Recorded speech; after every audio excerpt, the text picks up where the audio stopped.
mistaken. I believe in peace, but I won't be taken. I will not submit to. I thought that I'm ready, but not for love. See the signs appear. It's gonna happen here. This is Liberty Underground with Alex Snicker, Danielle Alexandra, and Greg Bowen on the 1787 Radio Network. Well, good afternoon, those that are listening to the Liberty Underground show from across around the world. This is the Liberty Underground special, Alex's 40th birthday and GOP clown car debate extravaganza. That voice, by the way, did you like that one? You know what? That voice doesn't seem to annoy me as my voice. It's kind of like Walter Concrete. Walter Concrete. Concrete? Yeah, Concrete. Walter Concrete. Walter. That's like Walter Concrete, like scrunching his cheeks together and talking. Yeah, like That was what it was. that one doesn't bother me. All right, cool. Glad to hear that, by the way. Yeah. I'm very happy that that doesn't bother you as much as all the rest of them. It's because it's your birthday. His birthday, it can't really be on him too much. So you're going to give me a little bit of a slide today, considering that It's your birthday. it's my birthday. All right, cool. It's been good today. Oh, it's been beautiful. Been beautiful. Beef. It's been beef. It's been awesome. In studio with us for this 40th birthday and GOP clown car debate extravaganza is my personal Wikipedia, Danielle Alexandre. How are you doing today? I'm doing well. I've been enjoying spending you. All righty then. That wasn't very nice. No. I don't know how that was mean.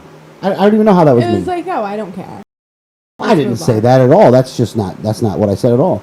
Also in studio with us, running the control booth in this much more complicated than normal situation, is Greg the Hitman Bowen. I've changed his nickname to Hitman instead of Greg Evil Bowen or Prime Minister of the Sinister or whatever nickname he wants to go with. I don't care. Sir? Spectacular. Happy birthday, Alex. Thank you very much, sir. Thank you very much. So this is kind of a joint kind of an event. You know who actually spawned this? Matt Wright. Matt Wright. Yep, that's right. Matt Wright. I saw him post that on your wall, and I'm like, oh boy. Ah, here we go. So, look, here's the thing. Look, we're libertarians, so there's nobody in this race that I would possibly vote for. And watching these debates only solidifies that for me. However, it is entertaining as all get out. I mean, even watching the JV squad debate at 5 besides being a little fearful at times because, you know, anytime Lindsey Graham's on a stage, it gets scary. Even though I like it when they did the debate and like the one where they had the speed round stuff the other night, when you see Lindsey Graham with the rest of them, he's a short dude. Like he onto the stage. Look, I used to think the reason that Lindsey Graham was such a like was because he was really gay and had like that, but hated himself.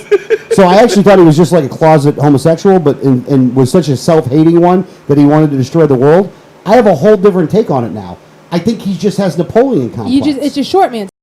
He just has a Napoleon complex, and he wants to be able to do this to the rest of the world.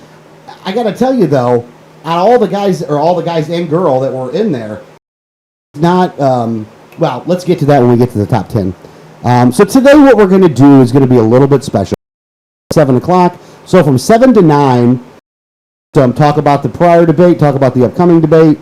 So we're going to do those things. But before we get to any of that stuff, I do have a little bit of a birthday message, I guess you could say. Because I've been thinking right now.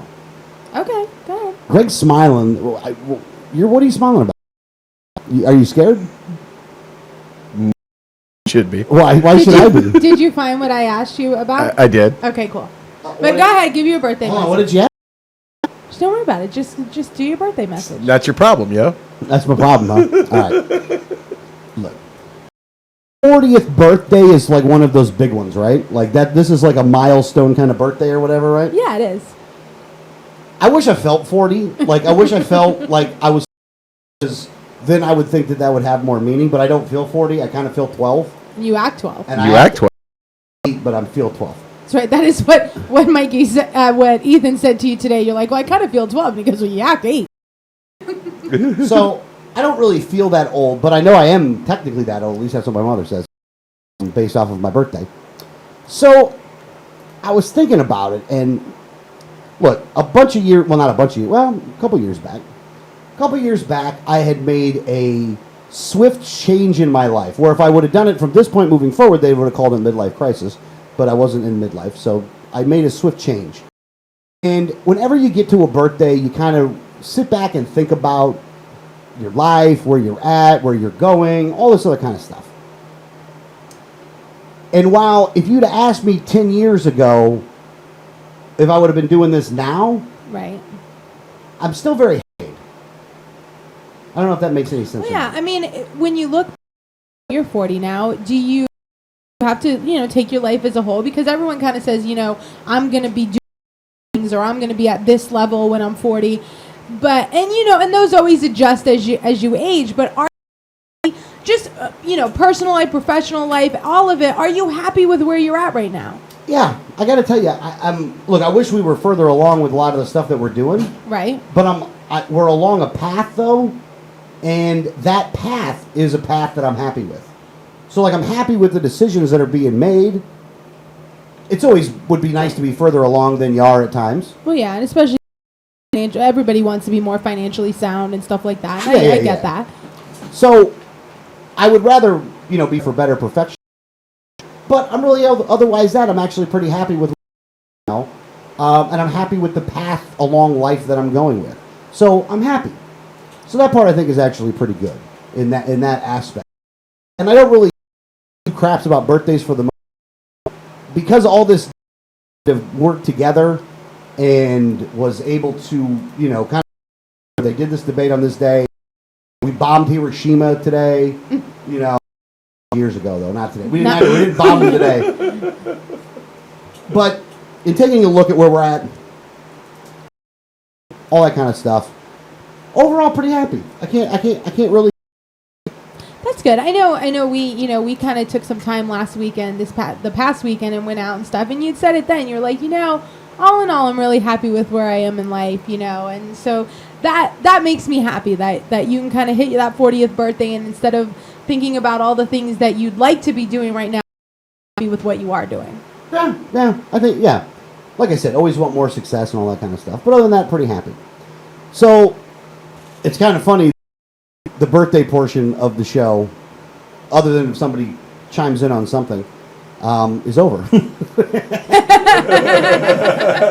No, and I was telling Greg, I'm like, this is like the only, actually, this morning, when I went to, you had told me to get you up first thing in the morning. Yeah. And then when you're like, I really longer, I actually didn't come back for quite a while. And I came back, and I'm like, the phone's for you. Only you wake up to you happy birthday. Oh, funny by so I get a phone call in the morning. Jordan Page singing me happy birthday. Live, not a recording of him doing it. It's live. Actually live. I do love the fact that he uses your full name. Alexander Snicker? Well, he said Alex Snicker. Birthday, Alex Snicker. Like, the... why do you have to use the whole name, though? He's only talking to you. Like, you'd be confused on which Alex he was talking about.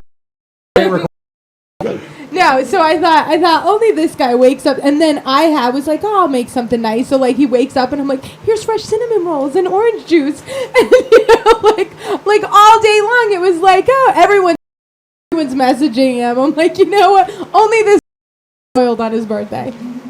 Yeah, that's true. You have cookies over here. Yeah, I do have a cookie right here that has walnuts and chocolate chips in it. Although Greg is actually spoiled at this point on your birthday. Absolutely. I'm coming here for my birthday. Because he walked in and was like, Alex. Yeah, imagine what you get when it's your birthday. Right? Because Alex is like, I really don't need cookies or cake or anything. And Greg is like, I'll take cookies. So I'm like, I'll whip up some cookies. Done right there. 1 year, it was a couple Christmases ago, I'm making something in the kitchen, and Alex is like, do I smell cookies? And I'm like, no, I'm not making cookies. And he's like, oh. I'm like, but if you want some. So he's like, yeah, that'd be great. So all of a sudden, 20 minutes later, I'm like, here's your cookies.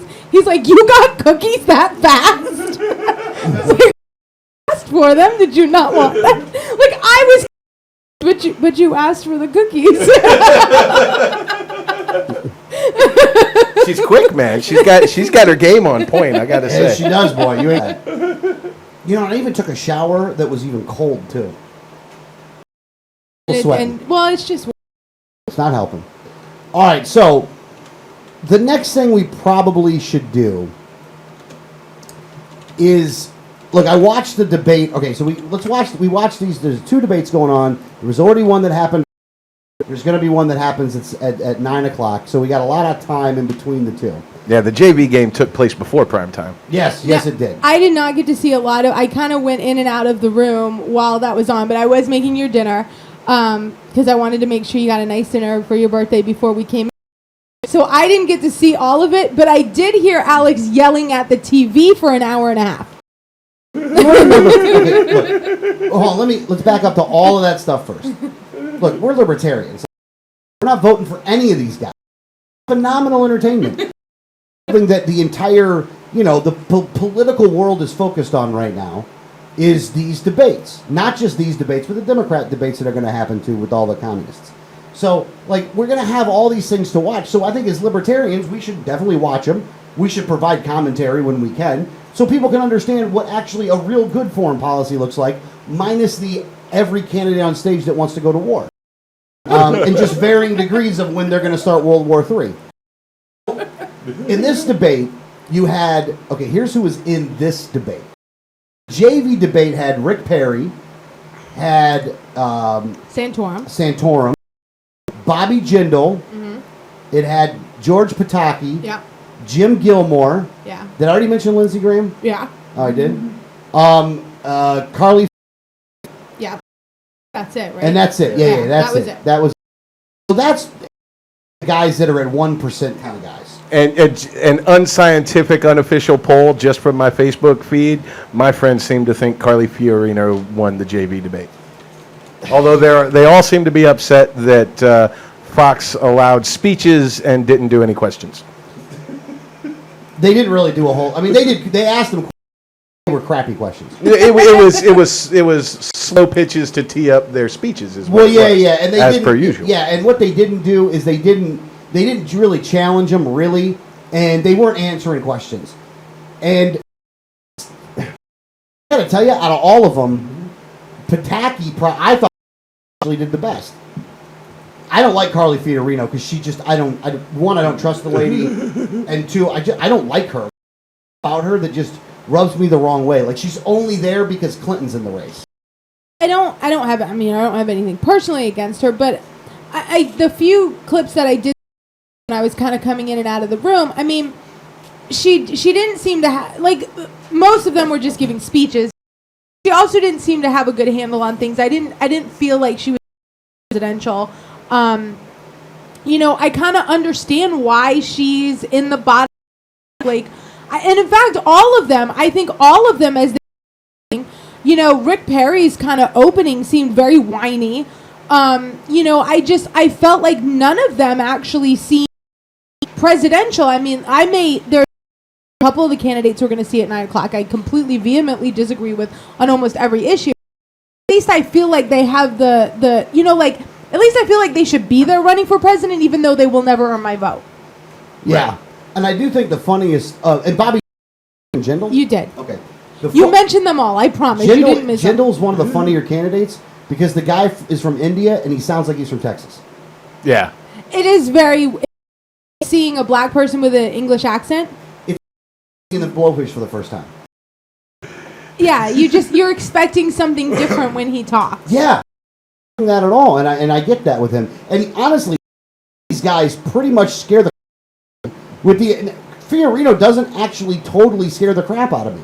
So that's kind of nice. And Jim Gilmore, I got to tell you, the funny part about Jim Gilmore is what the hell's going on? This guy's out of nowhere. Nobody talks about Jim Gilmore at all, and all of a sudden he's on the stage. It's like they almost had a contest. One other guy that's thinking about running for president, we got a ticket here. So if you pay $1 for the raffle, we'll give you a ticket on the stage. Or how the tournament, when you have the 64, 65, because they have the play-in game. It's like Gilmore got the ticket for the play-in game. Well, listen, we've been saying it. They're like, oh, there's 16 candidates. No, there's 34. But he was one of those other candidates that no in the number that happened to get a ticket on the stage because he must have hit somewhere near 1%. You had to be at 1% to even qualify at all. But he must have been somewhere around. Wow. Here's the thing, though. None of these guys are getting 1%. In the 6 were getting anything at 1%. They had Graham listed at 0. Which is the best thing I've ever heard, by the way. Because, and again, well, hold on. We got to get to the top 10 here in a second. But there's going to be a reason why I say that. That guy's scary. Lindsey Graham is literally running on the I'm going to start World War III platform. Yeah, I definitely, when I came to the room, he was speaking. He was giving, like, his little closing. And it was like, we need a leader that's going to come in on day one and understand that everybody's a threat. Yeah. It was like, wait, what? And what he says is this. He goes, whatever it takes, however. What that means is, I will violate every part of the Constitution and claim that it's for your safety. That's what he'll do. It was very scary. Oh, and if we don't find him over there, they're coming over here. That's the other part that I always love that Lindsey Graham does. Because, again, he's so full of crap, it's not even funny. Look, and maybe he even believes his own at this point. Like, maybe he actually does believe his neocon, maybe he does believe his neoconness. But they're not coming over here in the way he's thinking they're coming over here. He makes it sound like ISIS is in ships and stuff, and they're going to just, like, have an invading navy that's coming in. Didn't you see the ISIS aircraft carrier? The USS ISIS? We sold it to him. Yeah, well, we didn't sell him a frigate or two. We probably just left it abandoned off the coast of Iraq and said, at first, call dibs. Yeah. Well, them and Al-Qaeda had to play paper, rock, scissors for it. Yeah. I'll Rochambeau you for it. I got it! Well, and then actually what happened is they just bought him.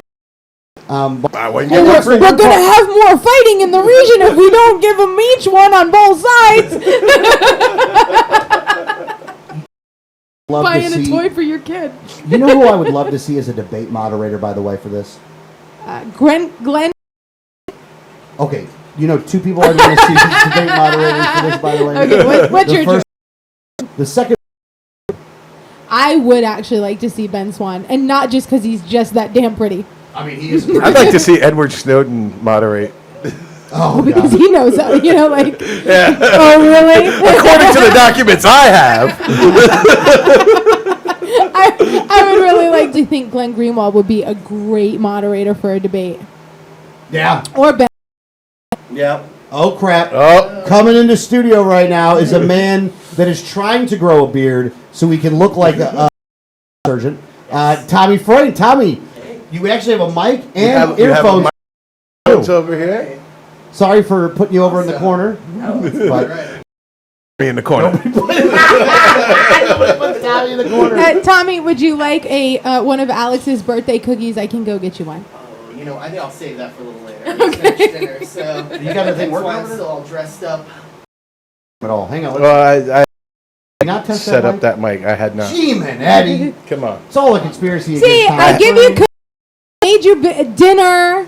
I set all this stuff up, man. Thing going. All right, I'm sorry.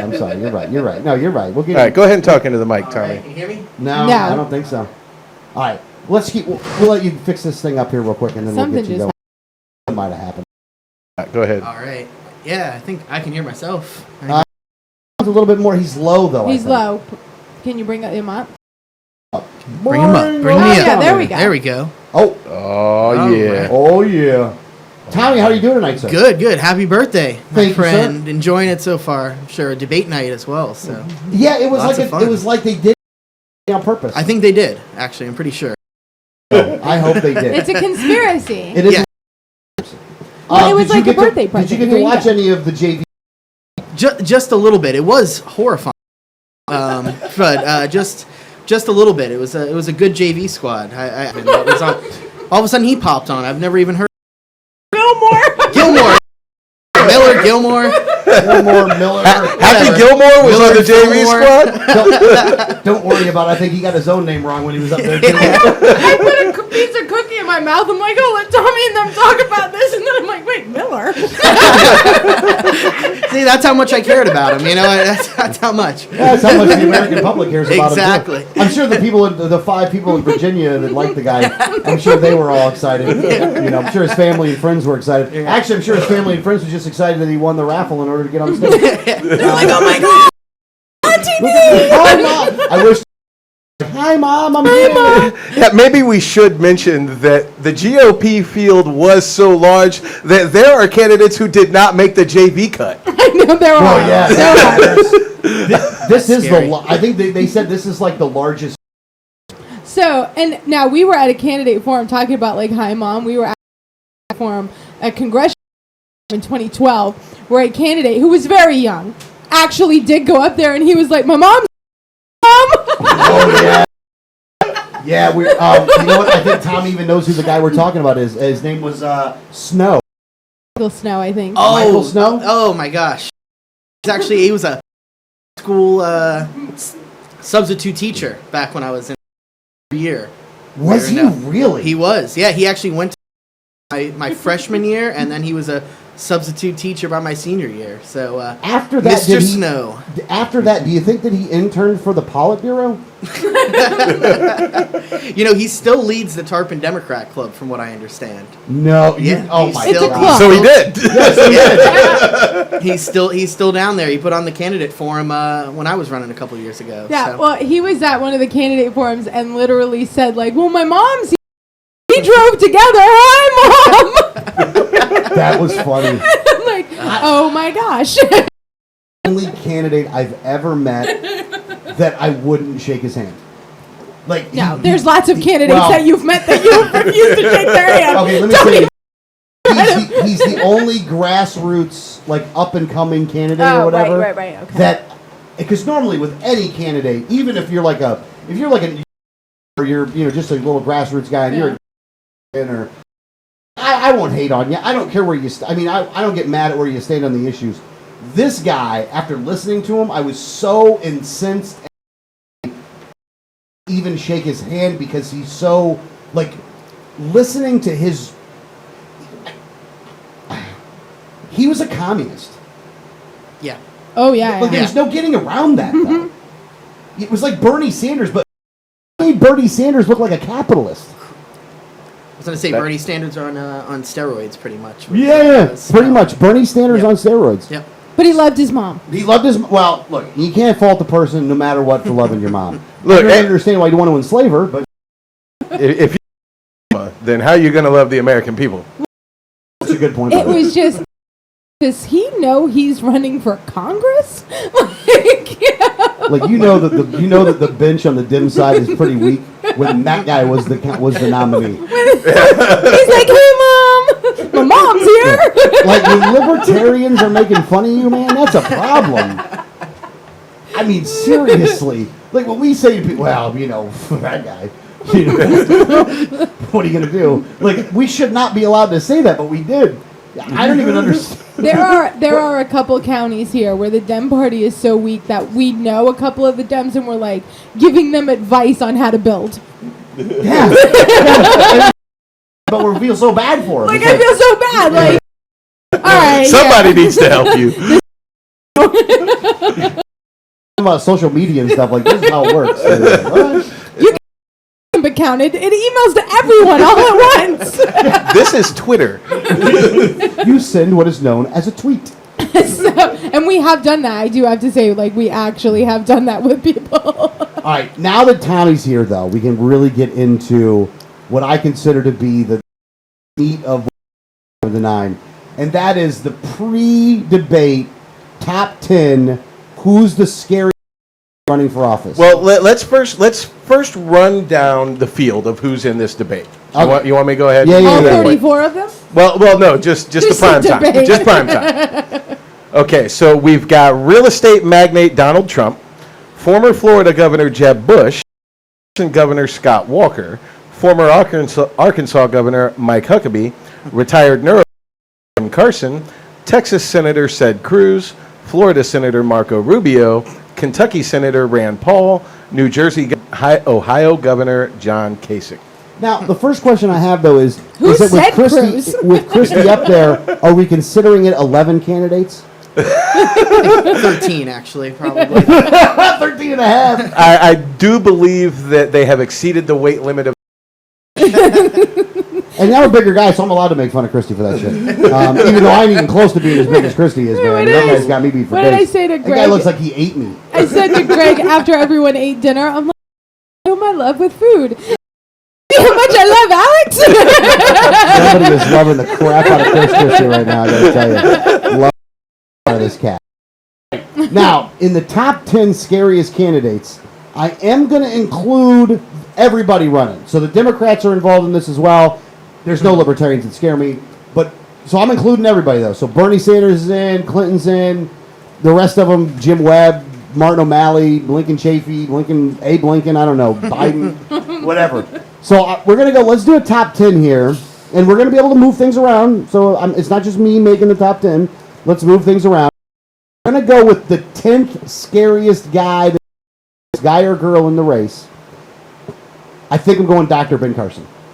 You think he's out of the top 10, he's the least scariest? I think out of 10 people, he's the least scariest out of, we're going to go with 10 people. Remember, it's everybody. You can include He the scares JV me team. so little that in a top 10 of all candidates, he wouldn't even be on it. I actually wouldn't think he'd be on it, but I actually do. I think that I would be less afraid of Scott Walker than Ben Carson. Scott Walker sounds more sane than Ben Carson. All right, okay. So for sanity I reasons. could agree. Well, I could agree with that. I can understand that, but Scott Walker has that career politician taint to him that Ben Carson doesn't have, which makes him scary to me. All right. What we're going to do, though. Carson's the thermometer. He's like the demarcation line, right? So I'm going to name off, and you tell me if they're more scary or less scary than Ben Carson, and that's how we'll use it. He's like the litmus test. Okay. So, and we're going to include Biden. So let's start at the top. Joe Biden, more scary or less scary than Ben Carson? You know, that's a hard one because I like good old Joe for comic relief, man. Yeah, and he's kind of ineffectual, so I'm almost him being president because I don't think he'll pull much off. Tommy? I agree. Yeah, I'm not very scared of him. I just don't think he would do too much. I think as he's less president, scary so. than Ben Carson. Oh yeah, definitely less scary. He's not going to make the list then. Yeah, Grandpa Joe. Grandpa Joe. Crazy Uncle Joe. Just fire the shotgun in the air twice. That'll scare him off. Dumbass. Right over your head, you'll be fine. Lincoln Chafee. He's a former governor from Rhode Island. Remember, we got a lot to get through too. So I gotta say less. I'll start less scary. I say less. Yeah, Less yeah. scary. Lincoln. I didn't hate the guy that much. He's, All I've right. listened to a couple of interviews. Yeah, I've listened to some. He's not the craziest at all. It's just kind of a weird guy. So less He scary. is kind of weird, but like he doesn't scare me. He's weird. All right, next one, Clinton. She's number one. She ain't number one. She wouldn't be on my number Not- one, but she's not my she's number close. one. definitely scarier. All right, Clinton's below the line then. All right, Martin O'Malley. He might be slightly scarier than Ben Carson. Really? Okay. All right. Under Ben. You're slightly under. I I feel like he's on that line. I'm on the Yeah. fence. Yeah. I'm gonna go with under just because I can't say exactly what would make him more than Ben Carson. All So. right. Tommy. Yeah, and I more to come that are extremely scary. Yeah. So I don't know if I want to put him All above. right. Sanders. Oh, definitely scarier He's in the than top Ben 10, Carson. definitely Yeah, more yeah. than Ben Carson. Tommy, you with that on? I'm Sanders. I got a soft spot on my. Okay. Yeah. All right. Fair enough. You Fair know, enough. I- A lot of libertarians. You got a like soft spot. crazy Uncle I- Bernie. it's something about him, I know he has no chance, and that's totally fine with me. But Jim Webb. You- Oh, go ahead. I was just going to say, if he was in the general, though, get my vote. But I like him. I like to keep him around for a minute. That's crazy Keeping Uncle old crazy. Bernie. Keeping old crazy around. Jim Webb. I think I'd probably put him over Carson on the scary scale. Do be on the list. He would. Yeah, I think he'd be over Carson. Yeah, I mean, maybe a little bit. You know, he's one of those right on the fence, too, where I think maybe he'd be tied with Carson. I don't know. All right. Yeah. All right, here we go. Again, remember Carson, so There you go. comparing them to I Carson understand. makes it difficult. No, I understand. But that's why Tommy, where you at on? Yeah, I'm about the same. Yeah, I think he make the top 10 or not though. He's on the bubble. He's on On the bubble. We'll put him on the bubble. Yeah. All right, Jeb Bush. scarier than Definitely scary. Everybody, Horrifying. I am not on that camp. By You're not scared of... I am not more scared of Jeb Bush than I. Oh, my goodness. Wow.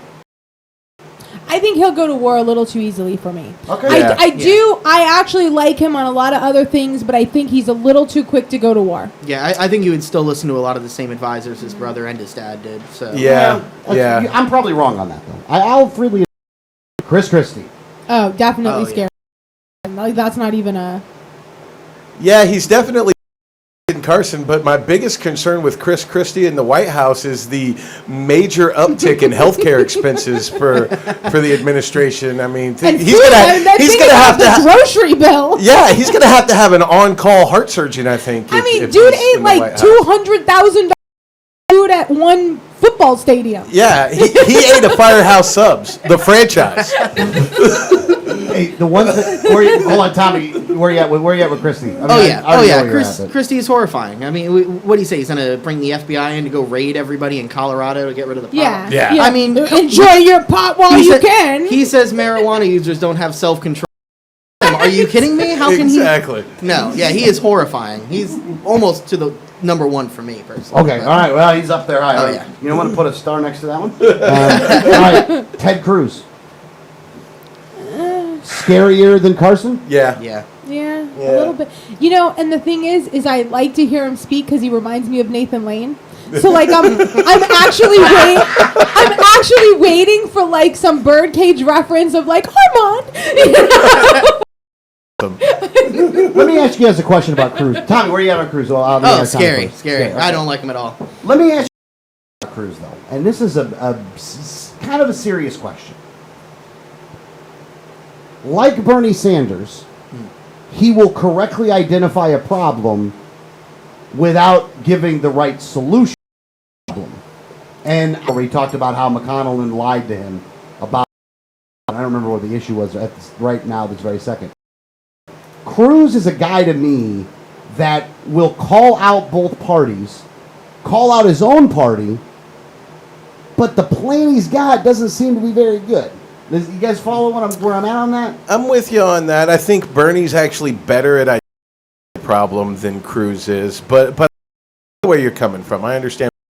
Better at identifying the problem than a Chris Christie or something to that effect. And I will say this about Cruz though, taking ideology out of it, completely out of it, probably one of the top two as being a debater on a stage. Oh yeah, he's a great Yeah, politician. very charismatic, Phenomenal. good debater. I think he's good on his feet. I have a little affinity for him because he reminds me of Nathan Lane, and I just think Nathan Lane is great. But Fabulous. yeah, but to say that I don't actually with he doesn't understand the real crisis that we're at. So I would have to say that he's definitely scarier than Ben Carson. On a lot of issues, I actually do like him, but because of some of the monetary policy and foreign policy, I would have to find him scarier. That's true. Right. Only the little get right. The big stuff he Yes. gets way wrong. Yeah. Like foreign policy and monetary policy and stuff, he is Like, way oh, wrong. No, Yeah, that's yeah. really wrong. All right, former IRS Commissioner Mark Everson. Anyone from the IRS scares me. All right, so he's on the I'm list. just going to say I don't that. know if he scares me more than Ben Carson. It's because I don't feel like he's going to go nowhere. I mean, nobody even cares that he's in the race. He wasn't even No one someone from the IRS. Right, yeah. Even so, like, Democrats don't like I think, IRS employees. I think I'm not afraid of him because I know, like, he didn't even make the JV debate, and Jim Gill. All right, where you at on that, Yeah, Tommy? I'm the same way. I just don't. He's not. If he was threatened, more scary, I guess. You know. He would Yeah. scare me more still working for the IRS. Yeah. You know what? I'll go with that. Yeah. That's a 100%. good point. Fiorina. Scarier than Ben Carson because I think she's too ignorant of her role as president to get it right. I think that She's a lot like Donald Trump. She thinks she's running for CEO of the United States, and that's not the job.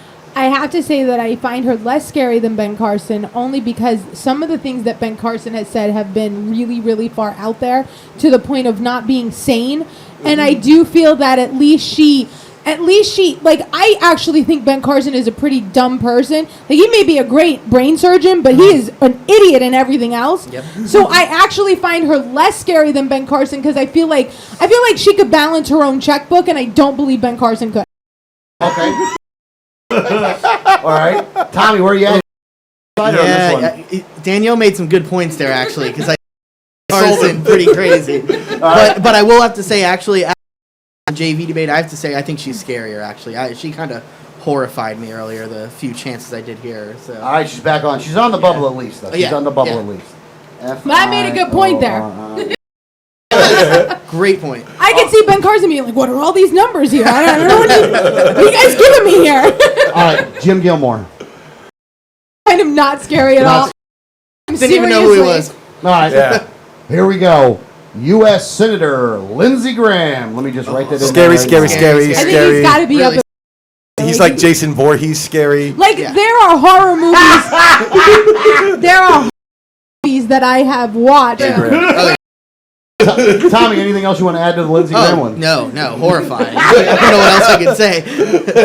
Let me just start writing this other name in next too. Mike Huckabee. Oh, he's a scary. Scary. Yeah. No, he's Scary, a scary dude. The Christian version of Iran. Out of all the, Yes, he does. Yeah, He totally does. So and he's trying to be like the Christian version of Trump lately. As well, I'm like, what are you trying to steal the thunder? So, No, he's Mike insane. Huckabee is a scary guy. And totally a coattail rider. Yeah. On your point there, Tom. Like, he hears somebody say something smart or witty or that he likes, and he totally steals it. Yeah. Oh, yeah. Oh yeah. Governor Bobby Jindal. I don't think I take him seriously enough to find him scary. Yeah, and I think if he won, he would, less than Ben Carson. Yeah, I would Yeah. say Remember, less the than Ben litmus Carson. test is scarier or not scarier than Ben Carson? He's scary, but not as scary as Ben. Yeah. All right. Yeah. Tommy? Yeah, I'd be on the same. Yeah, if he was polling a little bit higher, maybe I'd be a little bit scared. But nah. And I will never trust somebody that looks like him that speaks with a Texas, that speaks like you from Texas.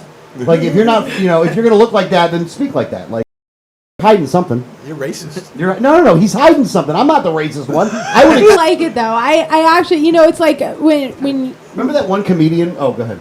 like I like an English, like a black English person, and like with an English accent. Like, I like those.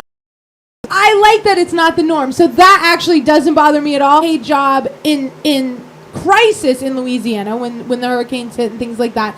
So I think that he was an okay governor. Really scare me, and I frankly just don't take him seriously enough to even consider him a contender for the presidency. Actually, his handling of Katrina is one of the reasons why I find him to be capable. Right. Which is why I would find him less scary than Ben Carson. Because I don't find him capable. I didn't think Yeah. he was governor then. Yeah, he was. I know they had some woman as governor. I think she was one of the cities. New Orleans. He was in his Yeah, it was- early, in for like a year, maybe 2 years. But Yeah. Yeah. Tommy, where you at? Oh yeah. Same. And good point with Greg. Very capable in 2005. So, biggest guy in the world. Next one, John Kasich. I'm gonna put him as scarier than Ben Carson. Reason why? Because in Ohio is where they really moved to do some scary things to throw any third party off the ballot. So this is someone who's literally willing to take away your right to choose to keep himself in power, and for that reason, I would find him scarier. Yep. And John Boehner is also from Ohio. He's sort of our litmus test for scary Republicans. And, he's those two, and they're going to be in bed with each other. And the two of them together, I'm having visions of the Nasty Boys from the 80s WWF. So Fair enough. Fair Yeah. enough. Tommy, where you at? Yeah, there? he did some pretty bad stuff in Ohio. He supported some crazy, limit or trying to get the death penalty pretty much for everybody. Some of the legislation he tried to pass. So he's horrifying in my book. So There you go. Pataki, former Governor George Pataki. He would be on the bubble for me because I really do feel like that during 9/11, things very well. Like in a crisis, he does, handle a stressful situation. I think he did very well there. I don't like most of his policies that he did in New York. Aside from that, though, so but when the level is Ben Carson, crazy guy, or this guy, he's on the bubble for me. I don't know if he's necessarily scarier because I feel like he's capable. All right, we'll make some decisions here. Greg? Also, I think he's capable, but he was governor of New York. I know New York, what has gone on, the policies are in place in New York, and I want nothing to do with that in the United States. He's way scarier than just Ben the fact that it says New York. Done. Yeah, exactly. Tommy? I'm actually going to go with less scary. I agree with Greg with New York, but I think that was more of the city problems. So, that's why Giuliani would be much more frightening. Giuliani is frightening too, yeah. tackle him, he's... All right, he's a we'll bubble him. Senator Rand Paul from Kentucky. This one's a hard one for me because I actually do find him scary than Ben Carson, and the reason why is because at this point don't understand where he stands on anything because he's gone so back and forth to extremes on just about every issue that I don't even getting with Rand Paul anymore. At one point I would have said he's definitely less scary and probably the best one that the GOP, but at this point, seeing how far he swung on every single issue, who this guy is anymore, and I can't say that he is one of actually my most scary because he sounds very liberty, but he sways so much I can't trust him. Greg? Those are my thoughts exactly. He is scarier than anyone. Should be the least scary for us. He honestly, and if he was who he was, then he would be. But he's not, and we have no idea where he stands, and idea what he's going to do, and because he's so unpredictable and so untrustworthy, he is probably scariest. Yeah, it hasn't been a little sway; it's been extreme. All right, okay, Tommy, where you at on this? Yeah, he talks out of both sides of his mouth constantly. No idea where he is, and I think even more of on a philosophical outlook, it's so scary just because it could damage liberty so much. Right. Oh, here is the so-called carrier of liberty. And if he did get in, and, who knows where he would go and where he would sway, and that would put us back how far. He's extremely scary. Okay, all right, fair enough. All right, now we're going to go with... I feel like we're not getting Alex's opinion on these. Yeah. All of us are chiming in, and Alex isn't saying anything. Alyssa start telling you? No, but join in with us as we go on. Well, Rick Perry. Here's the thing, is I hate to... I know that he should be very scary, but I don't find him smart enough to scare me. I don't care that you put on glasses thinking I'll do the whole Clark Kent move and now I have glasses, so I'm smart. No, I didn't fall for your move. The glasses don't make you smarter because I still can hear you talk. And I just don't find him to be intelligent enough to scare me. Oh, that's so cute. You think you could be president. Come here, here's a cookie. I totally understand your point, and 12 years ago I might have been on board with that. Unfortunately, we got burned with that same philosophy with W. We had an idiot Texas governor who we were like, he's free. Were we wrong on that one? Right, he was way dangerous. Quite frankly, I think governor of Texas should be eliminated from the possibility of running for president of the States. If you held that office, you are now exempt from the possibility of being president. Greg Abbott's out. All right, Tommy, where you at? Yeah. Still, Rick Perry's still scary. Exact same reasons. He may be dumb, and we thought George W. was dumb too, but he's not really. And he put way too many people to death, so horrifying. Okay. Yeah. Here's where let me go with Rick Perry. Rick Perry is what I will consider to be that we don't have one George Bush. We don't have one Bush running. We have two Bushes running. One is Jeb Bush. The other one is they both like George W. Bush. Absolutely. So I would put him in the scary. He's definitely scarier than Ben Carson. I understand some of the dumb stuff. I understand the damage and the limitations of some of the dumb stuff. So I definitely would put him on the list for now. Next one. Florida U.S. Senator Marco Rubio. Oh, he's one of the most scary guys that I have ever seen. It's, especially coming from Florida and knowing how ruthless he was as the Speaker of the House and how much he was willing to punish those representatives below him that didn't do exactly what he said. He didn't know, I forgot the card was in my wallet and I used the wrong one, for hundreds of thousands of dollars. And, he's such a he's so ready to go to war. I know how ruthless because of things that he did in the Florida legislature. So one of the scariest candidates we have. Absolutely, I totally agree with everything Danielle just said. I don't want to go to war with Cuba, which he is going. For some reason, he's Cuban, and I get the feeling he wants to go to war. And I just cannot trust him. Definitely, the political backlash. He will wield that power and hurt people who go against him. He is very dangerous. Should have him nowhere near it at all. Yeah, probably up in top 5. Oh yeah, definitely in top 5. He's like the and extremely scary Lindsey Graham. Neocon Jr. He's every neocon back then. It's like dream is Marco Rubio. Coming out. So no, thank you. I think that I do again crude. So apologize. I do think that it's possible that John McCain and Lindsey Graham pleasure themselves to a picture of Marco Rubio. I'm just saying, I think it's possible. Rubio, to me, is such a scary individual because I do think one of the problems I have with some of these people that have never served, that are neocons, is that they have some kind of bravado. They never earn the bravado to want to take us to war. And Rubio never served a day, and yet is one of the biggest, thinks he's an expert on war. Yep. And because he doesn't know anything. He doesn't understand foreign policy. He doesn't understand what this country is all about. Rubio sucks. I bet could beat him at Risk. No, you want to know why? Because he punched the 7-year-old in the face, then moved the pieces, and then blame Al Qaeda. No, and I do have to say with a lot of these guys, and I have a very general rule that if you're very, very adamantly pro-life because precious, but then are willing to sacrifice troops so easily, then I can't trust you because you believe what you're saying. Yeah, you have no philosophical consistency on life. Yeah. Yep. How can we trust you with anything? All right, we're gonna let now, because normally what I'm doing is I'm going to Danielle first for all of them, and so all Greg does is go, you're right. So what I'm gonna do next couple, I only got a couple left.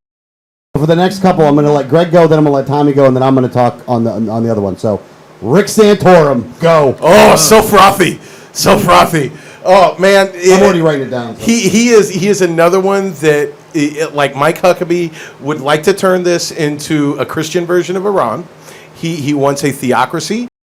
He wants to go to war. He is the little drummer boy of the war drums. Do not trust him anywhere near our government at all, just like Marco Rubio. Yep. Tommy. I genuinely believe he would try to scrap a good portion of the Constitution for biblical law. And that's not. I'm not even trying to be, Funny. say it's it's not a possibility. I think he thinks that is the best thing for this. Me personally is horrifying. So no thanks. Let me just say this about Rick Santorum. Some of the things that make us respect Sanders are the same reasons that I have a little bit of respect for Rick Santorum, because he hates libertarians. He hates people having individual liberty and freedom, and he's not afraid to just say it. He said it tonight. Again, he's for the BCS. And here's the thing: is his sweater? I like sweater vests. I like sweater. I will fall for a sweater vest. Now, listen, Santorum. Sweater vest is not fooling anyone. It's not like in Deer sweater vest. You are one scary dude. He's it. All right. Yep. We're going to go with Tommy on the next one, and he gets to talk first.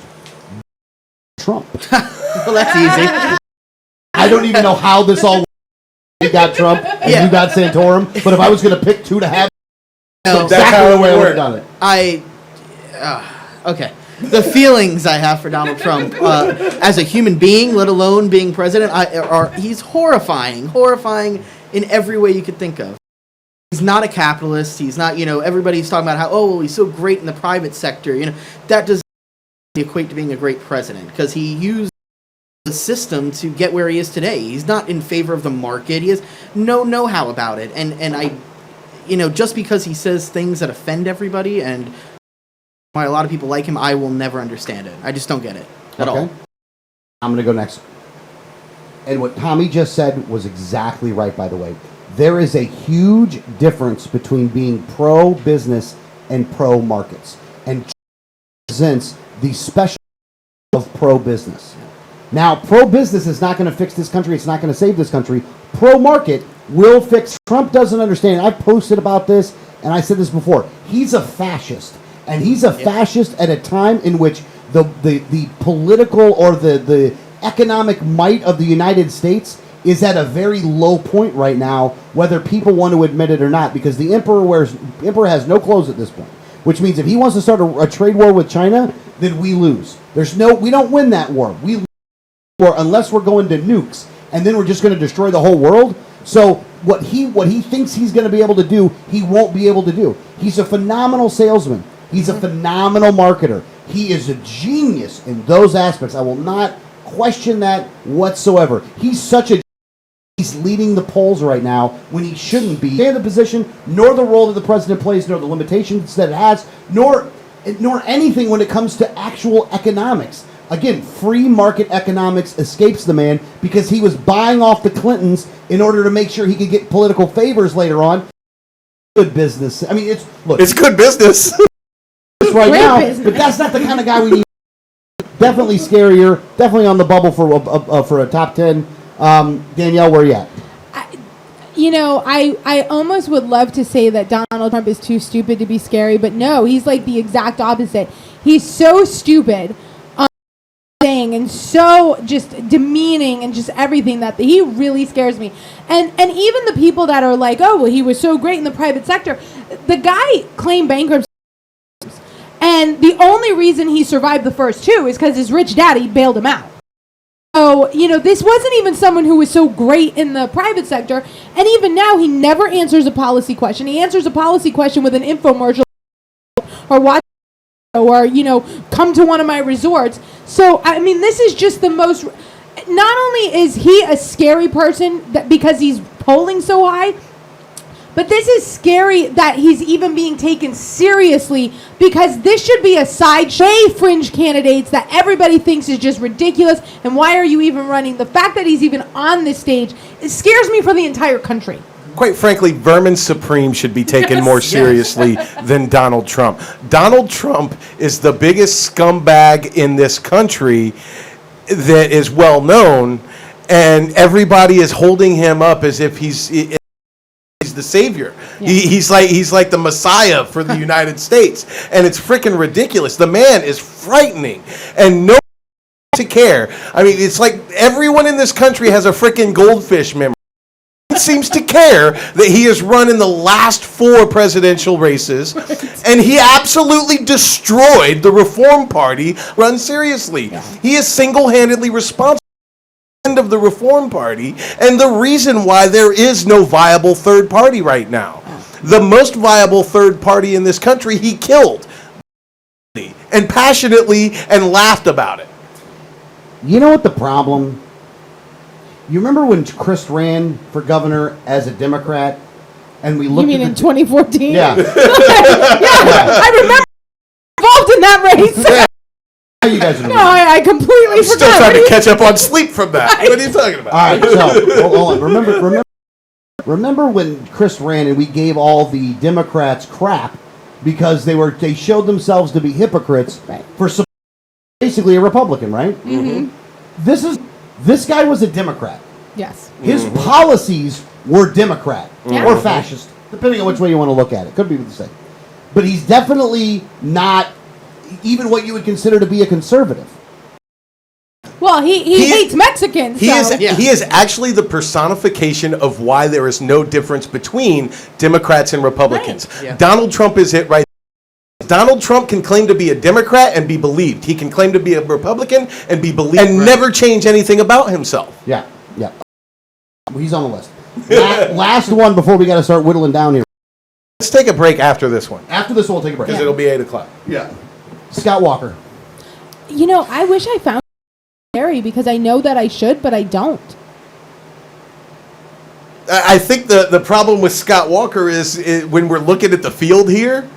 Yeah, when the bar is that low. Yeah, when we're looking at this field, Scott Walker's not that scary. By himself, scared. I'm scared as hell of Scott Walker. Yeah. But when we're talking about the people that are running alongside him, I mean, quite frankly, I mean, You go from Rubio to Santorum to Trump and then Scott Walker. It's like, yeah, it's like the villain from the Scream movies compared to Freddy Krueger and Jason Voorhees and Michael Myers, Pinhead, and all of a sudden, you know, this normal Halloween costume ain't so scary anymore. he only had a knife. I mean, you know, it was just a little one. I could have fought that off.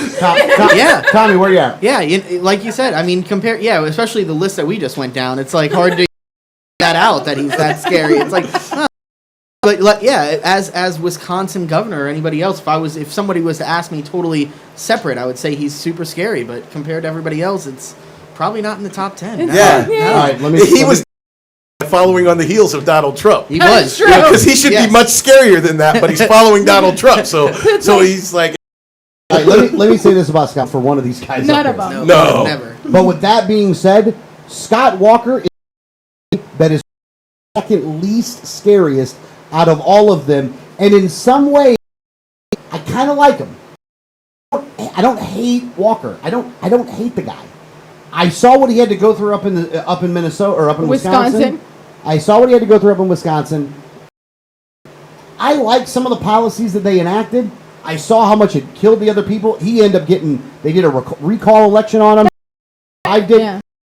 No college degree. Like, out of it's on the list right now of people that, like, Clinton and Bernie Sanders and these guys always like, you know, I'm here to represent the working man. Like, Bernie Sanders represent the working man is the funniest thing because he hasn't had it. Like, he's been in the Senate for Congress and the Senate for like 40 years. He haven't held a long time. I don't know how you can even relate to anybody. And with Hillary Clinton getting $600 haircuts, you can't relate.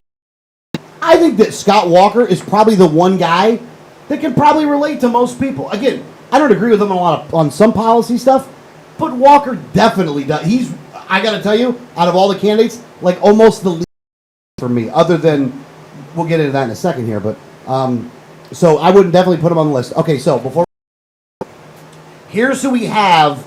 Because we're going to have to whittle this down to 10, and we got to rank them. I didn't realize how long this would take. I'm glad that it takes us ironed out every one of the candidates and made a case against not a case for one of them, but ironclad cases against all of them. There's no need for anybody listening to this show to vote for any of the candidates running for office that are currently ones we talked about. Go Libertarian, go MPA, I don't care, but don't vote for any of these people. Here's who we have, though, on the list. So Carson, Clinton, Sanders, Jim Webb, Christie, Cruz, Fiorina, Lindsey Graham, Huckabee, Kasich, Pataki, Rand Paul, Mitch Perry, Mitch Perry. From Creative Living. I commented on one of his articles today. Rick McConnell. Marco Rubio, Rick Santorum, and Donald Trump. So that's 1, 2, 3, 4, 5, 6, 7, 8, 9, 10, 11, 12, 13, 14, 15. Is Chris Christie going to take up 2 slots in the top 10? 17. Including Christie. 17, but 19 because you got to count Christie a couple times. All right, so we're going to have to knock this list in half and rank them. Okay. So, all right, so let's take a break real quick, and then when we come back, we're going to have to do some eliminating, guys. We're going to have to tight listening to Liberty Underground.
I gotta tell you, if Marilyn Monroe's singing that to me, you shouldn't have done that. You're just a boy.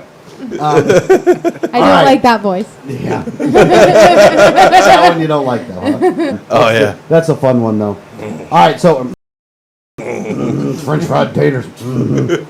All right, so we have a lot of work to do here, guys. And so I think that the best way to do this is we're going to have to just knock them off one at a time to kind of. So here's who we got: Bush, Chris, Fiorina, Trump, Santorum, Rubio, Rick Perry, Rand Paul, Pataki, Mike Huckabee. One other thing I do want to make note of right now, because somebody had asked online about this. They wanted us to break down the Libertarian candidates right now. There's two reasons to do that right now. One, none of the Libertarian candidates this list because none of them are scarier than any list running for president. That's one. And two, I just don't want to go through it right now because I'd rather dedicate an entire show to break down the list of libertarians that are running for office. So I promise we will do a separate show that will list all the libertarians that are running and promote that one. But any of the libertarian candidates running for president right now, none of them are nearly as scary as any of these candidates right now. I actually disagree with you, but I don't think this person has any chance at anything. I actually think there's two that are more scary than most of the people on that list. But because nobody else even knows that they're running, they have no chance. I doubt they're even going to make it to Florida nomination. Not mentioning them. I actually think that there will be people who will be very upset with me when we run through the libertarian list. That's fine. Well, but we're not going to do that tonight, though. So, list here. So we got a lot of them going on in here. Two of the ones that, which was Pataki and Jim Webb. Out of everybody else, do the top 10 on the scary side. Can you make a case? Can anybody make a case for Jim Webb being in the top 10? No. No. All right. All right, so not really. all right, so we knocked those two out right now. Now, let's see how we're gonna do this. Let's make sure there's candidates that no matter what they're making the top 10 though. Right. Yes. So I'm gonna I'm gonna go down a name, or nay, on for sure making the top 10. All right, make the top 10. I'm not sure. Not sure. Okay, Yeah. Clinton.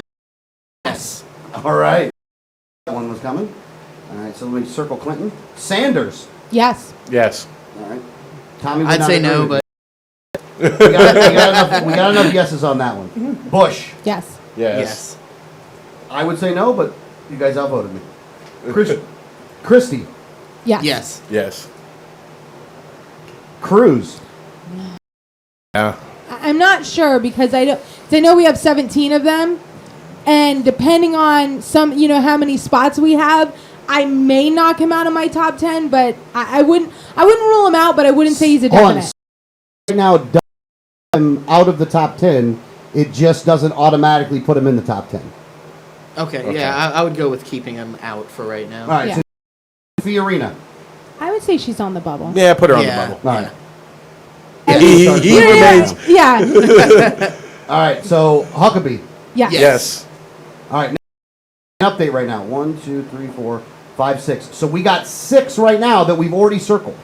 Okay. Okay. So just remember, I got 1, 2, 3, 4, 5, 6. I only got 6 names left. So just think Okay. about that. So two of these have to come off. Right. Yeah, no matter what, we'd have to keep. Yeah, if we circle 4 here, Yeah. Two Then of them have to come 2 up. have to come off. Kasich, Yeah. Rand Paul. Yes. Yes. Yes. All right, he's on the list. Rick Perry. Yes. Yes. Oh, I think problems here. Rubio. Yes. That's 3. Oh man. And I got 2 names left, and both names are going to make the list. So we're have to say yes and yes. Knock off these other names and then figure out another name to knock off. Santorum. Yeah. Well, yeah. Yes. Of course. Yeah, have to. And Donald Trump. Okay. All right, so here's where we're at now then. Okay, So who? Yeah. here's what we got. Clinton, Sanders, Chris Christie, Lindsey Graham, Mike Huckabee, Rand Paul, Rick Perry, Rubio, Santorum, and Trump. We got to knock one name off right now. My name that I would knock off is actually Rick Perry. Okay, you'd knock off Perry. Who would you knock off? Second, Rick Perry, because he has no chance. Right. Yep. Tommy Frank. I would be okay with Rick Perry coming off as well because I knocking Rand Paul off, but you got Perry, so we're knocking off Perry. For some, I trust Rand at some level. It's not that I trust Rand, it's that I'm looking for the top 10 scariest. And out of Lindsey Graham and Huckabee and Rand Paul and Rubio and Santorum, and there's a possibility Rand Paul won't take us to war. Do you find Rick Perry to be or more scary than Rand Paul? Than Rand Paul. Oh, I don't. So All right, so here we go. This is the 10 now. Okay. All right, so we got Clinton, Sanders, Bush, Christie, Graham, Huckabee, Paul, Rubio, Santorum, and Donald Trump. All right, let's see. 1, 2, 3, 4, 5, 6, 7, 8, 9, 10. All right, we got the 10. All right, so now, the 10. Go in order of least to most scariest, though. So we're going to have to look at this list, and we're going to who all of them least and the most scariest. So let's start with number 10. And I'm going to name all the names off. Bush, Christie, Graham, Huckabee, Paul, Rubio, Santorum, and Trump. Who, in your guys' mind, the least scariest out of all of these candidates? Rand Paul. Rand second. Well, I know you'll go with that one too. Yeah, I'm going to go with Rand too. So. You lose, Danielle. So I'll lose that one. So number 10. All right, so now Paul's out of the running. You know all the names already. Who's the least scariest out of Clinton, Sanders, Bush, Chris Christie, Graham, Huckabee, Rubio, Santorum, and Trump? Sanders. Yep. That's Sanders. what I was going to say. I would Sanders. actually have Bush here. I have Bush here as well, though. So it's a 2-2 thing, though. All right. I will concede Bush if Bernie gets the next one. I would give Yes. Bernie the next one. All right. So we got 9 is Bush. Bernie Sanders is going to be number 8. Yeah. All right, so now we got 10, 9, and 8 settled. Let me give you the names again. Clinton, Chris Christie, Graham, Huckabee, Rubio, Santorum, and Trump. Man, this is tough, by the way. I The rest of them, who's the least scariest out of all of them? I think the next two should be Santorum and Huckabee. I think that it is the likelihood of winning that would put them in that slot. Yes. I think as far as their policy, scarier, their likelihood of winning brings them Would bring down. them down. Right. So I think you the threat level of how scary they are. Yeah, Right. I would agree with that because I don't think either one of them have a snowball's chance in hell. All right, so we're looking at Santorum and Huckabee. Yeah. Yeah. And I think they could be interchangeable with the numbers because I Yeah. think they're pretty equal. They're pretty much the same. Same person. Yep. One Yeah. just wears sweater vests. Yes. All right, well, I'm getting Huckabee at 7, and 6 is going to go to Santorum then. Because I personally consider Santorum to be scarier than Huckabee. Santorum will live longer. Yeah. Yeah, that's true. And I think Santorum is more inclined for war than Huckabee. I think Yeah, they both I are, think but you're I think right. Santorum is more gung I ho. think the numbers right there. You know, and I got to tell you, Huckabee plays a mean bass. And I think that should be taken into consideration. As a bass player, I can appreciate that, but that's enough for me to not say that he's scary as hell. All right. Now, here we go with the next. Here, so we're in the top 5 now. So now we're playing for keeps here. Clinton, Chris Christie, Graham, Rubio, and Trump. I think I would put Graham next. Yes. See, I would put Chris Christie next because I think Graham has no chance though.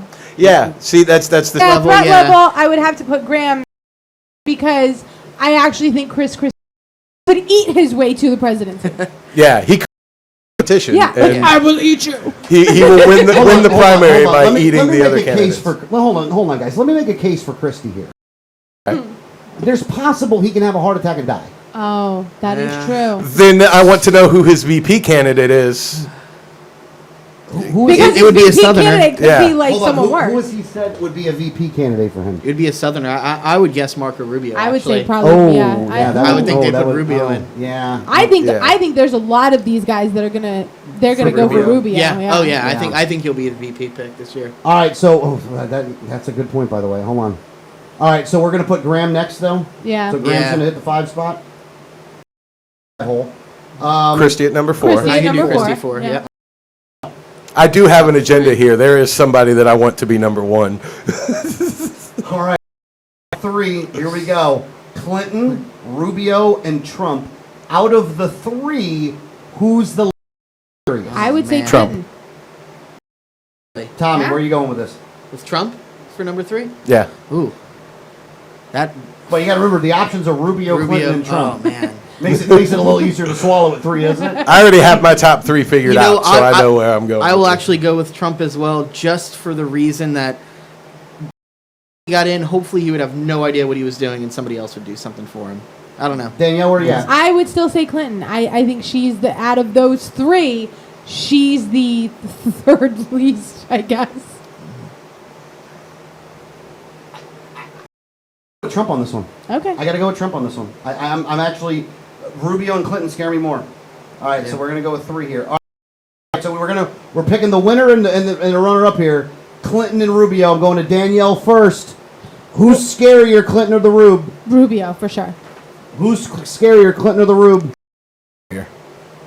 You said the Rube, I said the Rubio. and you said Clinton. Mm-hmm. Tommy, I'd say the Rube. you said the Rube's scarier, so Yeah. Clinton would be 2 and Rubio Clinton would be would 1. be 2, yeah. Hold on. So where are you at? Who's scarier for you? the Rubio, of course. Rubio. yeah. Tommy, you said. Rubio. Man, I got to go with the Rube. Rube's number 1. Clinton's number 2. I think Clinton. My entire goal through this entire game was to get Clinton at number 1 because she is the scariest candidate to me. She is just as much a war hawk as every single Republicans. She might even go faster, and with more, she would probably take us to war in a more widespread fashion than all of them. And she's going to spread money.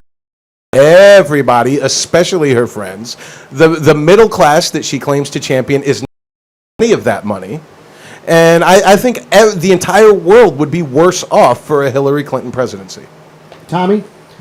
You know, I see a lot of the points there. I'm less threatened by Hillary than Rube, just with the legacy of what Democrats do with foreign policy is usually a lot of covert little stuff, which is just as awful. You know, don't get me wrong. It's horrifying, but I think Rubio is so boisterous of a neocon that I think he would spread it far and wide. Like you even said with Cuba, I really could see him going and trying to invade Cuba, and I think that's too close for comfort for me. So. Danielle? Yeah, I think Rubio likes war way too much.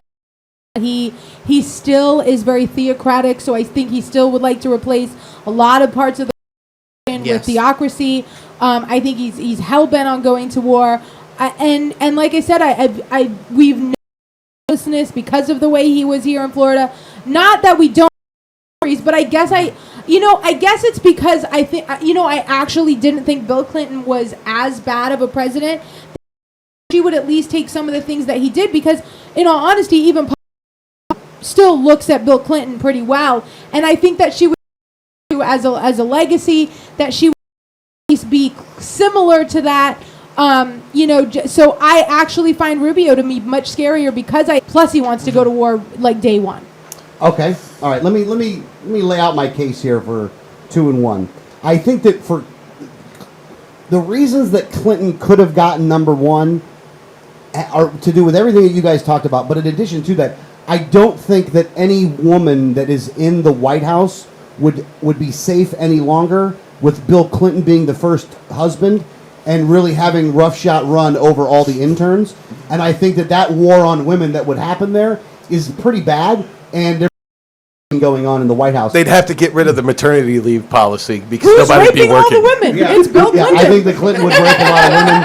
And here's the thing. I think he was limited in time when he was the president. He actually had a job that he had it before. I don't think he has any limits then, and so I think he'll do a lot more raping. So that was one, just kind of a side note as to why Clinton should have gotten number 1. And what Tommy was saying about the war aspect, they run a lot more and you're right about that. But Rubio, for me, look, a little biased here because I ran You're a lot against him. biased. I'm a lot biased here. I knew that you wanted Rubio at number one. I think didn't we all do. Actually, that actually is not true. My number one that I would have picked Is would be Lindsey Graham. Yeah. Graham's my number one because Graham, you know what? I like the self-hating homosexuals. I just don't like those people. Just come out the closet. We will accept you for who you are. I have zero problem with you being gay. I have a major problem with you so much that you want to end the world to do it. And you can get married now. Yeah, exactly. Yeah. And don't get me wrong. Here's the thing. My 10, though, just so you know, I would have gone, because, again, it was a joint effort, so I didn't want to I didn't want to make a lot of callings Well, here. you were outvoted. I got outvoted, yeah. But mine would have been Graham, Santorum, and Huckabee would have been the top three. Wow. Well, That because would have been my... the for you is the most It's the big. scary. It's Oh, a yeah. big thing to understand the ability for them to actually achieve that. Right. So they may want it, and that's frightening to me, but the ability to achieve it is something completely different. See, and that's why I would pick Rubio, because I feel like he kind of takes the worst of Huckabee and the worst of Lindsey Graham and combines them together. Yeah. Yeah. No. And he has a real chance, which Right, and he is does really have a scary. chance. I mean, he really does. You know, I mean, he's not doing all that well right now, but he really does have a chance. Yeah. If at the very least, I think a VP spot. At Yeah. the very least, Right. and that's horrifying. And I think Rubio as a VP, whoever is president, needs to watch their back. Yeah. Yeah. Okay. Well, either that or it's an. Fascinated by a Cuban. And he'll be like, "No, it wasn't me, guys. I hate Cuba." I hate Cuba. See, we need to go to war with Cuba. That's exactly to blow that island off the map. Hold on a second here. Are you guys saying that we're going to have another Bay of Pigs? Like, hold on. Are you going to say that Rubio's going to team up with the CIA to take out whoever the president is when they make him the vice president? I think he would do it over. I don't Yeah, even think I CIA. think it's- I think it's he would literally try to invade and Yeah, and it would be use like the- his cousin Jose. I think if he was Speaker of the House, he would arrange assassinations for everyone above him. Yeah. He would arrange the president and the VP. He would use Monroe Doctrine all day and just say, "Sorry." So too close." are you saying that Harris is going to kill the president to make Marco Rubio president once he gets the VP pick? I'm just saying I can't rule it out. I'm not picking an assassin's name, but yes. It's either Javier Mangeras or Pastor Casanova. You pick which one. It could be Manja. You think it's Mangeras? I think Mangeras will have a better to go and be the assassin, and I think he'd be more. Well, no, I think Patrick would be more willing to do it. I think he'd make it look like an accident, quite frankly. He'd be like, "I was just cutting the lawn, man."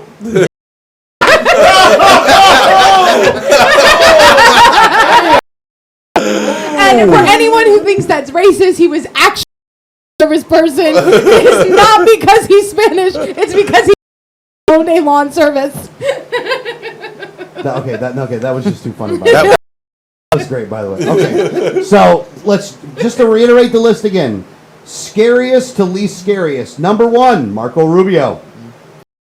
Oh, where's 2? Well, number 2, Hillary Clinton. Number 3, Donald Trump. You know what? And I'm surprised Trump didn't make it higher too, though, even though he got 30. I think it's the threat level, really. Yeah. Again. Okay. Yeah. So number 3, Donald Trump. Number 4, Chris Christie. Number 5, Lindsey Graham. Number 6, Rick Santorum. Number 7, number 8, Bernie Sanders. 9, Jeb Bush. And number 10, Rand Paul. That is your top 10 of the 16.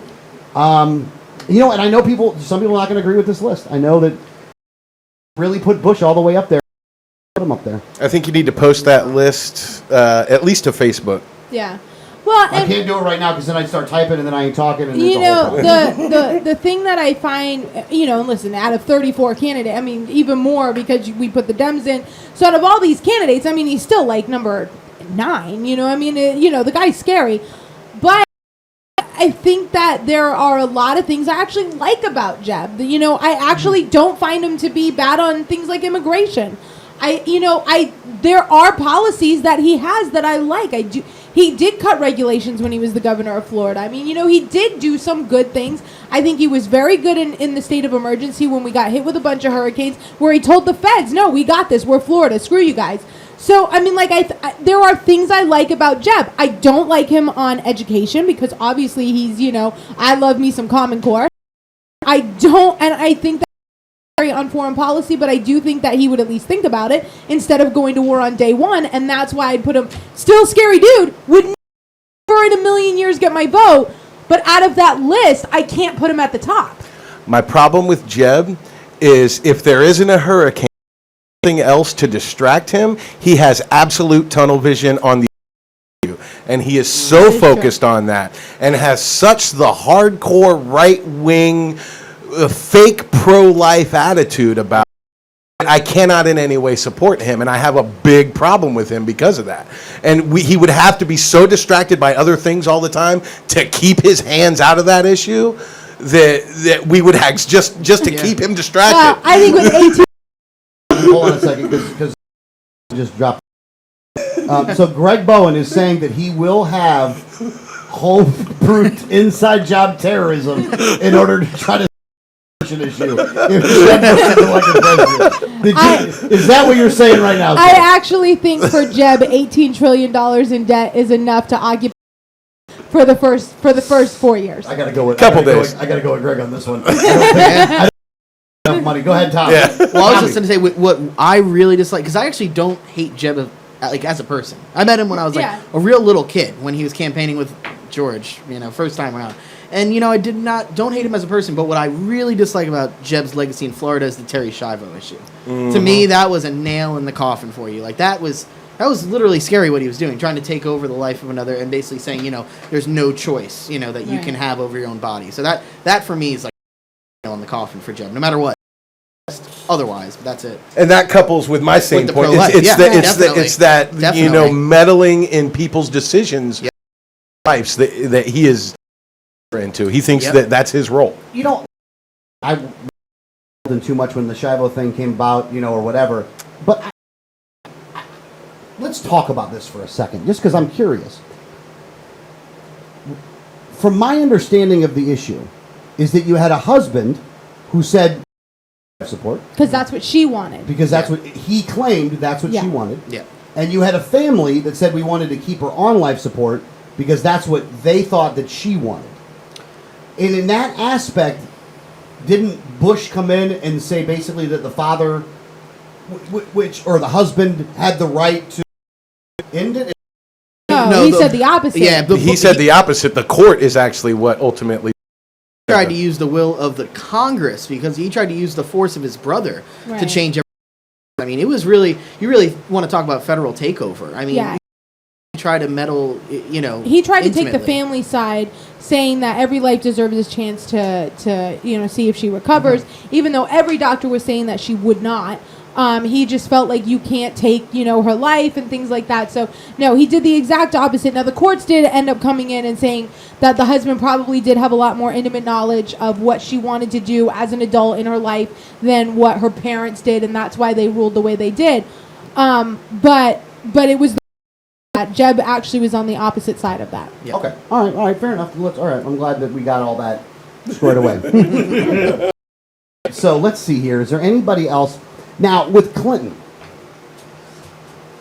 No. Let's stay away from that. We've already gone down that one enough anyway. There's no read. We already talked about the Rube. We've talked about Trump. Let's get back to Sanders. Let's get back to Sanders for a second. There is definitely a movement afoot, or at least somewhat of a movement afoot, of people that are definitely libertarian, that soft spot for Sanders. And I might understand a little bit of it, but I'm curious. I like to flush this out a little bit to figure out exactly what it is. So let me give what thoughts are on it, and then let's ask around.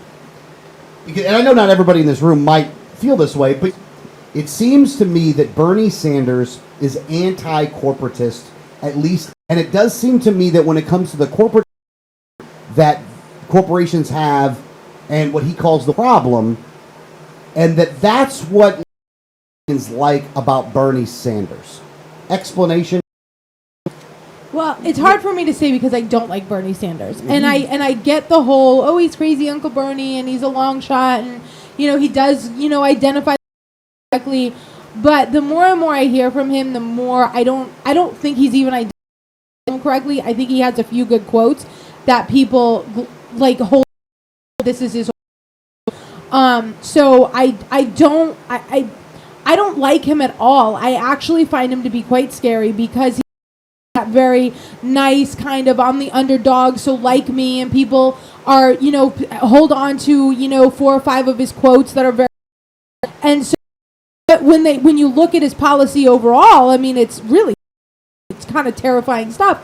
So I actually think he's even more scary because of his likability with different groups, and that when you look at his policies as a whole, they're actually very scary, and so there's no reason to like him. So, and then I'm gonna go to Tommy after this. But so you're almost saying that the appeal for him is the same way that people up quarterback. Well, I almost feel like the appeal for him is, like Donald Trump speaks to a certain segment of the population. He doesn't deserve to be there. His views are just terrible, but they would call racist that just love him.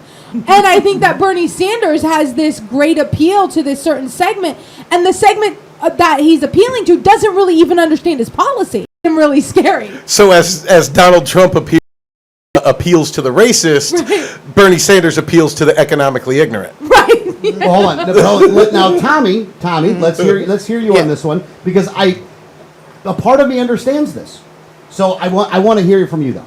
Yeah, I think, from his economic perspective, as someone that super, is really, economics is my thing. I love that. So it'd be kind of strange that I do like Bernie, but I like Bernie because I ultimately believe in the market. So I believe that socialism will ultimately fail, whether it's put into practice or not. I think it will ultimately fail. Bernie on is I really like that there's somebody that actually is a semi-major candidate getting up there and calling for, to hold up as a hero, to do a lot of those things. I genuinely believe he would be an extremely anti-war president. So there's a lot of those. And like I said, if it was in the general election, I could not see him because all too real that some of those plays that I'm a big fan, but he does have that allure that he gets the young people at least interested. So I kind of, what first brought me to Ron Paul was, wow, look at how many other young people are also interested in this guy. He must not be that horrible, and then you start to learn more. And I think Bernie is obviously a little bit different, but at least he's still getting the conversation going. And like I said, previously with his civil libertarian is the best next to up there, nobody can come close to him on a lot of those issues. Economics definitely pretty, and I wouldn't even say socialist, but very protectionist. That old labor union kind of rally cry. So scary, but my faith in the market and the failure of socialism kind of make fast even if he was elected. So what you're saying is that kind of like when your dad catches you smoking a cigarette, that Bernie Sanders is kind of like finishing the pack when it comes to socialism. Like we've snuck a couple cigarettes here and there, and Bernie Sanders gets in, and now you got to smoke the whole pack. Yeah. All right. Fair enough. And what I would think is it. I don't think unfortunately, unless we really if it happens in a couple years, I don't think. I think maybe Bernie Sanders even fast forwards some of that on the economic side. Is even if he gets in, I think he would do great on the civil libertarianism side, and I think he would be a great example of why a lot of the socialist policies actually. Yeah. So at least like I said, if we have Hillary get up, what is she? She's moving us to the left on economics, and she would go bomb everybody. Get Jeb. He wouldn't do anything from the economic side. He would just make us more crony, and then we get more war. So at least with Bernie, we'd at least have one side that's like super correct, right. Just the one side. So again, not a reason necessarily to vote for him, but a reason to admire him, at least the fight, at least that civil libertarianism, reach more people, and that makes our jobs, I think, easier to reach out to a lot of the left. A lot of people on the left. There's I think when people think of libertarianism now, a lot of young people, I've heard this myself, is you're a Republican with a beard and tattoos. It's like, no, that's not what it is, So I think it could help bring a lot of people on the left, actually, if you can explain the economic side, like you said, economically ignorant, but if the civil libertarian side, we're halfway there. All right, here's my next question for the three of you. And I don't get to. Oh, go ahead, Greg. The reason I think that Bernie is so popular amongst libertarians is you have to remember there is this libertarianism does come from that side of thinking.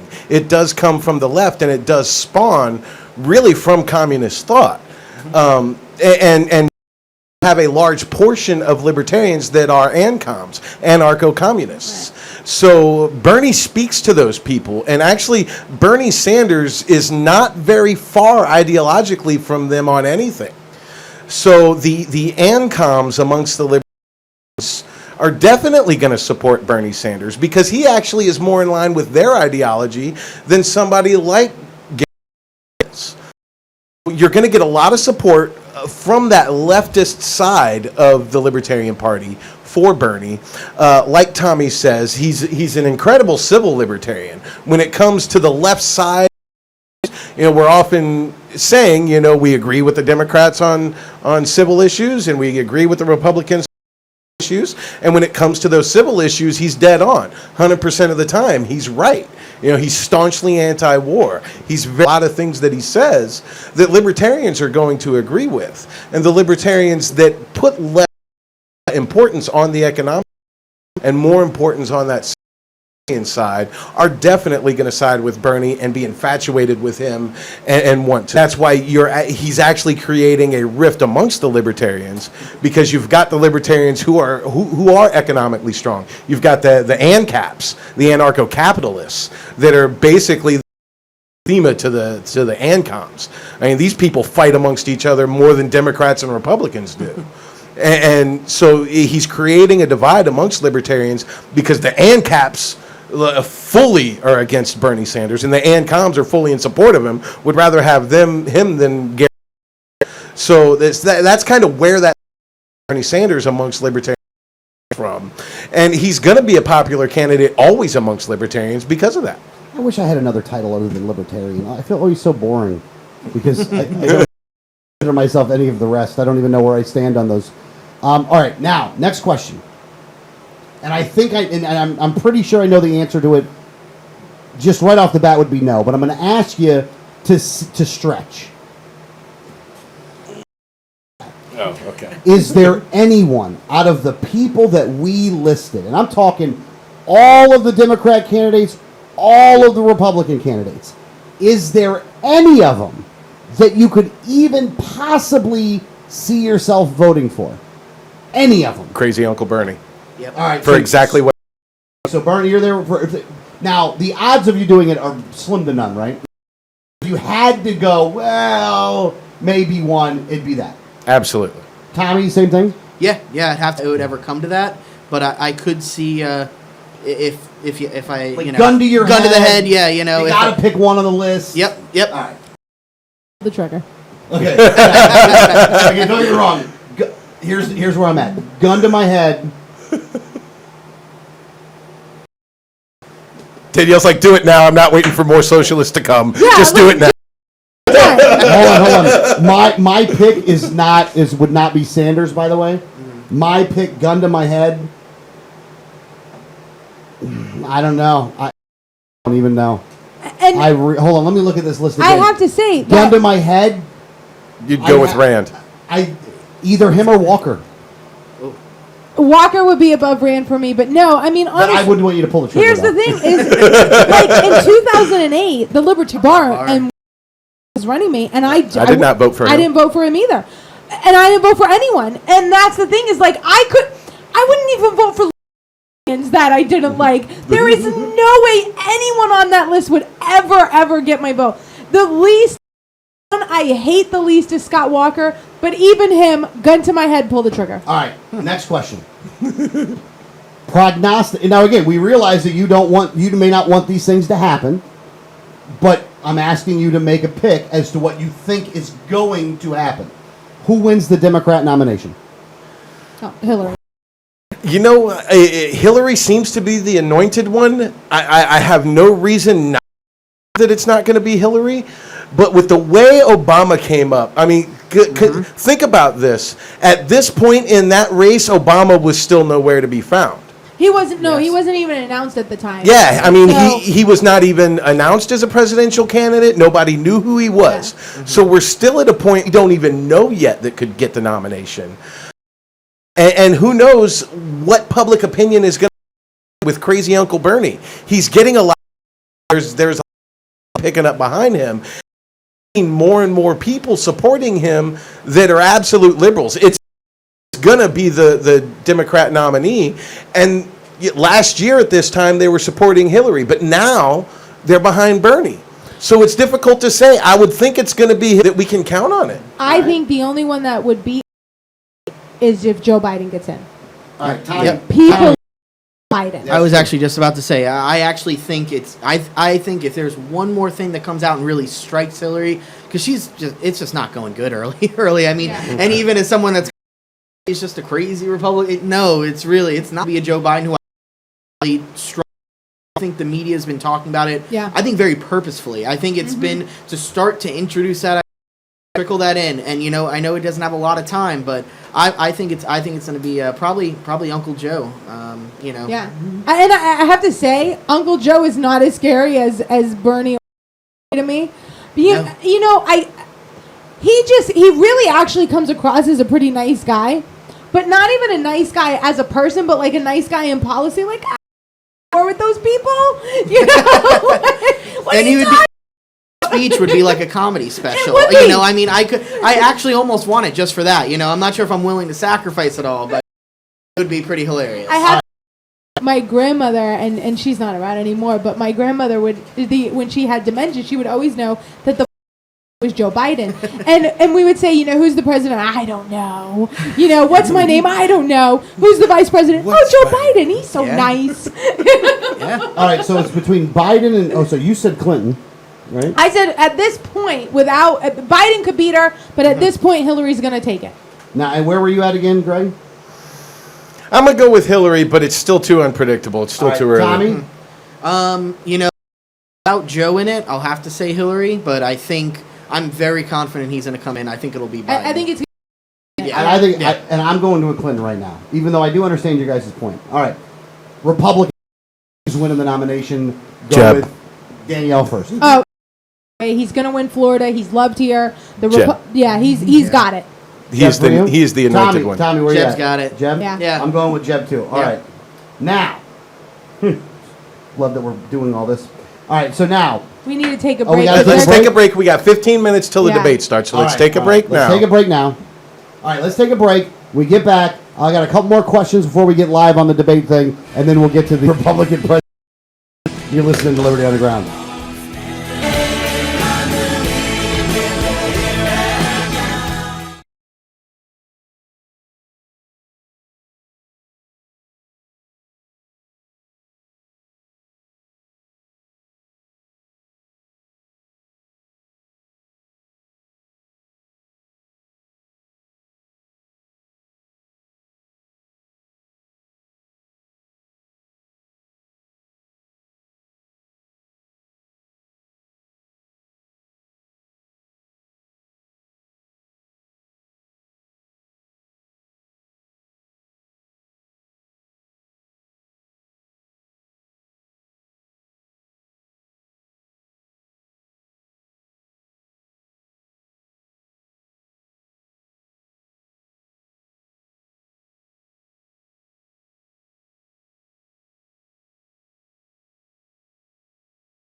Extravaganza, and we will be simulcasting the clown car that is known as the GOP debate.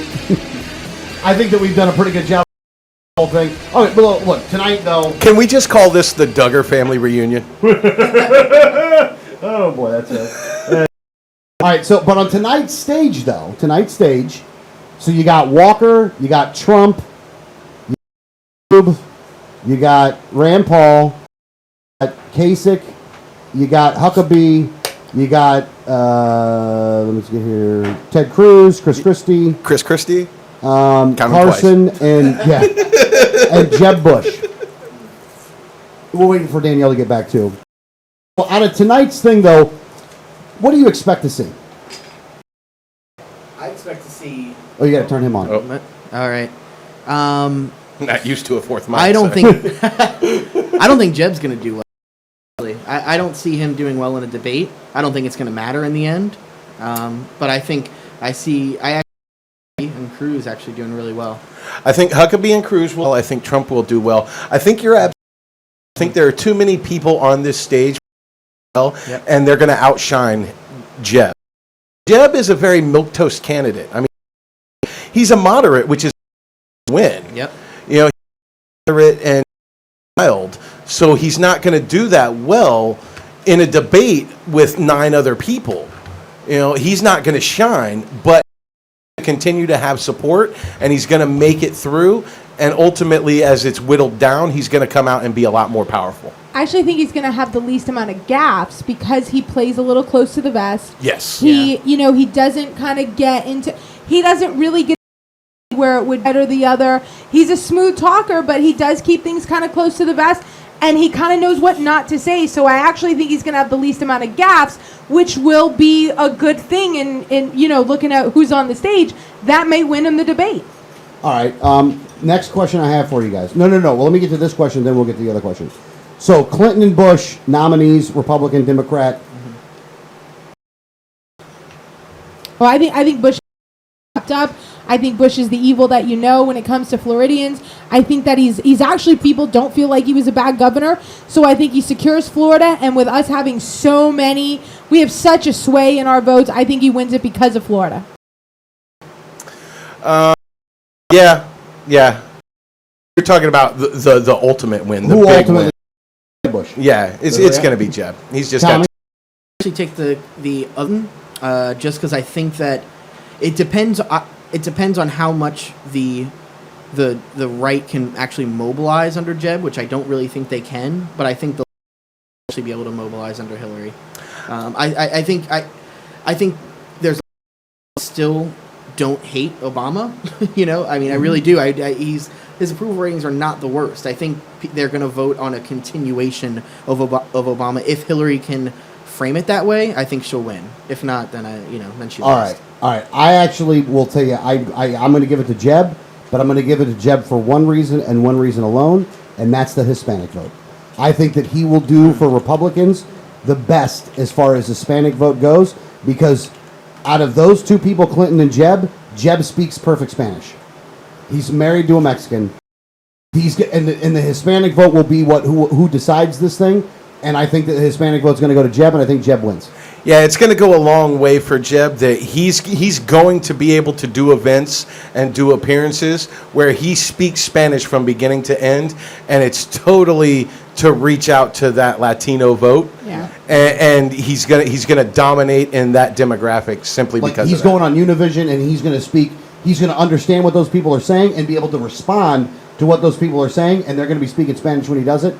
And I look at that's how I view Jeb winning. I don't care the base. I think on the Republican side, I understand what Tommy's saying, by the way, because that's why Romney lost. Romney didn't speak Spanish. The difference right there is that he speaks Spanish, he wins. Not that I want the man to win, but I'm just saying that's what I think is going to. All right, so now tonight's debate, and I asked earlier, but I'm going to ask you, Danielle, who do you think is going to do well tonight? I think Jeb is going to. I don't think he's going to have the large amount of gaps that you will see some of the others have. I actually think that Rand Paul might do okay. I think that you're going to see someone like Scott Walker really come out on top.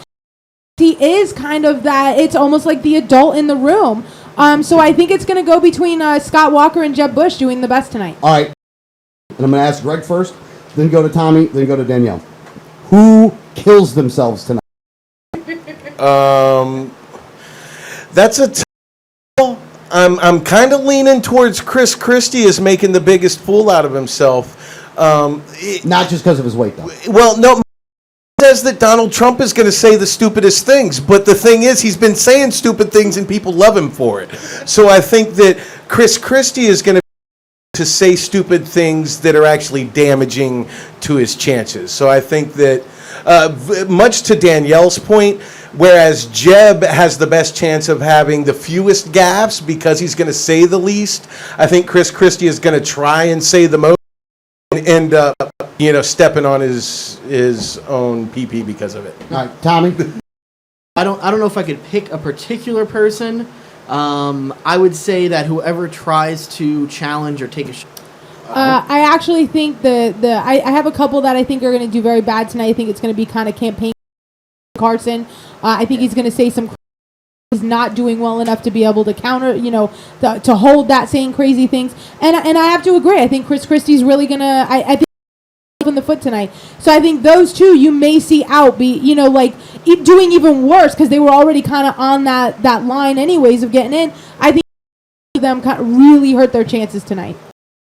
Oh, boy, I tell you what, you guys actually made this one difficult now.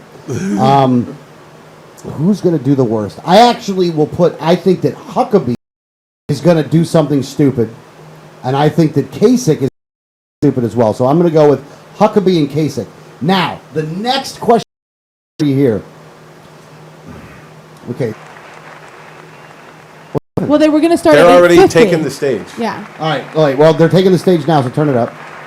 So basically, in a moment, just so the audience understands and the candidates know, they're going to stand behind these lecterns, and we're going to Stand behind give the you the lecterns. rules, which of course their campaigns have already been informed of. They know the rules, but we'll go over them again just one more time, and the audience will be brought up to speed, and then we'll get started with our questions. Kelly. It's so interesting, and I guess they all know that about each other a lot during the previous 6 months or so. Now they're going to get to talk to each other.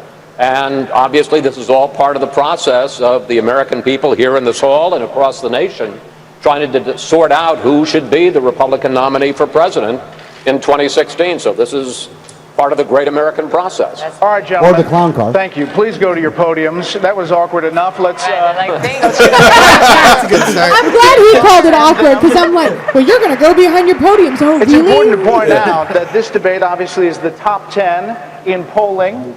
They were chosen by the position from top to bottom in the positioning on the stage. And remember, we had another debate on this from 5 to 6 that included 7 other candidates. This is the field. That's right. I bet these guys are glad that Carly Fiorina did not appear in the because, boy, she unleashed a can, if you know what I'm saying, earlier. I'm telling you, like I said, everybody on my friends list was That's the saying that she exciting won. thing, because, there's been a lot of question, should it be divided, should it not be divided? And yes, I don't get it. We're the 7 lowest in the polls. Now we have the top 10 in the polls, but process, and it was certainly Then there true was 4 those years 20 ago. that Some didn't that make it were into in the the lower polls. tier are going to jump up. And perhaps some that are here tonight are going to slip down a little bit, but there's a long time between now and the snowy caucuses in February in Iowa. Right. We should point out our next debate is right before the Iowa caucuses, and it's going. This is, I think, going to be very Thank meaningful. you, It would have been Howdy tough Doody. to have. He won't say what something that is, though. But it's would have been like herding cats. Photogs, I think that's it. right, Like guys. you know about herding cats. You're not So a the audience knows libertarian. we're going to restart the top of the hour. The nation believes that this debate starts not at 8:50, so we'll get it going at 9 o'clock, and we'll have a clean start to the show. Even Alex thought it's. Well, they were This saying audience 9, has been great. and We're then on gonna the talk first about, debate it says at the 8:50. I'm like, excitement and 8:50. how make this all come together. 10 minutes of pomp and circumstance. Yeah. What happened now? That's their audio. They lost audio. Oh, now because we they're go. starting their show. Well, turn it down a little bit, though. I'm going to ask you guys, no, play it at the same time, though. What do you think Rand's got to do, by the way, in order to get the bass back? On the East Coast, and the moment of Be a truth has He's arrived. got to And all sound like a about liberty. libertarian. Yeah. I don't know that he can get.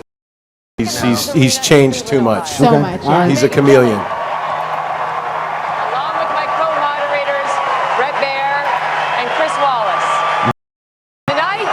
Okay, you cannot do that for the next 2 hours. Duh. Seriously. Tonight, thousands of people I here don't in care the if it's your queue. birthday. Millions of voters at home will get their very first chance to see the candidates face off in a debate, answering the questions you want answered. Yeah, right. Like I they're gonna doubt answer that. In the arena, one of these 10 candidates, or one of the 7 on the previous night, Or one of the will 20 that we. accept the Republican Party's nomination. Tonight's candidates were selected based on an average of 5 national polls. Just a few hours ago, you heard ranked 11 through 7. And now, the primetime event, the top 10. You feel like it's like, Is partnering for tonight's why debate did you with start 10 Facebook minutes for the early if you had to past say again? We've been asking you for questions for the candidates. Nearly 6 million of you viewed the debate videos on our site, and more than 1,000 of you submitted questions, some of which And we're going to you will use hear us none of them. asking tonight. As for the candidates who will be answering those questions, here they are. Positioned on the stage aren't by how answering they stand in the anything. polls. In the center of the stage tonight, businessman Donald Trump. Oh my God. Shaking his hand like Hitler. Governor Jeb Bush. Yeah. You know, you got to notice though, Jeb is getting higher than Trump. Former Arkansas Governor Mike Huckabee. Wow, a deafening thud for Mike Huckabee. Yeah. Texas Senator Ted Cruz. Florida Marco Rubio. This man. The Cuban Eddie Haskell. Paul. New Jersey Governor Chris Christie. And your own Governor of Ohio. Well, of course they're in Ohio, Oh, so yeah. they're gonna be all like, yoo-hoo! Scumbag John Kasich. Like he just barely made it. They almost did this in Ohio without him. Cato and I think he'll be Timothy. gone after this debate. Even, I so. think so too.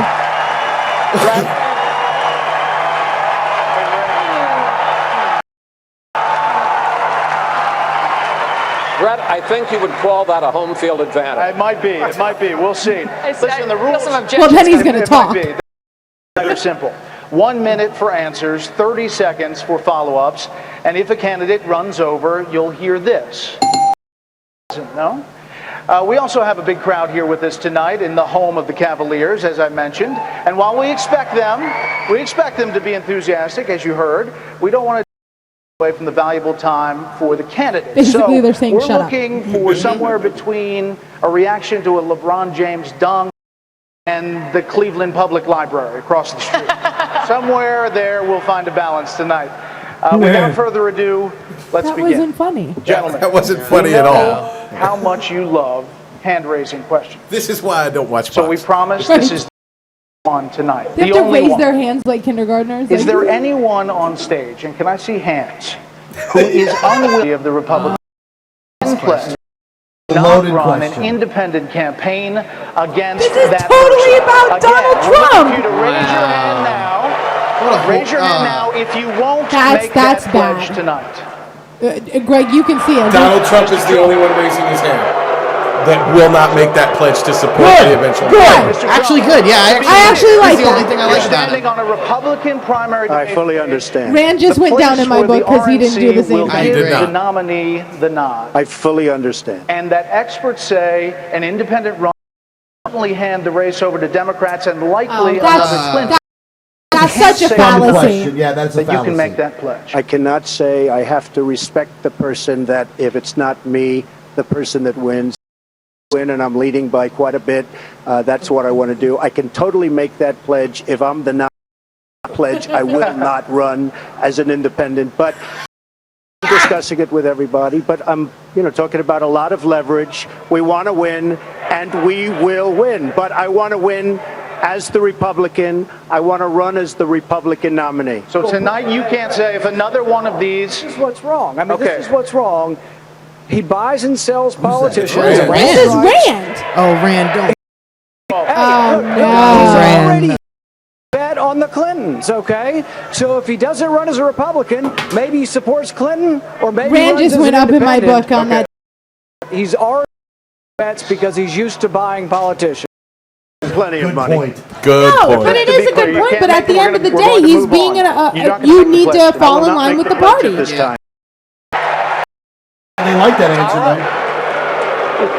That's what. Well, it's mixed That was a reviews. scum. That was a scum. That was a horrible first It question, was. really? A terrible First way to start a questions debate. is on the subject of electability in the general election. And we start tonight with you, Dr. Carson. You are a successful neurosurgeon, but you admit that you have had to study up when it comes to policy, saying there's a lot to learn. Your critics say that your inexperience shows. You suggested that the Baltic states are not a part of NATO, and just months ago you were unfamiliar with the major political parties and government in Israel. And domestically, you thought Alan Greenspan had been Treasury Secretary of Federal Affairs. Aren't these basic mistakes, and don't they raise questions about whether you are ready to be president? Come on, Sarah Well, I Palin could didn't take know what the issue vice with president all did. of those things, but we don't have time. But I will say we have a debate here tonight, and we will have an demonstrating that, in fact, the thing that is probably most important is having a brain and to be able to figure things out and learn things very rapidly. So I actually think that was a horrible question as well. experience That comes was, from yeah. a large number of different arenas. And America became a great nation early on, not because it was flooded with politicians, but because it was flooded with people who understood the value of personal responsibility, hard work, creativity, innovation, and that's what will get us on the right track now. You as well. forgot liberty. Yeah. That was an afterthought. Jeb Bush announced his candidacy for They all forgot presidency. liberty. He said this, when you're a governor, no blending into the legislative crowd. Could you please address Governor Bush across, explain to him, someone who has never held office, are better prepared to be president than he is, a man who you say did a great job running your state of Florida for 8 years? Well, thank you, Chris, and it's great to be here tonight. Saying this, I'm not new to the political process. I was making a contribution as the Speaker of the third largest and most diverse state in the country well before I even got into the Senate. I would add to that this election cannot be a resume competition. It's important to be qualified. If the election is a resume competition, then Hillary Clinton's going to be the next president because she's been in government longer than here tonight. Here's what this is be about. That's not true. This election better be about the future, not the past. It better be Loosely about it the is. issues our nation and the world is facing today. Bernie Not Sanders. simply the issues we once faced. This country is facing an economy that has been radically transformed. You know, the largest retailer in the country, in the world today, Amazon, doesn't even own a single store. And these changes have been disruptive. They have changed people's lives. The jobs that once sustained our middle class, they either don't pay enough or they are gone. And we need someone that understands that as our nominee. If I'm our nominee, how is Hillary Clinton going to lecture me about living paycheck to paycheck? I was raised paycheck to paycheck. How is she going to lecture me about student loans? I owed over $100,000 just 4 years ago. If I'm our nominee, we will be the time, guy. future. Don't get to yell like that. That's in my ear. That you're your own man. You say you have a life experience uniquely your own, not your father's. But there are several opponents on this stage who get big applause with this line. Quote, the last thing the country needs is another Bush in the Oval Office. So do you understand the real concern in this country about dynastic politics? Absolutely I do. And I'm going to run hard, run with heart, and run to win. I'm going to have, maybe the bar is even higher for me. That's fine. I've got a record in Florida. I'm proud of my dad and my brother. In Florida, they call me Jeb. I earned it. I cut taxes every year, totaling $19 billion. Isn't that your first name? We balanced every budget. We went from $1 billion. You have to balance in every reserves budget. to Actually reserves. required. We were one of two AAA bond rating. They Corleone. I vetoed 2,500 in the budget. I'm my own man. I govern as a conservative, govern effectively. And the net effect was, during my 8 years, 1.3 million jobs were created.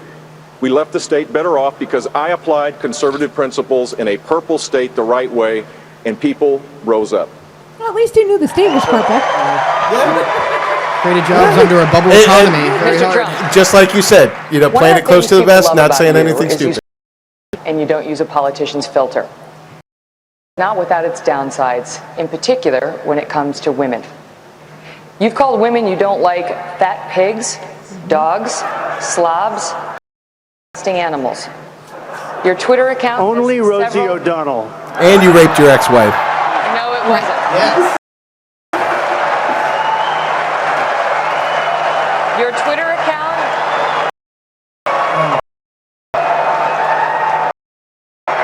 Thank you.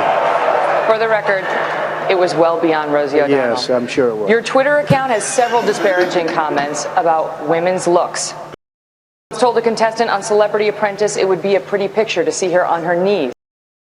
Does that sound to you like of a man we should elect as president? And how will you answer the charge from Hillary Clinton, who is likely to be the nominee, that you are part of the war on women? I think the big problem this country has is being politically correct. I've been There's a difference between politically correct and what he said. And being a jack. Or total political correct. To be honest with you, this country doesn't have time either. You be an asshole, Don. Exactly. We don't win anymore. We lose to China. We lose to Mexico, both in trade and at the border. We lose to everybody. And frankly, and oftentimes it's fun, it's kidding, we have a good time. What I say, none of that is a good time. And honestly, Megan, if you don't like it, I'm sorry. I've been very nice to you, although I could probably maybe not be based on the way you have treated me. Surprised you didn't say tough titties. But you know what? Oh my gosh. We need strength, we need energy, we need quickness, and that's in not this country strength. to turn it around. Yeah. That I can tell you right now.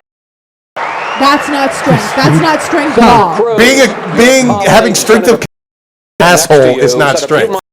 Agrees with you on a number of issues, but he says you do nothing to grow the party. He says you feed red meat to the base, but you don't reach out to minorities. You have a toxic relationship with GOP leaders in Congress. You even called the Republican leader Mitch McConnell a liar recently. Which is why some people love Ted How Cruz. can you win 16 when you're such a divisive figure? American people are someone. Speak the truth. I'm still waiting. Still working. You're looking for See up there? I don't someone to go to Washington to go along, to agree with the career politicians in both parties, in bed with the lobbyists and special interests, then I ain't your guy. There is a reason that we have $18 trillion in debt. Because as conservatives, as Republicans, we keep we got a House, we got a Senate, and we don't have leaders who honor their commitments. I will always tell the truth and do what I said I would do. That was a good answer. Great answer. And how does no one else not hear Nathan Lane right there? Of conservatives. It's the ears that are distracting. He's got the only ears that compete with Obama. Governor in a blue state. About you, not surprisingly, come from your state of New Jersey, and one of the top issues they are talking about is the economy. This is why. Under your watch, New Jersey had 9 credit rating downgrades. It's 40 private sector growth. It's an employee pension crisis. Man, they're and the Garden State ballbusters has the tonight. third highest foreclosure rate in the country. This is why, So this is should why voters everyone believe hates you. What do you say? that your country's finances would be any different? If you think it's bad now, you should have seen it when I got there. had The more fact food. is, in the 8 Fat- years did he say before fat? taxes and fees were raised at the state level 115 times. In the 8 years before I became governor, spending was increased 56%. And in the 8 years before I became governor, there was 0 net private sector job growth in New Jersey. 0 for 8 years. So what did we do? We came in, we balanced an $11 billion deficit on a $29 billion budget by cutting over 800 programs in the state budget.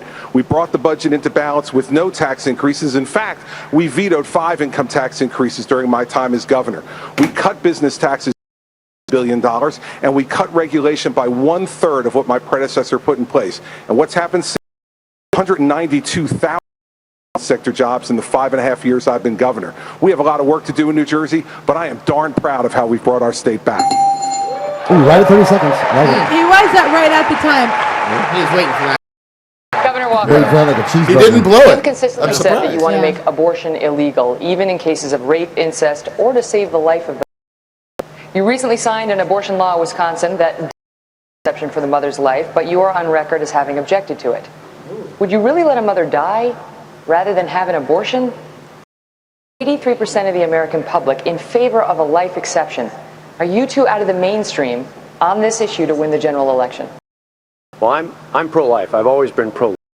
I've got a position I think is good for Americans out there in that I believe that is an unborn child that's in need of protection out there. And I've said many a time that unborn child can be protected, and there are many other alternatives that will also protect the life of that mother. That's been consistently proven. This is why Planned Parenthood more than 4 years ago, long these videos came out. I've got a position that's in line with everyday America. No, you don't. And she actually gave you the status. She was asking you a question. Positions on social issues. You favor a constitutional amendment banning same-sex marriages. You favor a constitutional amendment banning abortions, except for the life of the mother.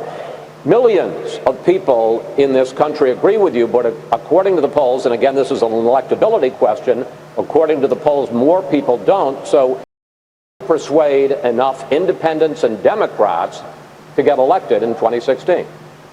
Chris, I disagree with the idea that the real issue is a constitutional amendment. Huckabee. That's a long and... I've actually taken a position that's bolder than that. A lot of people are talking about defunding Planned Parenthood as if that's a huge game changer. I think it's time to do something more bold. I think the next president ought to invoke the 5th and 14th Amendments to the Constitution. Clearly know I've heard this before. that baby inside the mother's womb is a person's conception. It is. How do we know that? That we now have clear on. And this notion that we just continue to ignore the personhood of the individual is a violation of that unborn child's 5th and 14th Amendment rights for due equal protection under the law. It's time that we recognize the Supreme Court is not the policy to be pro-life and protect children instead of rip up their body parts and sell them like they're parts to a Buick. Nobody didn't get that. Parts to a Buick, by the way. Senator Paul, you recently blamed the rise of ISIS on hawks. Yeah. You later said that statement, you could have said it better. But the statement went on, and you said, quote, everything they've talked about in foreign policy, they've been wrong for the last 20 years. Why are you so quick to blame your own party? First of all, only ISIS is responsible for the terrorism. Only ISIS is responsible for the But we do have to, how are we going to defeat ISIS? I've got a proposal. I'm the leading voice in America, not arming of ISIS. I've been fighting amidst a lot of opposition from both Hillary as well as some Republicans who wanted to send arms to the allies of ISIS. Rides around in $1 billion worth of U.S. Humvees. It's a disgrace. We ought to stop it. We shouldn't fund our enemies, for goodness sakes. So we didn't create ISIS, created themselves, but we will stop them. And one of the ways we stop them is by not funding them and by not arming them. Yeah, you got to be stronger than that, guy. Yeah. You got to be stronger. That was lackluster. That was weak. You chose to expand Medicaid in New York, like several other governors on this stage tonight. Over budget by some estimates, costing taxpayers an additional $1.4 billion in just the first 18 months. Your Medicaid, invoking God, saying to skeptics that when they arrive in heaven, St. Peter isn't going to ask how they've kept government, but what they have done for the poor. Why should Republican voters, who generally want to shrink government, believe that you won't use your St. Peter rationale to expand every government? Well, first of all, Megan, you should know that President Reagan expanded Medicaid 3 or 4 times to treat the mentally ill. 10,000 of them sit in our prisons. It costs $1,500 a year to keep them in prison. I'd rather get them their medication so Could've they spent the can money lead yourself, a decent guy. life. he's Secondly, not we are answering the question. rehabbing the drug addicted. 80% of the people in our prisons have addiction problems. We now treat them in the prisons, the community, and the recidivism rate is 10%, and everybody across knows that the tsunami of drugs is treating them on their feet and come into the emergency where it costs more, where they're sicker, and we end up paying. We brought a program in here to make sure that they're on their feet. And you know what? Everybody has a right to their God-given purpose. And finally, our Medicaid is growing at one of the lowest rates in the country. And finally, we went from $8 billion in the hole, $1 billion in the black. We've cut $5 billion in taxes and 150,000 jobs. Hey, knock it off. Ding, ding. A new subject that all of you have been talking about and some of you have been disagreeing about, and that is the issue of immigration. This is Governor Bush, you released a new plan this week on illegal immigration, focusing on enforcement, which some suggest is your effort to show that you're not soft on that issue. I want to ask you about a statement that you made last year about illegal immigrants, and here's what you said. Answer in Spanish. That'd be great. It's an act of love. It's an act of commitment to your family.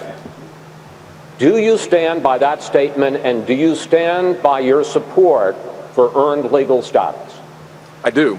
I believe that the great majority of people coming here illegally have no other option. They want to provide for their family. But we need to control our border. It's our responsibility who comes in.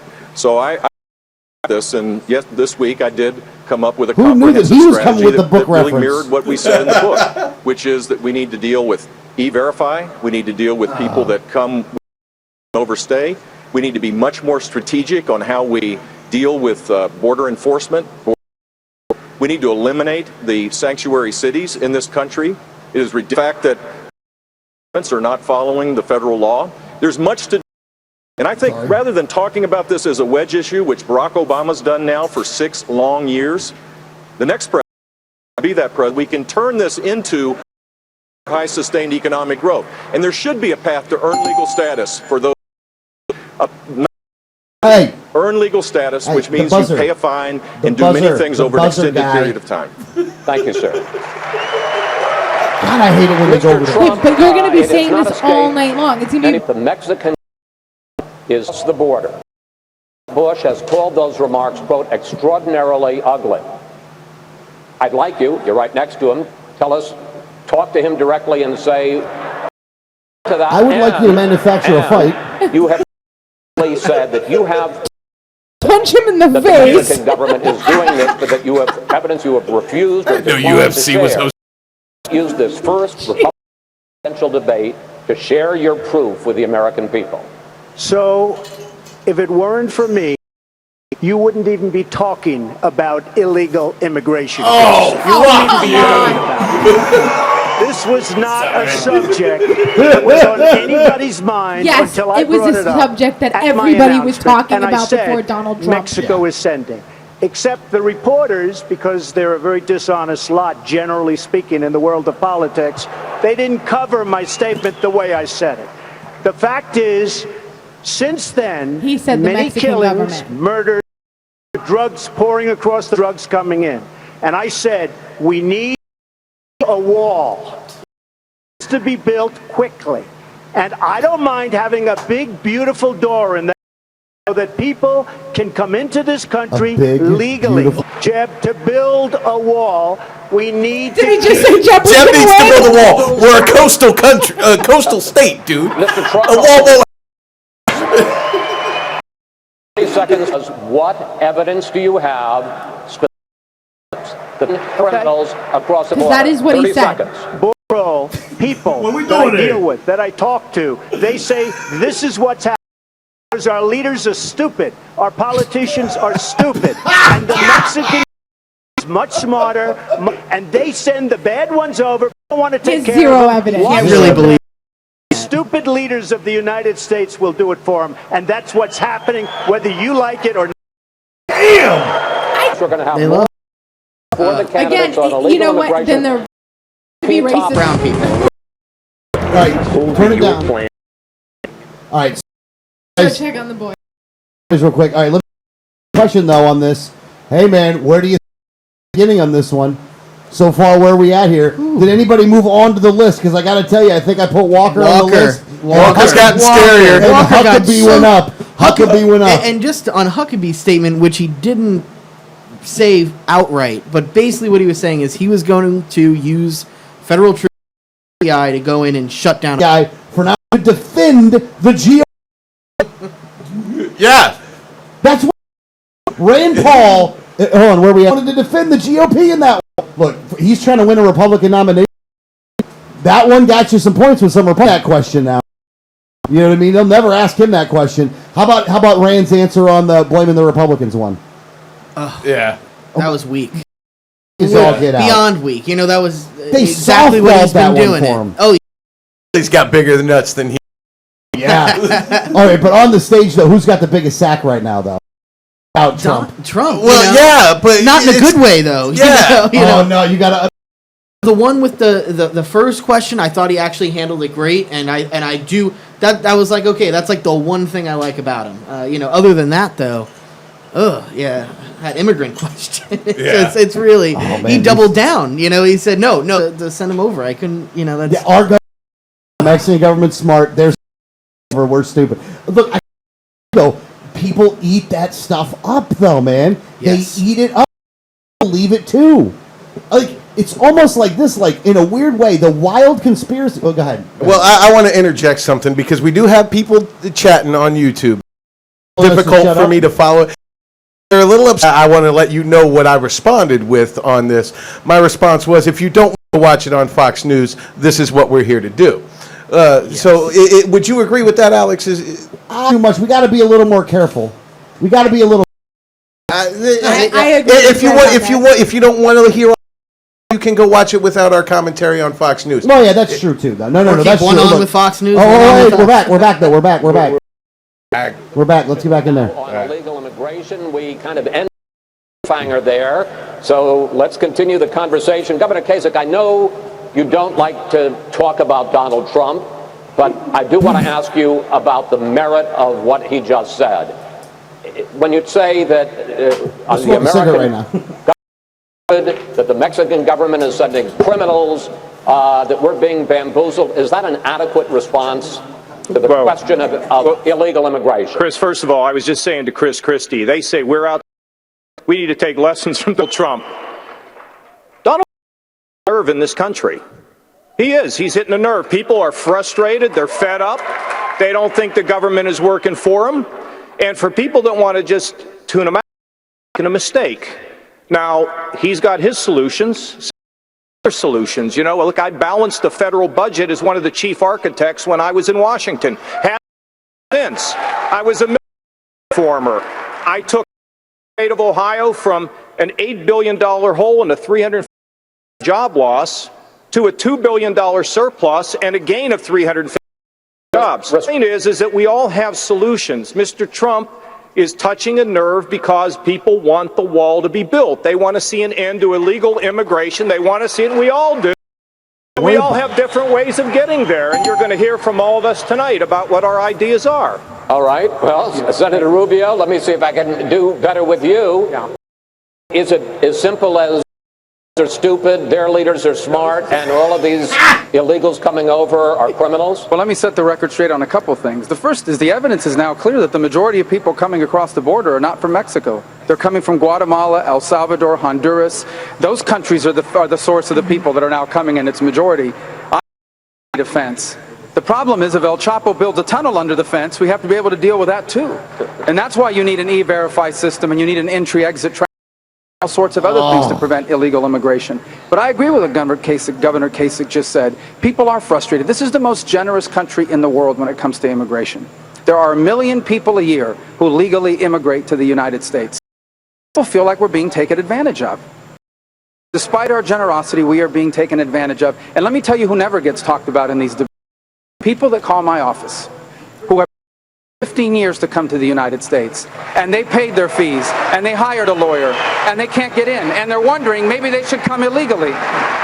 And so these are important issues, and we should address it. It's a It's serious that problem system that that needs to makes be people addressed. come illegally. Yeah, And it's the otherwise, system. we're going to keep talking about this for the next 30 years like we have for the last 30 years. Shut up, Governor Rubio. Walker, Governor Walker, from 2002, recently as 2013, just 2 years ago, you supported comprehensive immigration reform, including a path to citizenship. Now you say that was a reaction to something you hadn't about and that you've changed your mind. Other than politics, could you explain why in the last 2 years you've changed your position on a path to citizenship? And are there other past positions that we shouldn't hold you to? Earlier this year, I Yes, flat I out remember. said, I acknowledge that. I said I actually listened to the American people, and I think people across America want a leader who's actually going to listen to them.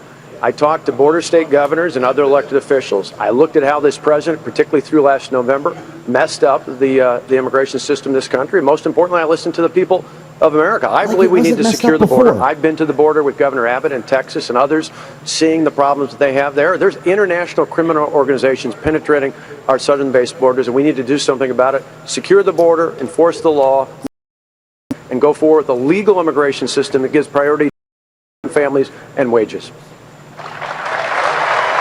Well, that was scripted. Senator Cruz, some 1,400 people submitted questions on the topic of illegal immigration of Kate Steinle in San Francisco, allegedly That's a loaded question. shot down Totally loaded. by an illegal. Doug Betancourt sent this question: will you support Kate Steinle's law, which would impose a mandatory 5-year prison term for an illegal who's deported and then returns to? And will you define? Not only will I support it, I have authored Kate's law in the United States Senate and filed a petition. I tried to get the Senate to vote to pass Kate's law on the floor of the Senate just 1 week ago, and the leader of our own party blocked a vote on Kate's law. You know, there was reference made to our leaders being stupid. It's not a question of stupidity. It's that they don't want to enforce the immigration laws. That there are far too many in the Washington that support amnesty. President Obama's talked about fundamentally transforming. There's 7 billion people across the face of the globe, many of whom want to come to this country. If they come, but if they come illegally, get amnesty, that is how we fundamentally change this country. Really is striking. A majority of the candidates on this stage amnesty. I have never supported amnesty. All right, gentlemen, we're going to switch topics now and talk a bit about national security. Because he's horrible Governor on Christie, immigration. you've said that Senator Paul's opposition to the NSA's collection going so far as to call before Congress to answer for it if we should be a terrorist attack. Do you really believe you can assign blame to Senator Paul just for opposing the bulk collection of people's phone records in the event of a terrorist attack? Yes, I do. And I'll tell you why. Yeah. Because I'm the only person on this stage who actually filed applications Act, who have gone before the federal, the Foreign Intelligence Service Court, prosecuted and investigated and jailed terrorists in this country. On 11th, I was appointed by President Bush on September 2001, and the world changed enormously the next day. And it happened in my state. This is not theoretical to me. I went to the funerals. We lost friends of ours in the Trade Center that day. My own wife was 2 blocks from the Trade Center that day at her office, having gone through it that morning. Standing on the when graves you of actually dead have people to be is what he's doing right responsible for doing this.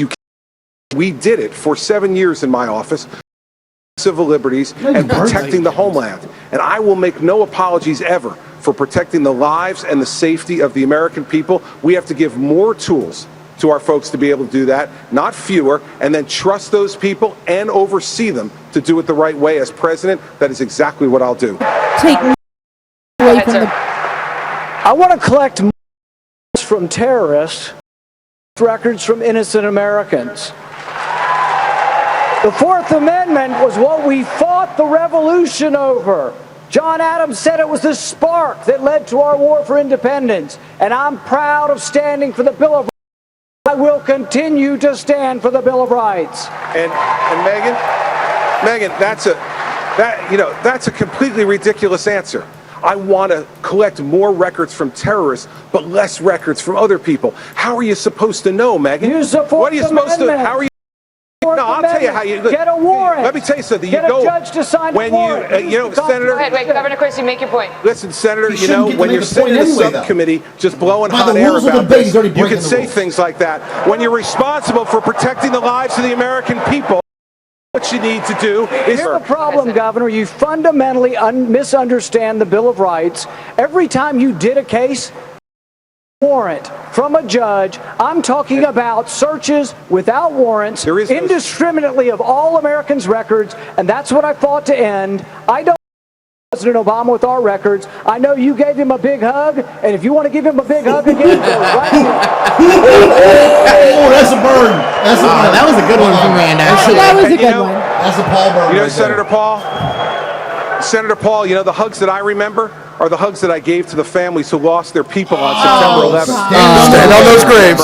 And those had nothing to do. And those had nothing to do with politics. Unlike what you're doing by cutting speeches on the floor, putting them on the internet within a half a second. All right, we're going to cut it off there. We're going to get to you, Governor, but I really want to get to a Facebook questioner. His name is Alex Shaw. Question. My question is, how would the candidates stop the treacherous act of ISIL and its growing influence in the U.S. if they were to become president? Senator Cruz, I want to talk to you about this because many of the Facebook users and the folks on Facebook the candidates to speak to ISIS tonight. Chairman of the Joint Chiefs, a question. What would it take to ISIS in 90 days? ISIS will only be truly destroyed once they are rejected by the populations in which they hide. And you accused him of pushing Medicaid for the Iraqis. How would you destroy ISIS in 90 days? The commander-in-chief that speaks the truth.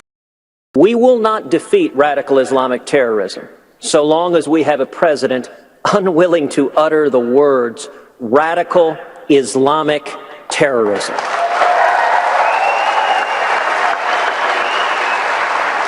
When I asked Dempsey, the chairman of the Joint Chiefs, what would be required militarily to destroy ISIS, he said there is no military solution. We need to change the conditions on the ground so that young in poverty and susceptible to radicalization. That, with all due respect, is nonsense. It's the same answer the State Department gave that we need to give them.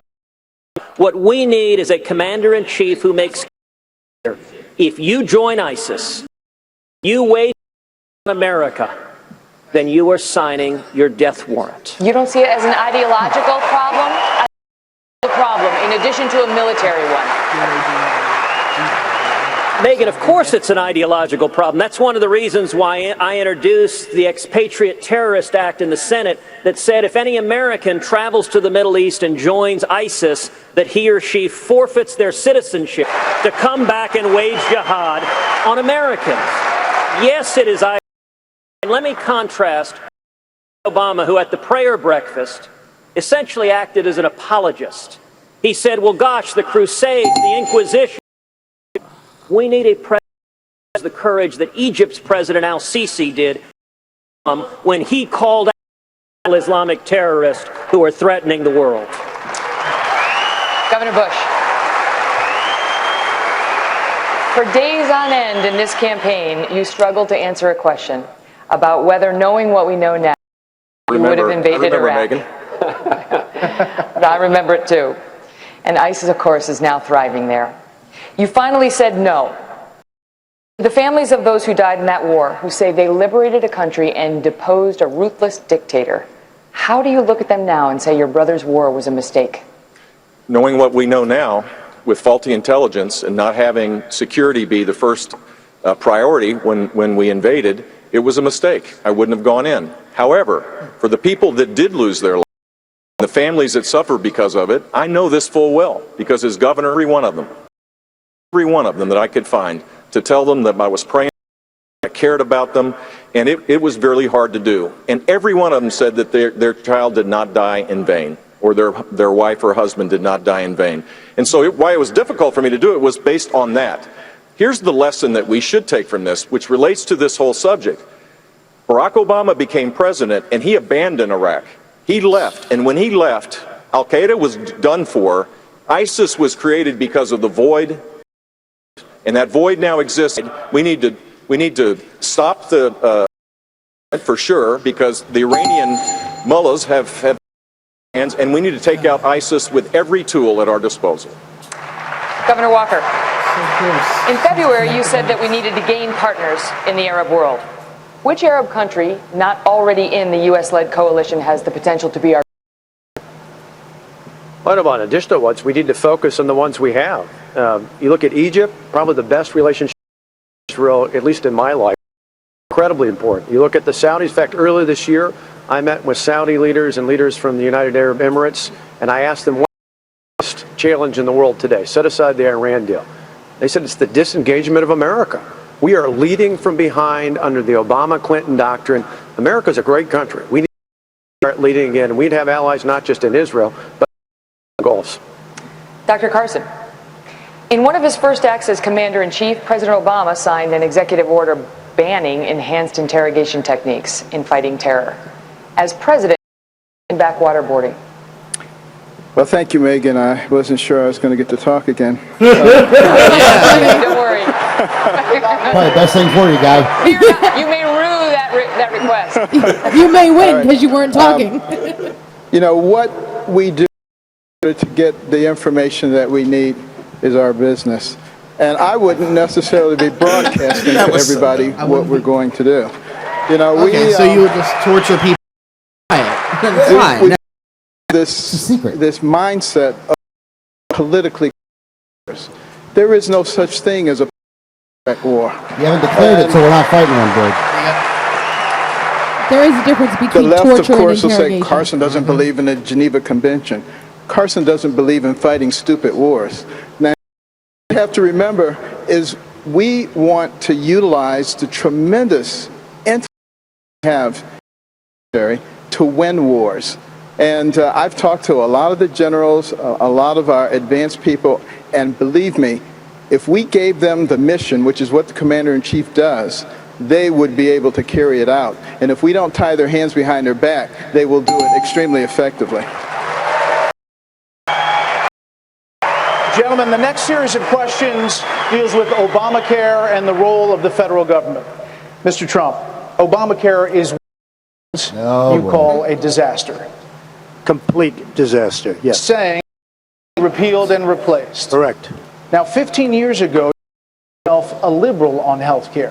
You were for a single-payer system, a Canadian-style system. Canadian. Why were you for that then, and why aren't you for it now? First, let's go back to 2004. I came out strongly against with Iraq because it was going to destabilize the Middle East, and I'm the only one on the stage that knew that and had the vision to say it, and that's exactly what happened. The Middle East became totally destabilized. So I just want to say, as far as single payer, it works in Canada, it works incredibly well in Scotland. It could have worked in a different age you're talking.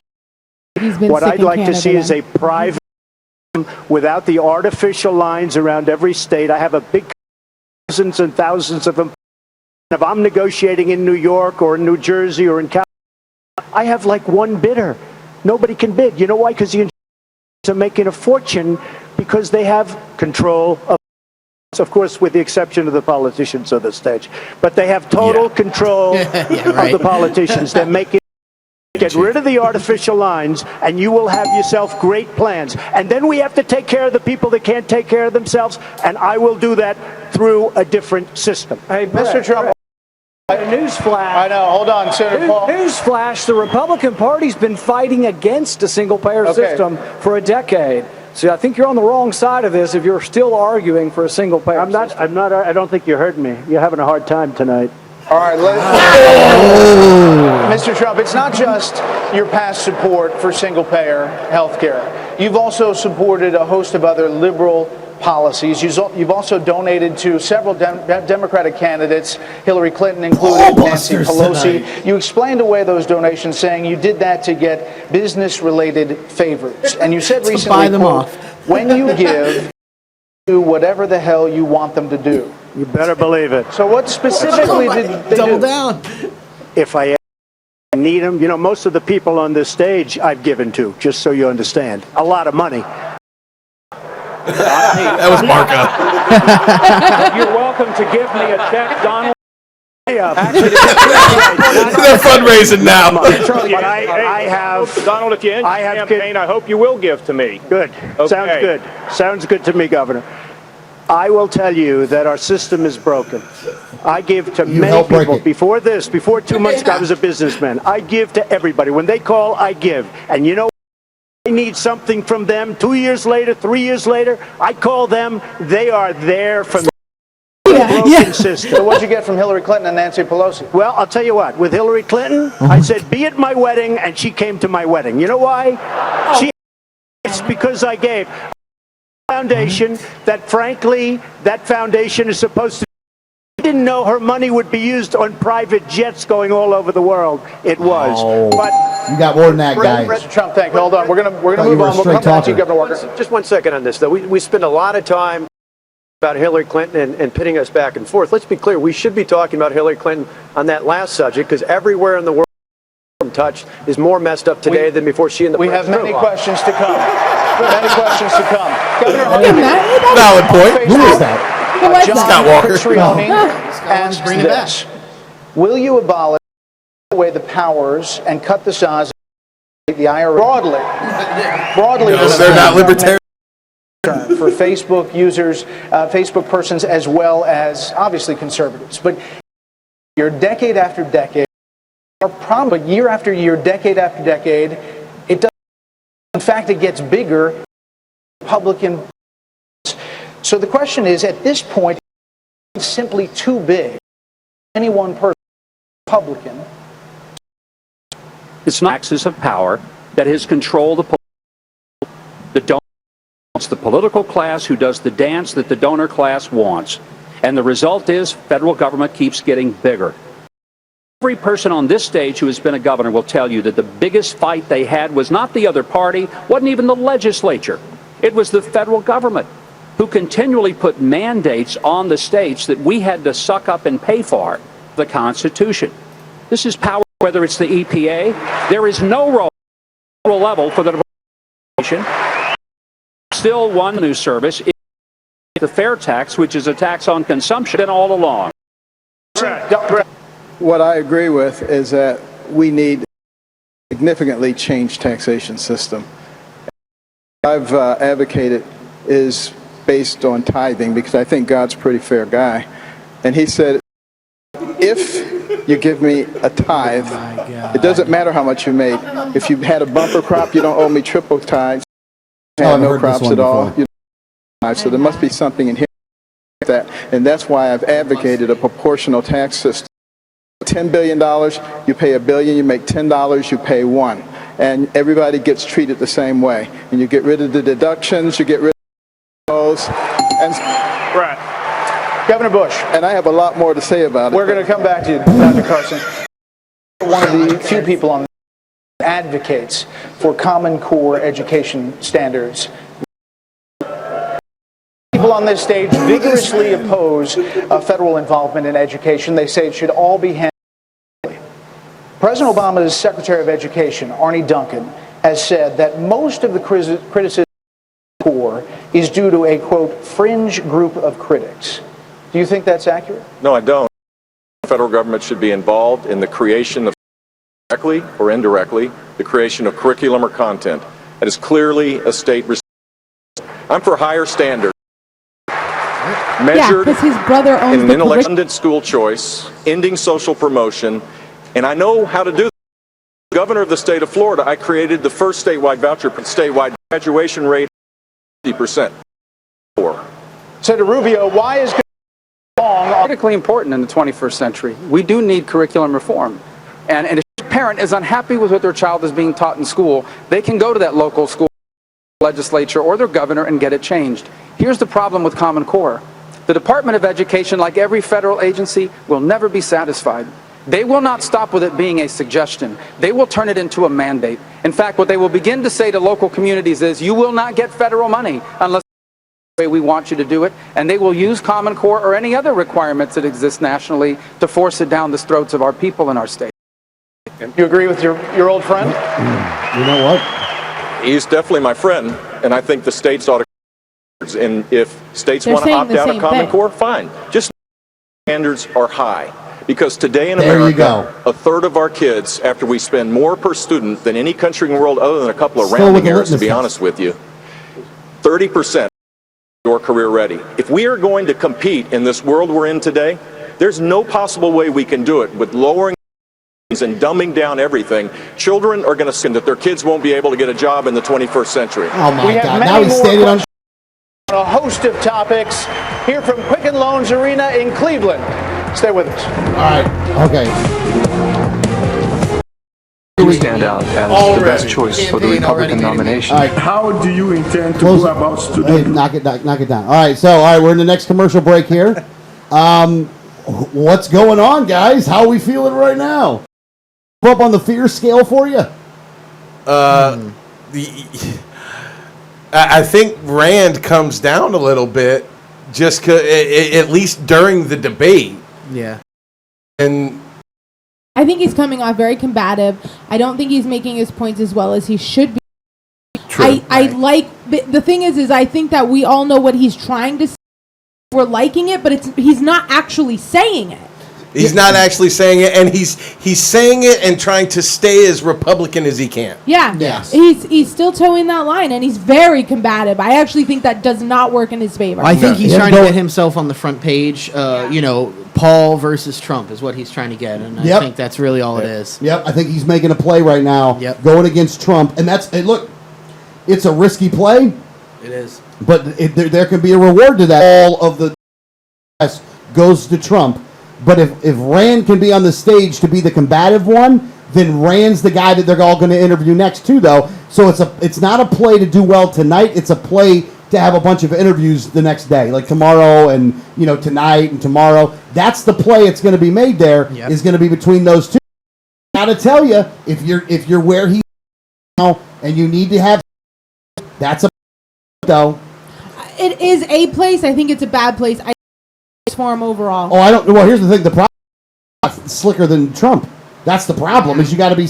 And you know what though? Here's the thing. There's some great stuff you could go after these guys on. First off, the whole Iraq thing is it's the Bush-Clinton or it's the Clinton-Obama doctrine. Are you kidding me? Like this is what Bush was going down. They're literally trying to rewrite history in what they're talking about. Yeah.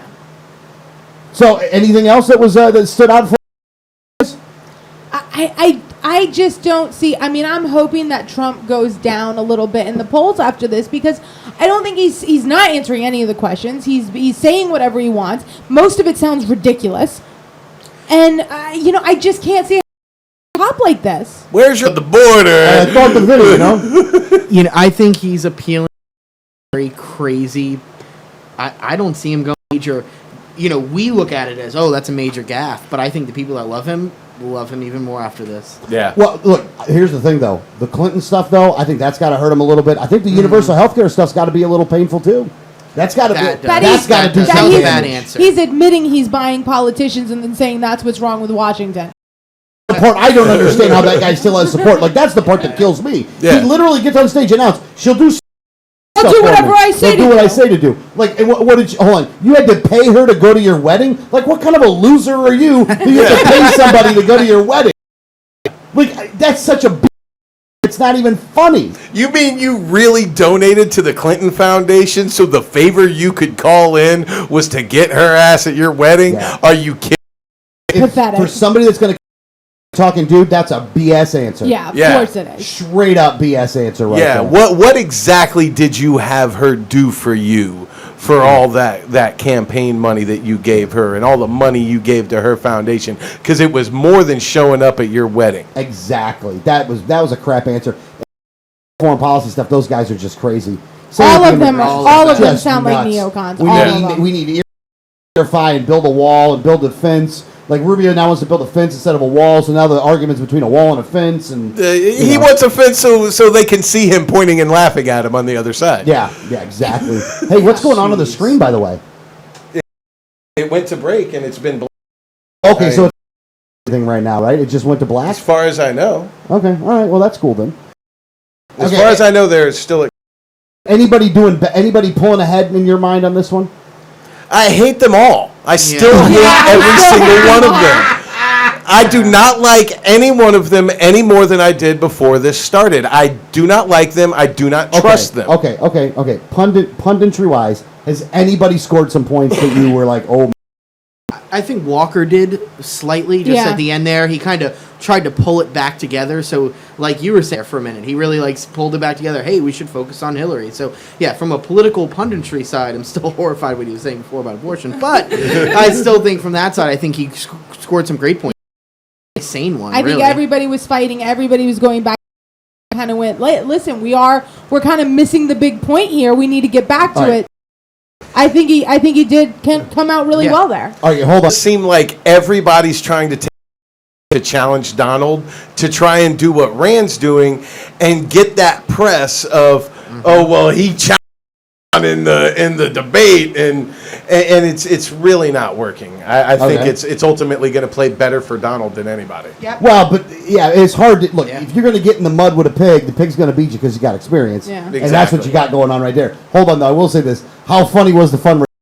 The fundraising part was classic. That was. You never give me any money. And then Donald was like, yeah, sure, why not? Like, I give you money. They all went into fundraising mode. They're like, money? Wait, you've got money to give away? Hold on, give to my campaign. Check, I'll take it right here. We'll stop everything. That was funny as crap, by the way. Again, that's why having a dude on that stage like that. Hold on, is this thing the train wreck that you thought it would be? Yes. Yeah. Oh, yeah. Yeah. It's more or less. Yeah, hold on. Different than what I expected. Did you think that the people, that the moderators on Fox would be this big of ball busters? I didn't think they were going to be. I didn't think the questions were going to be. I actually have a lot of respect for this one, though.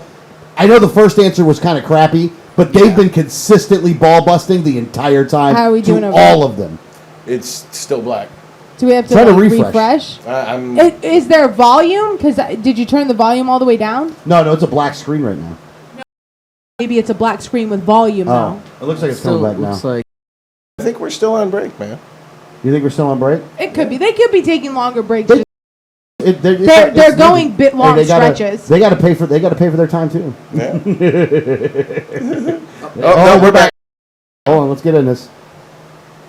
No sound though. Stupid. And the way I will come at it is to educate people, help people understand that is that progressive movement that is causing them the problems. You know, you look at the debt and how it's being driven. Trying to destroy this country, what I would do is find a way to drive wedges between all the people, drive the debt to an unsustainable level, and then step off the stage as a world leader and let our enemies increase while we decreased our capacity as a military person, and that's what she's doing. Gentlemen, we're going to turn now to the subject of the economy, jobs, and money, and the government. And start with you. You have made a bold promise in your announcement. You have new jobs if you were fortunate for 2 terms as president. That many million would be triple what your father and your brother accomplished. And 4% growth. The last president to average that was Lyndon Johnson during the height of the Vietnam War. So, question, how on earth, specifically, would you pull that off? We've done it 27 times since World War II. To lift our spirits and have high lofty expectations for the 2% that the left is saying anything about is so our country. There's 6 million people living in poverty today, more than when Barack was elected.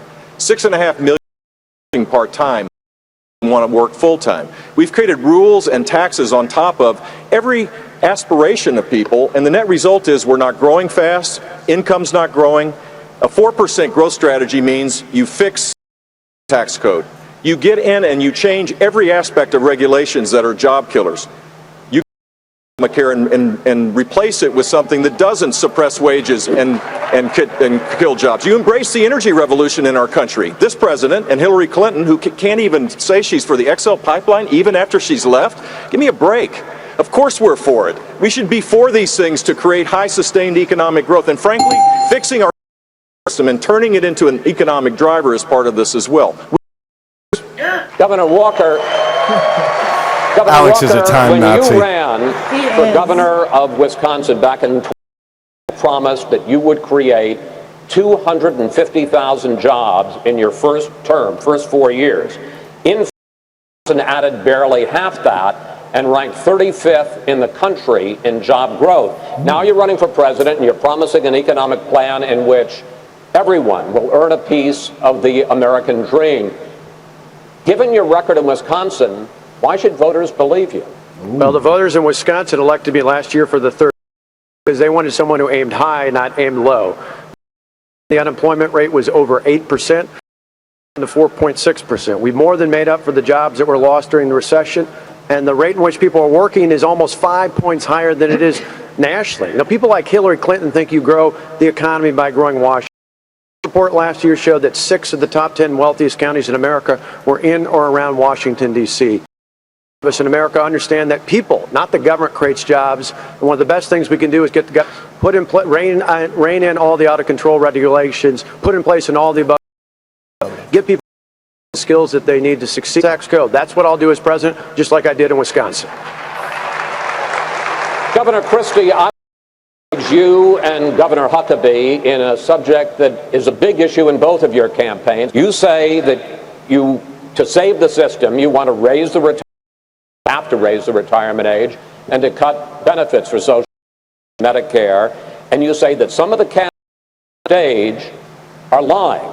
Governor Huckabee says he can Security and Medicare without doing anything. Is he lying? No, he's not lying. He's just wrong.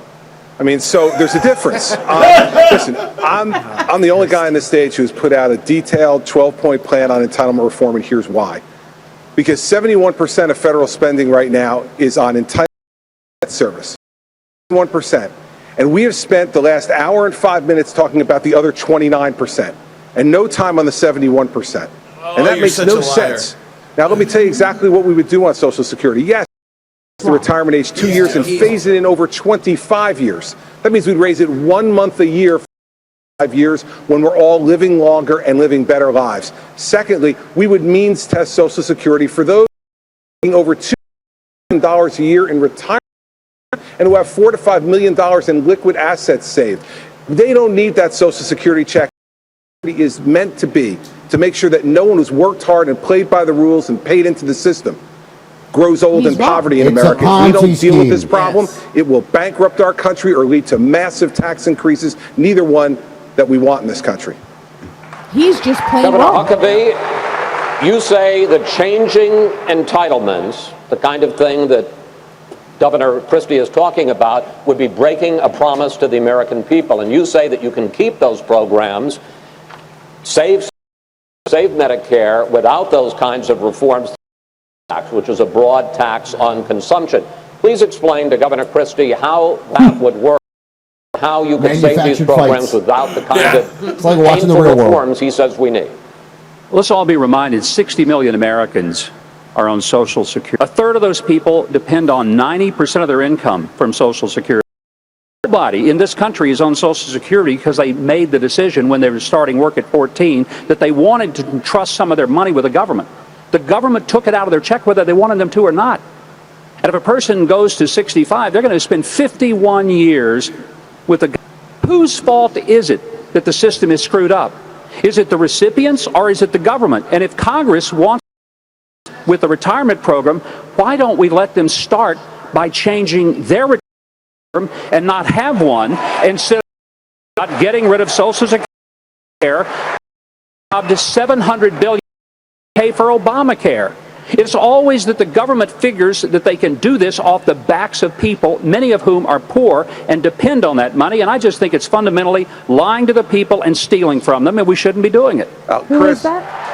That was Huckabee. 30 seconds. Yeah, sure. And I don't disagree with ending Congress program. I'm going to disagree with that. The news for the American people. He's complaining about the lying and stealing. The lying and stealing has already occurred. The trust fund is filled with IOUs. We can't fix the problem just by entering Congress's retirement. That's worth about this much. We need to go at the fundamental. And the fundamental problem is that this system, it has been stolen from. We have been lied to. We need a strong leader to tell the truth. And well, we funded. One of the reasons that Social Security is in so much trouble is the only from people who get a wage. The people who get wages is declining dramatically. Most of the income in this country is made by people at the top who get dividends and capital gains. The fair tax transforms the process by which we fund Social Security, and because the money paid at consumption is paid by everybody, including illegals, prostitutes, pimps, drug dealers, all the people that are freeloading off the system now. I think paying your taxes. Mr. Trump. That hooker money's going to bring us over the top. If pimps and hookers were paying, we'd all be Trump talked a lot good. about how you are the person on this stage. When did Mike Huckabee become a libertarian and go hookers and blow on us? Trump corporations, casinos and hotels have declared bankruptcy 4 times over the century. In 2011, you told Forbes magazine this: "I've used the law to my advantage." But at the same time, experts involved in those bankruptcies say that your companies lost billions. Question, sir, with that record, why should we trust you to run the nation's business? Because I have used the laws of this country that you read about every day in business, have used the laws of this country, the chapter laws, to do a great for my company, for myself, for my family, etc. I have never gone bankrupt, by the way. I have never. But out of hundreds of deals, but sir, excuse me, that's your line, but your companies have gone bankrupt. Out of what am I saying? Bills that I've done hundreds. On 4 occasions, I've taken advantage of the laws of this country, like other people. I'm not going to name their names, but virtually every person that you read about on the front page of the business. The law. The difference is when somebody else uses those laws, nobody writes about it. So when I use it, they say, president. "Oh, Trump, Trump, Trump." The fact is, I built a net You worth make of more than exactly 10 yourself. billion. I have a great company. I employ thousands of people, and I'm very proud of the job I did. Again, Chris, hundreds of deals. 4 times I've taken the laws, and frankly, so has everybody else in my position. And Well, skipped sir, out let's on just your talk about the bill. latest example, which this is is Trump the one reason that I Entertainment would be in Resorts, favor of which Trump. went bankrupt in 2000. Because we need to go bankrupt and we need somebody that knows how to. There you go. Your company lost over 100 people were laid off. Well, Is that the way that you let run me the just tell country? you about the lenders. These lenders aren't total killers.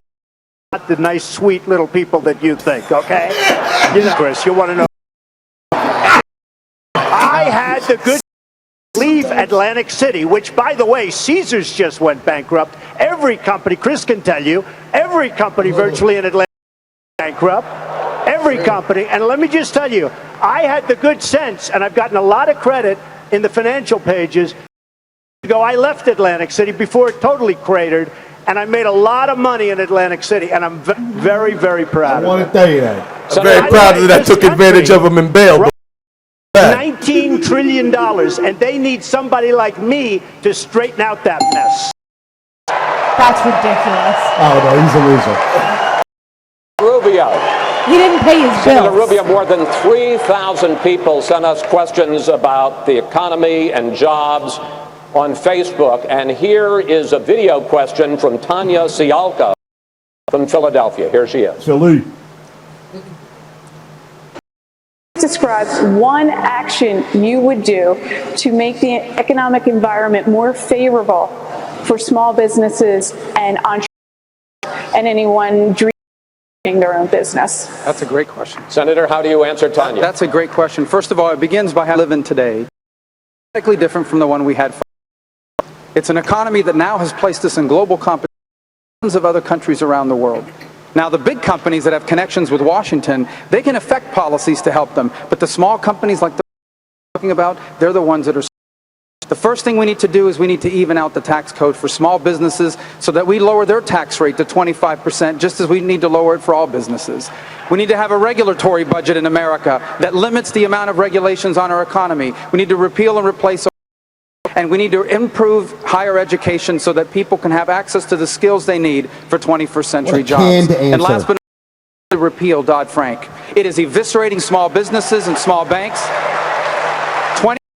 20% of small banks that loan money to has been wiped out over since Dodd-Frank has passed. We need to repeal and replace Dodd-Frank. We need to make America fair again for all businesses, but especially those being run by small businesses. Rubio, thank you. Gentlemen, another question for a few of you. Just yesterday, President Obama criticized Republicans trying to block the Iran deal, calling them knee-jerk partisans, adding, headliners chant death to America were, quote, making with the Republican caucus. Here's what two of your opponents on the 5 p.m. debate stage said about Iran. I will tell you one thing. I would whole lot rather have Carly Fiorina over there doing our negotiation than John Kerry. Maybe we would have gotten a deal where we didn't give everything away. But the issue is to have up and says not only no, but hell no to this money going to a regime that is going to use it for terror.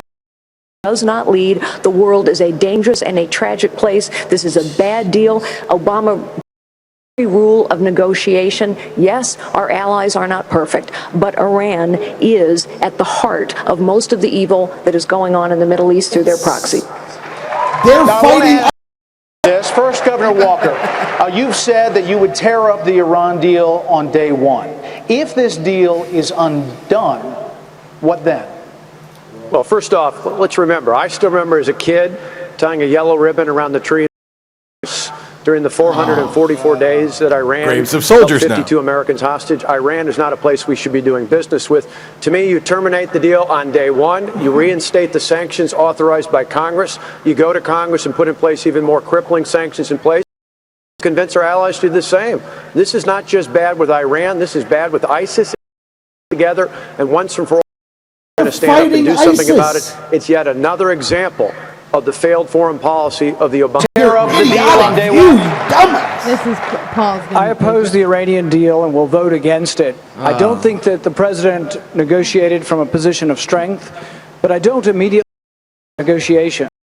A Reagan conservative, Reagan did negotiate with the Soviets, but you have to negotiate a position of strength, and I think President Obama gave away too early. If there's going to be a negotiation, you're right, Tommy. Believe somehow that the Iranians are going to comply. And I asked this question to John Kerry. I said, do you believe they're? He said, no. And I said, well, how are we going to get them to comply? I would have never released the sanctions before there was consistent evidence of compliance. Ronald Reagan said trust but President Obama is trust but vilify. Trust our enemies and vilifies everyone who disagrees with him. And the reason we disagree with him has nothing to do with party. It has to do with the incredibly dangerous place that this world is going to be as a result People don't understand in how which to we make got peace in the nothing. world. We didn't even get 4 hostages out. We got nothing. And Iran gets everything they want. We said we would have anywhere, anytime negotiation inspections. We gave that up. We said that we would make sure that they didn't have any nuclear capacity. We gave it. And tell us what we got. I'll tell you what the world got. The world has a burgeoning nuclear power that didn't, as the Soviets say, we might defend ourselves in a war. What the Iranians have said is, we will wipe and we will bring death to America. When someone points a gun at your head and by God, you ought to take it seriously. Right. And we You're need to taking take that a seriously. very long contact. He's just straight up lying is what he's Well, doing. the first debate night of the 2016 campaign continued in Cleveland after a... Stick around. Man, Socialist just history. rewriting history every chance.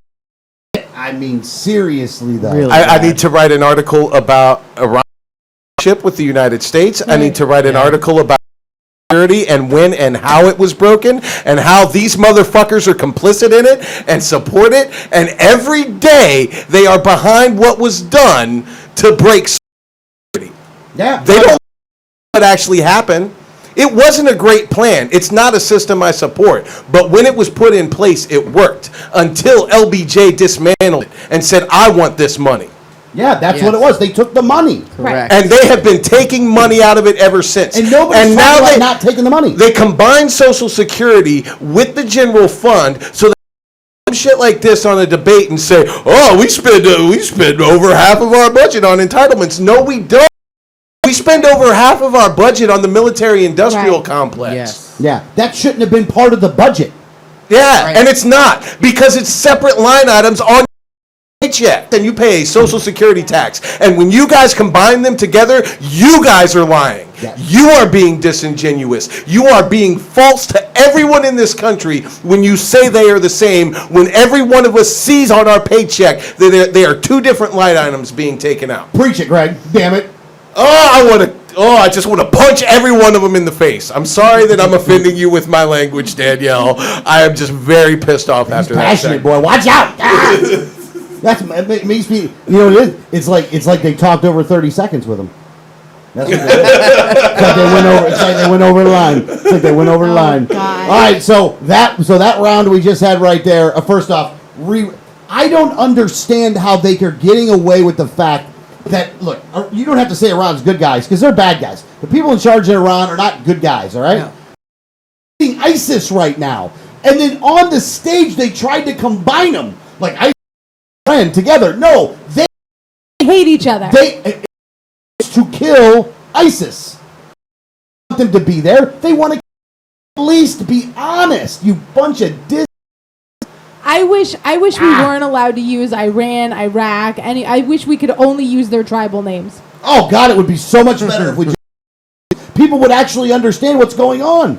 They would actually have these guys wouldn't be able to lie. Yeah, that's true too. You know why Iran does not work well with the United States? Because we don't work well with them. We've betrayed them at every opportunity. Why don't you think the American Indians trust the U.S. government? It's the same damn deal. We break every treaty. We break every deal we make. We turn our backs on our allies and screw them over. We take their money. We take their treasure. We take their guns. We take their freedom, just like we do here in this country. And then them to show us respect. It's ridiculous. It's a very arrogant foreign policy. Think about this. Think about the first Iraq war. The first Iraq war, when we went in, we told the people in that country to have their backs if they were against Saddam. And then what did we do? Really, what did we do? We abandoned those people, and all those people died. Yeah. Again, why would you want to trust us if that's what we're going to do? You want to get, America, hey, look, man, you got to take account for some of the right now, for Pete's sake. I don't understand what the freaking problem is with we are a party or a country of personal freaking responsibility. Does that somehow not happen on a foreign policy basis? That we're not going to be responsible? Again, Iran's a bunch of bad guys. So let's make sure that they don't deal. Is that going on right there? You bunch of Obama's not even right. He's clocks right twice a day, and for the wrong reasons he was able to get this done. To discuss some social issues. Oh, here we go. Let's start with you. Many Republicans have been outraged recently by a series of videos on Planned Parenthood. You now say that you support ending federal funding for this organization. However, until late 2014, right before you started your campaign, you sat on the board of Bloomberg charity that quite tens of millions of dollars to Planned Parenthood, sized donations. And if you did know, charity so openly committed to abortion rights. I joined the Bloomberg Foundation because of Mike Bloomberg's shared commitment to full education reform. That's why I was on it. We never had a debate about it. It was presented and we approved it, item by item. Here's my record. As governor of the state of Florida, I defunded Planned Parenthood, create money for pregnancy centers. We expanded dramatically the number of adoptions in the foster care system. We did parental notification laws. We ended partial birth abortion. We did all of this, and we were the first state to do a Choose Life license plate. Now 29 states have done it, and tens of millions of dollars to create a culture where more babies are adopted. But did you know? No, I didn't know, but it doesn't matter. I was working on this board because of the education. My record is clear. My record as a pro-life governor is not in dispute. Yes, that is correct. I'm completely pro-life, and I believe that we should have a culture of life. It's informed by my faith. Thank you, Captain Obvious. And I did this not just as it related to unborn babies. I did it at the end-of-life issues as well. Yes. This is something that goes way beyond politics. And I hope one day that we get to the point where we respect life in its fullest form across the board. And around the world. You favor a rape and incest exception to abortion. They discriminate against an entire class of human beings. If you believe that life begins at conception, as you say you do, how do you justify ending a life just because it begins violently through no fault of the baby? Well, assessment of my record. I would go on to add that I believe all You don't favor a is that we pass a law in this country that says all human life at every stage of its development is worthy of protection. In fact, I think that law already exists. It's called the Constitution of the United States. And let me go further. I believe that every single human being is entitled to the protection of our laws, whether they can vote or not, whether they can speak, they have a birth certificate or not. And I this history of our country and call us barbarians for murdering millions of babies. Give them a chance to live. Yeah, but you won't take an opportunity not stain on their graves. In 1999, you said you were, quote, very pro-choice, even supporting for killing partial birth entire abortion. villages overseas. You favored an assault weapons ban as well. In 2004, you said in most cases you identified as a Democrat.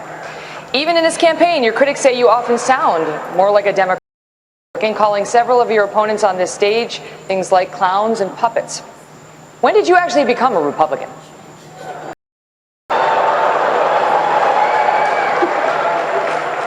I don't think very much. I'll tell you what, I've evolved on many issues over the years, and you know who else has is Ron evolved on many issues. And I am pro-life. I was in business. They asked me a question as to pro-life or choice. And I said, if you let it run, that I hate the concept of abortion. I hate the concept of abortion.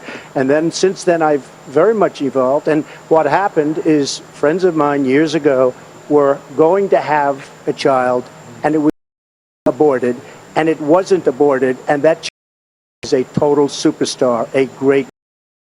And I saw that, and I saw other instances. And I am very, very proud to say that I am pro-life. As far as being a Republican is concerned, I come from a place, New York City, which is virtually, and I have really started to see some of the negatives. As an example, and I have a lot of liking for this man, but the last number of months of his brother's administration were a catastrophe. And unfortunately, those few months gave us President Obama. Can't be happy about that. Governor Bush, I want to ask the subject of name calling your fellow candidates. A story appeared today quoting an anonymous GOP donor who said you called Mr. Trump a clown, a buffoon, something else that cannot be repeated. None of which is true. Is it true?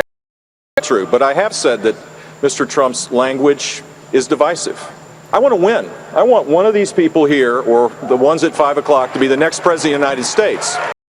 We're going to win doing what Barack Obama and Hillary Clinton do each and every day, dividing the country, creating a grievance kind of environment. We're going to win when we unite people with a hopeful, optimistic message. I have that message because I was a governor of a state that saw people lifted up because of sustained economic growth. Our economy grew at double the rate of the nation. We created 1.3 million jobs. We led the nation 7 out of those 8 years. We were only one of 2 states that went to AAA bond rating. I cut taxes $19 billion. If you do that and apply the right way, you create an environment where everybody rises up. That's how we're going to win. Campaigning in places hope that their life is better because too many people are suffering today in America. Mr. Trump, 30 seconds. Oh, Jeff, I am very happy that you denied that, and I appreciate that. And he's a true gentleman. He really is. The one thing he did say about, and I mean, one thing he did say about me, however, was my tone. And I also understand that. When you have people that are cutting Christians' heads off, when you have a world at the border and in so many places that it's medieval times, we've never, it's almost got to be as bad as it ever was in terms of the violence and the horror. We don't have time for tone. We have to go out and get the job done. Subject of gay marriage and religious liberty. Governor Kasich, if you had a son or daughter who was gay or lesbian, how would you explain to them your opposite sex marriage? Well, look, I'm an old-fashioned person here, and I happen to believe in traditional marriage. But how would you explain to your child? Megan, the court has ruled, and I said we'll accept it. Please don't. To a wedding of a friend of mine who happens to be gay, because somebody. I've got a black friend. Doesn't mean that I can't care about them or I can't love exactly them. So what he just said. if one of my daughters happened to be that, of course I would love them and I would accept them because you know what? That's what we're taught. So issues like that are divide us. I think the simple matter is, and this is with Jeb it all along. We need to give them a chance, treat everybody with respect, and let them share in this great dream that we have, Megan. So, look, I'm going to love my daughters. I'm going to love them no matter what they do. Because you know what? God gives additional love. I'm going to give it to my family and my friends and the people around me. Senator Paul, in the way ruling on same-sex marriage, Carol Fox on Facebook wants to know the following. Quote, what will you do to ensure Christians are not prosecuted for speaking out against marriage? And will Christians be forced to conduct business that conflicts with their religious beliefs? My marriage or my gun registered in Washington. Currently registered in And Washington. if people have an opinion, religious opinion, that is one of the things that really got to me was the thing in Houston where you had the government, the mayor, actually trying to get the sermons of ministers. When the government tries to invade the church to enforce its own opinion on marriage, that's when it's time to resist. I got so much to say on that. Many in the Black Lives Matter movement and beyond believe overly aggressive police officers targeting young African Americans is the civil rights issue of our time. Blue versus Do you agree? And if so, how do you plan to address it? If not, why not? The most important thing we can do when it comes to policing is something you've had a guest on who's a friend of mine, Milwaukee County Sheriff David Clark, who's talked to me many times about this in the past. It's about training. It's about making sure that law enforcement professionals, not only on the way in to their positions, but all the way through their time, have the proper training, particularly the use of force, and that we protect and stand up and support those men and women who are doing their jobs in law enforcement. And for the very few that don't, that there are consequences to show that we treat everyone the same here in America. Thank you. I mean, that is a good answer, though. I mean, Coming up more, but it's a false paradigm. Yeah, I mean, that's not really an answer. President Obama's foreign policy, and these guys. There's the one question about police aggression in the whole debate. Hold on, one question. Let's just stop right This there. is the civil rights issue of our time. So let's ask Scott Walker From Wisconsin, So about the we'll Black talk Lives to Matter you movement. this one person, and then move on. Yeah. Well, and then commercial for the new NWA Yeah, movie. they're doing a commercial for the new NWA movie. Right, Oh, no, hold on. Play the commercial. Play the commercial. Comes out on my birthday. Oh, no, it's over now.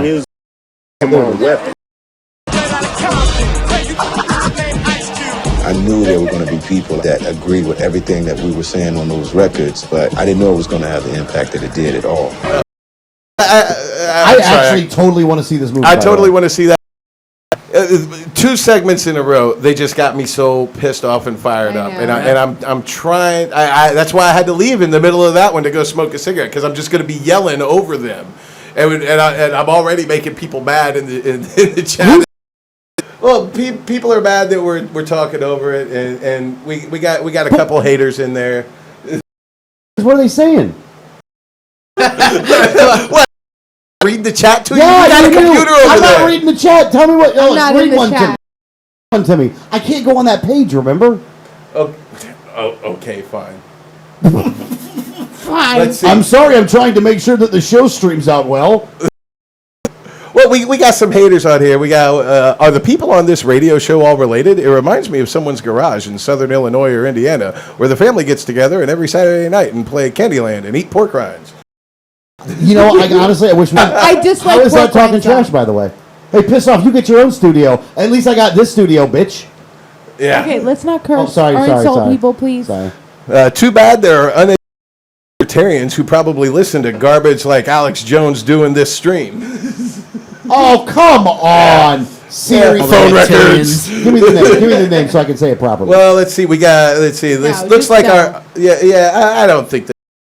I'll go back and look on it later. Because anybody who's I can't believe we listening, said anything that libertarians would disagree with yet. Well, I don't think they're libertarians. Oh. Well, I think that's the bigger.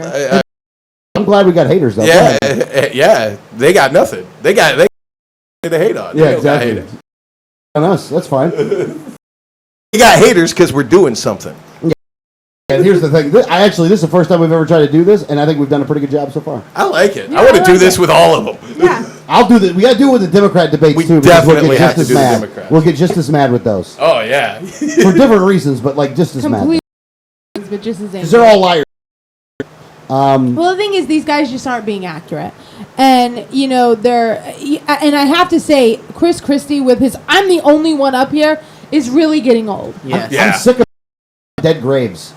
Yeah, they're finding new graves to stand Oh on. no, Trump went worldwide. While he went worldwide, Whose graves did he stand on? Everybody around the world, baby. Everybody who ever died. Christians around the world. They're standing on the graves. All right, here we go. We're back. In general, traveling to Moscow to meet President Vladimir Putin.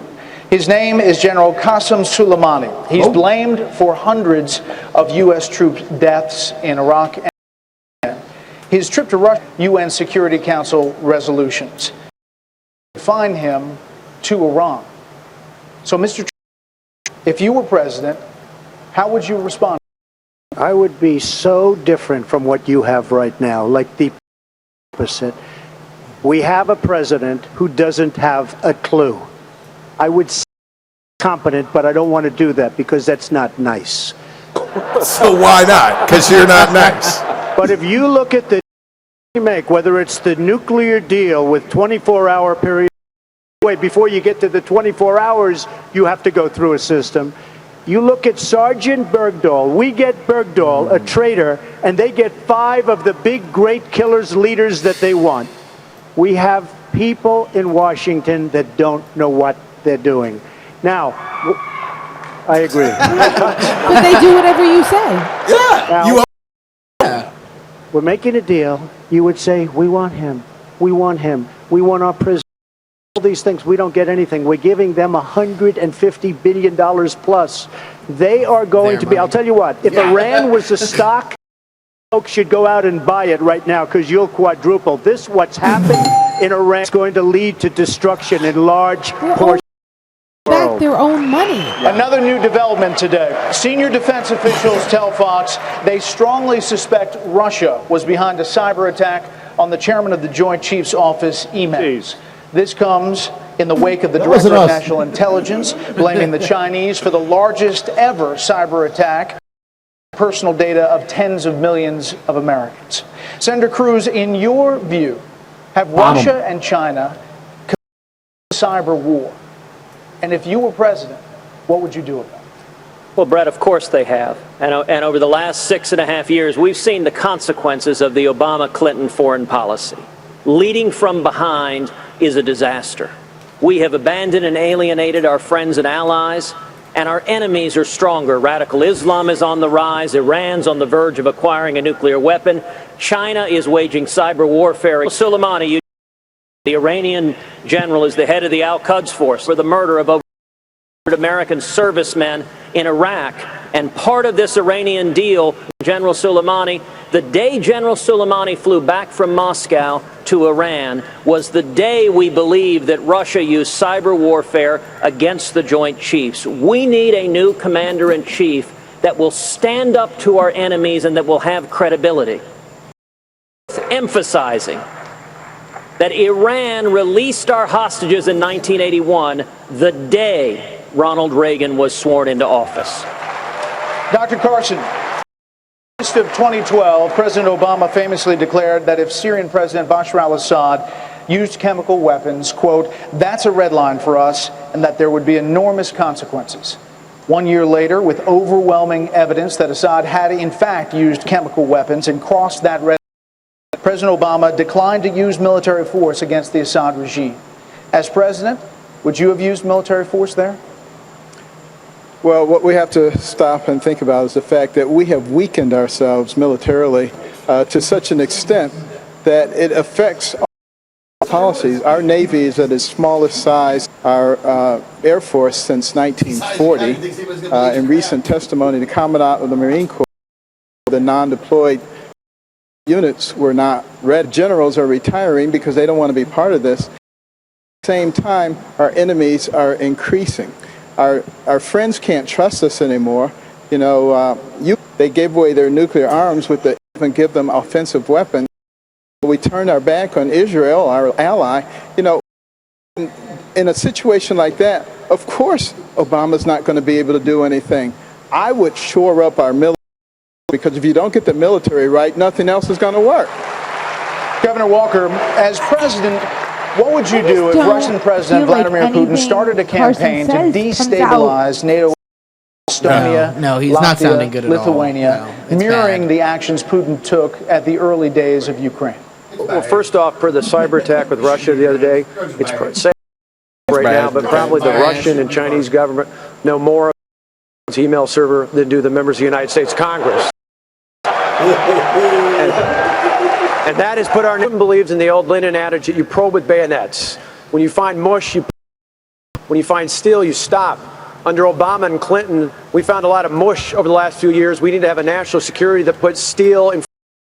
I would send weapons to Ukraine. I would work with NATO to put forces on the eastern border of Poland and the Baltic nations, reinstate place back in the missile defense system that we had in Poland and in the Czech. Governor This Huckabee, never goes well when we start the arming culture of the sides American of a military is conflict. definitely changing. Are moving into combat roles. Don't ask, don't tell has obviously been dropped, and now welcoming transgender persons to serve openly. As Commander-in-Chief, how would you handle that? The military is not a social experiment. The purpose of the military is kill people and break things. It's not to transform the culture by trying out some ideas that some people think would make us a different country and more diverse. Protect America. I'm not sure how paying for transgender surgery for soldiers, sailors, airmen, Marines makes our country safer. We've reduced the military by 25% under President Obama. The disaster is that we've forgotten why we have a military. The purpose of it is to make sure that we protect every American wherever that American is. And if American is calling out for help, whether it's in Benghazi or at the border, B-52, the most recent one that was put in service was November of 1962. Service combat. And the fact is, most of them are older than me. And that's pretty scary. Because we have newer tech that's Senator replaced it. First budget you That's why the proposed Pentagon as says, senator no, don't build it. cut We don't all need it. financial aid to Israel. You've since changed your view on the issue. What made you change your mind? Well, let's be clear. One on the stage is a 5-year budget. I've said I would cut spending, and I've been where. Each one of my budgets has taken a meat axe to foreign aid because I think we ought to to countries that burn our flag. It's not one, but even Netanyahu said that ultimately they will be stronger when they're independent. My position is exactly the same. We shouldn't borrow money from China to send it anywhere, but why don't we start with eliminating our enemies? Okay, but you still say that Israel could be one that is cut. I still say to borrow money from send it to anyone. Plus, you can help your allies, no particular of Israel. But what I will say, and I'll over, we cannot give away money. We do not project power from bankruptcy court. We're borrowing $1 million a minute. It's got to stop somewhere. Governor Christie. Well, listen, you know, if we want to deal with these issues, we have to deal with them in a way. I agree with what Dr. Carson said earlier. The first thing to do to make America stronger in our military, and I put out a really specific plan. 500,000 active duty, 5,000 active duty Marines, 2,600 aircraft that are ready to go. Those are the kind of things that are going to send a clear message around the world. Those are the things that we need to start working on immediately to make our country stronger and make it better. Those are the things that we need to be able to be doing. And as we move towards dealing with strong and safe after 8 years of this. Governor, thank you. Brett, They have a whole bunch of nuclear weapons or anything. Senator, we're going to finish up with some more questions. If you heard Rand never said After that the he break, would we're going to let cut the candidates closing statements, their final thoughts. around it. God. Stay tuned for that. Happening to God in the next segment. Oh, wonderful. Favorite subject. Look, here's the thing when it comes to this foreign policy stuff. The lies that are immense. The outright lies. The only reason that we have a military right now is because we've literally broken them with them being everywhere in the world. Yeah. did it. We didn't do it for any other reason. We spend more money now than we've ever spent on the military. More. To that point, and to the point of, oh, we've got all this outdated equipment. We just spent over $1 trillion developing the F-35. It's still not combat ready. Got its ass kicked by an F-16 in a dogfight. $1 trillion. Yeah, $1 trillion. We still can't beat our old technology. Why are we going to phase out the best technology for warfare that the world has ever seen? We have not been able to beat it yet. Every time we try, we fail. If we come up with something that's better, we implement it. Most of the time, we can't beat what we already have. Yeah, I mean, listen, we're putting, billions of dollars into new technology that is basically running into walls because it's the way we're spending it.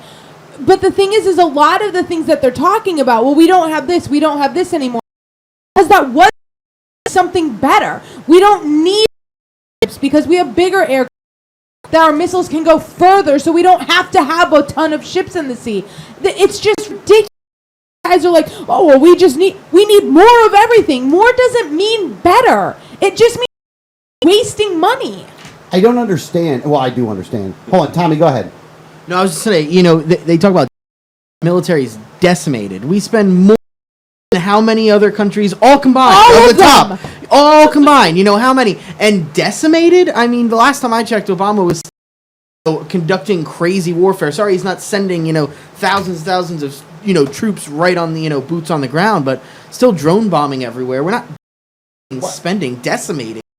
It's a joke. Well, no.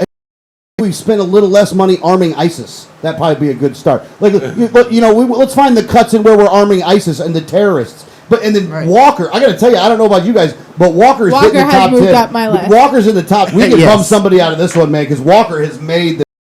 He's like, arm everyone. Yeah, we.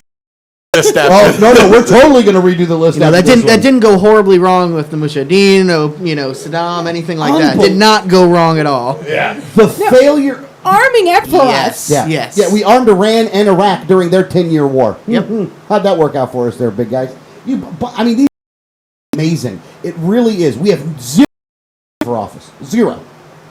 It's pissing me off. Like, it really does piss me off, some of the stuff that they're saying, because it's fundamentally wrong.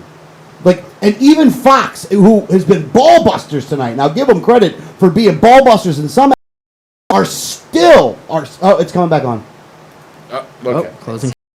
Allow the candidates to offer their final thoughts, but first we want to ask them an interesting closing question from Norton on Facebook, who wants to know the candidates. I don't know if any of them have received.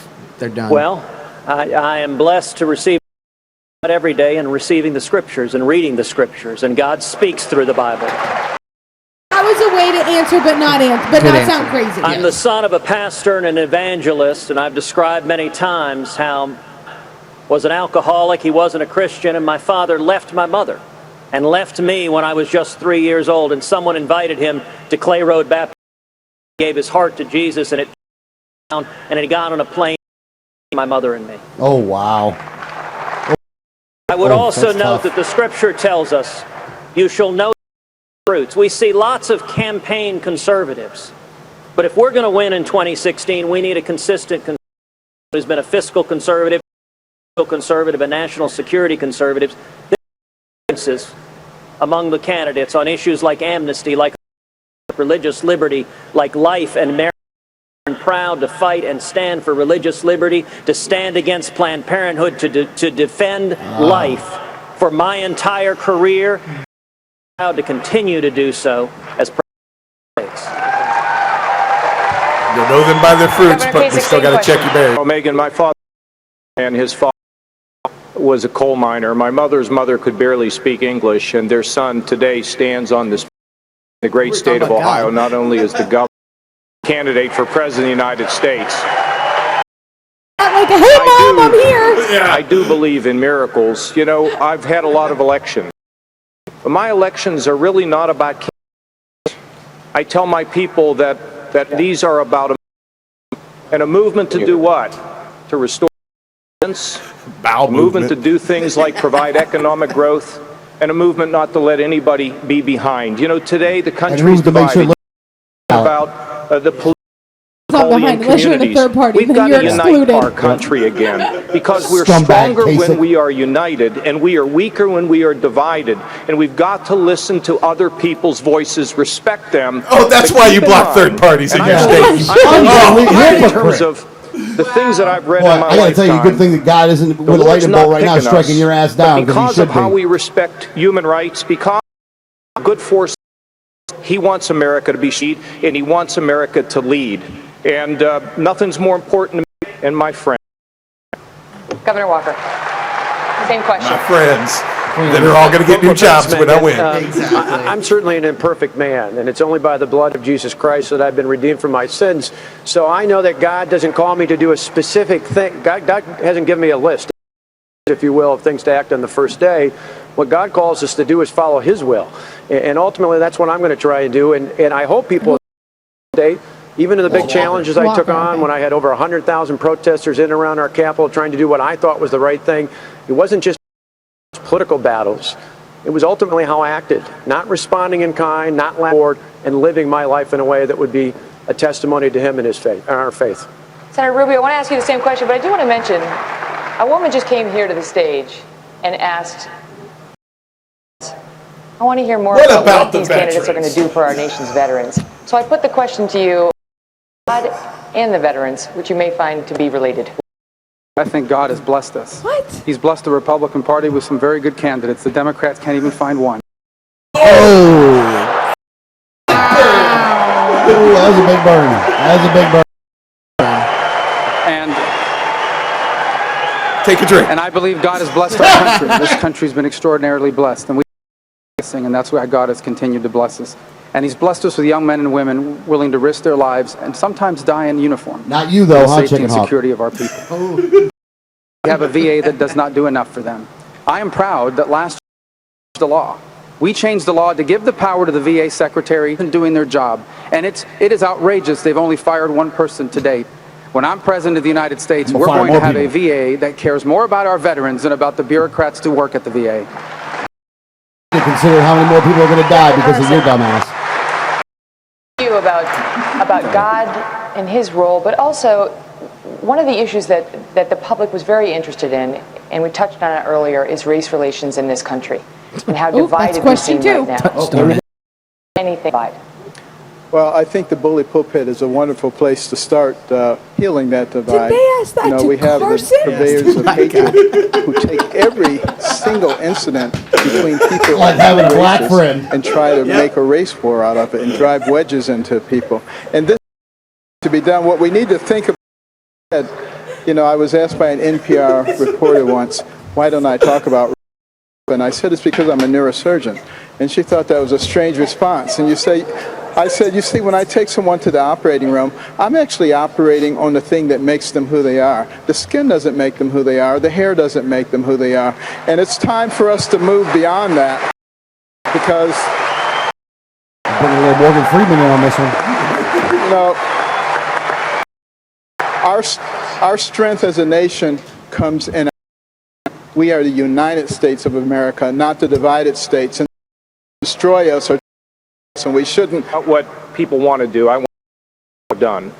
I was a member. I spent my life studying national security too. I was the chairman, and it was the first time we'd done private sector actually learning how business works. Or being a and now lobbyist. I'm the governor of Ohio, and I inherited a state that was on the brink of dying, and we've turned it all around with jobs and rising credit and unified, and people have hope again in Ohio. Come on, shut up. You're getting the time Nazis' panties in a bunch. Governor Christie. I ate a whole bunch of meat. Well, I ate the clock. Thank you, Megan. Listen, I was born into a middle-class family in New Jersey. I'll bet you he loves My dad came home from serving in the Army after having lost his father, worked in the Breyers ice cream plant, and my mom. I was appointed United States Attorney on September 10th, 2001. 7 years of my career in terrorism and putting terrorists in jail. I'm a conservative, pro-life governor in a state where it's both. In a state with lots of Democrats, but still we cut taxes. budgets. We fought the teachers union.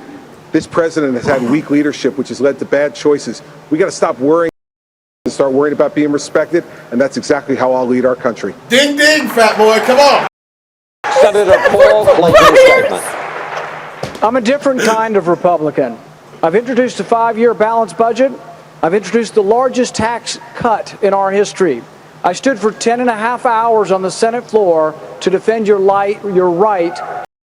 But I've also gone to Chicago, gone to Detroit. I've been to, because I want to be bigger, better, and bolder.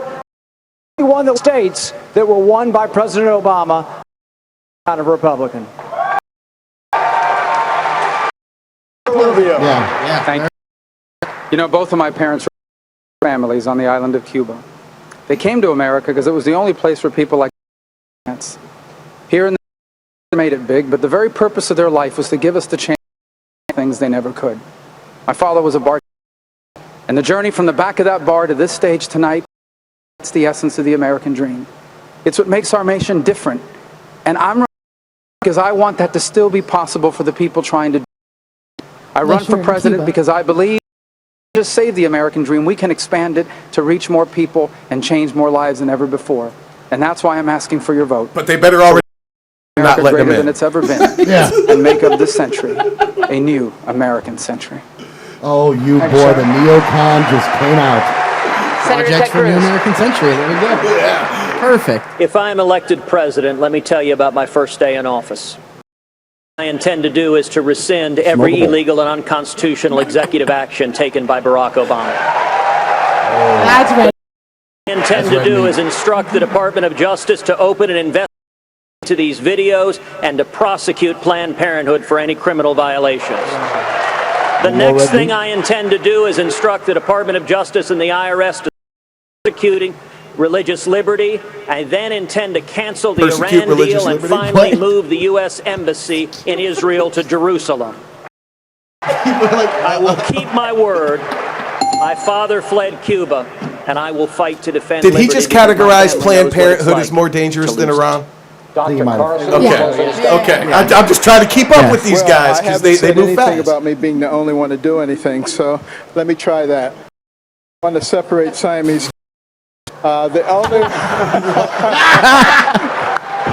Conjoined twins. Siamese is insensitive. While they were still in the mother's womb. The only one to take out half of a brain, although you would think that someone had beat me to it. Telegraph that one. That's funny.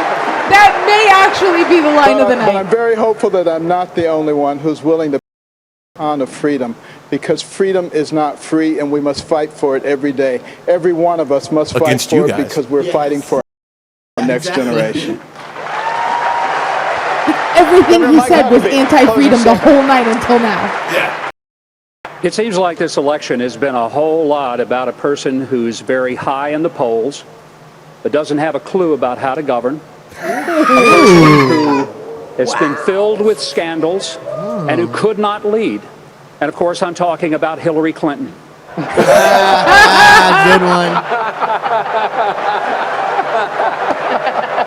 That was good. That was a good one. Very good. Is in trouble. It's not beyond repair, but it's going to take leadership who sees the greatness of this country and who believes that once again, under God, I'll to do that, and thank you for your support. Governor Scott Walker. Thanks. I'm a guy with a wife. I ran for governor because I was worried about my kids' future. Then I took on the big government union boss. They tried to recall me, and we won. They targeted us again, and we won.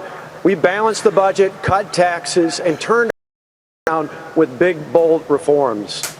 It wasn't too late for Wisconsin, and it's not too late for America. That's why I asked for your vote. Governor Bush, statement, sir. Here's what I believe. I believe we're at the verge of the greatest in this world. Washington is holding us back. It's how we regulate. We're not embracing the energy revolution in our midst, a broken immigration system that has been politicized rather than turning it into an economic driver. We're not protecting and preserving our entitlement system or reforming for the next generation. All these things languish while we have in Washington using these as wedge issues. Commitment to did it as Florida. We can fix these things. We can grow economically and restore America's leadership in the world so that everybody has a chance to rise up. I humbly ask for your vote whenever the primary is. Thank you all very much. Mr. Trump. I gotta say, until the very last sentence, it was a strong Our ending. country is in serious trouble. We don't win anymore. We don't beat China in trade. We don't beat Japan with their millions and millions of cars coming into this country in trade. We can't beat Mexico at the border or in trade. We can't do right. Our military has to be strengthened. Our vets have to be taken care of. We have to end Obamacare, and we have to make America great again, and I will do that. Thank you. Wow. Gentlemen, thank you. Nope. America, we can't do anything right. You were nervous before? They don't look relieved. They like, get me out of here. Thank you all very much. And that will do it for the primary debate night of the 2016 presidential How do you race. talk about Thanks these to the when candidates they who will say now be joined by blame their America favorites on first, but then they love Donald Trump when he says we can't do anything right? Yeah. What I don't understand these people. They talk out of both sides in seconds. It is ridiculous. In the same damn 2 sentences. All right. Look, the debate's over. All right, post. Let's go with the post here. Who do you think did the best? Danielle. Jeb Bush. Greg. I think our prediction at the beginning was correct. I think Jeb did the least damage to his campaign. He's gonna hold it close to the vest. I don't think anyone can come out, in my opinion, I don't think anyone can come out and say they look better after this. Jeb look worse than everyone else does. Tommy Frank. Yeah, agreed. Yeah, Jeb didn't. Everybody looked so horrible, and Jeb, it was just thinking of who did the least, damage, and I think it would be probably Jeb. Although I think Rand will pop back up, and he's not. Earlier tonight, I thought he would be totally gone, like his campaign, very soon. I actually think he did fight back a little bit and probably got his name out there, but definitely Jeb. Yeah. Yeah. With all of you? Ted Cruz. You think Teddy did it? I think Ted did the best. You know why? Because I think he post and yet was able to get some stuff in when he needed to get it in. And at the end, he threw all the red meat out. Like, it was all the red meat you'd need to throw. Again, I don't think he actually did the best. But, like, I look at what people are looking at, I think Cruz probably won the thing. But Jeb's a close second, and overall ended up doing better in some aspects. You don't like what Jeb needed to do, he did better at, and what Cruz probably did the best. Jeb, though, Cruz, he had a place he had to go because he had to get to do him. I think, to your point, this Cruz most out of anyone. Right, because Jeb was already leading. Yes. Right. Yeah. Cruz comes out of this with better results than anyone else. But I think Bush is still the number one guy after this. Trump just did more of the same, just more making a spectacle out of this whole thing. And he's just more disrespect to all of the American people for the entire process, for the president. It's All right, hold on. That's not my. Let's get to the questions. don't tell me what to do. Hey. It is his birthday. It's my birthday. Okay, fine. At least for another hour. 53 minutes. Who did the worst, Danielle?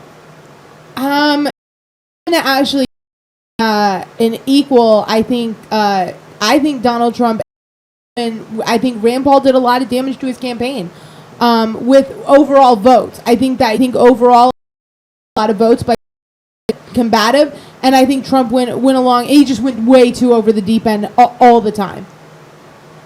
Greg. I think it's difficult to say.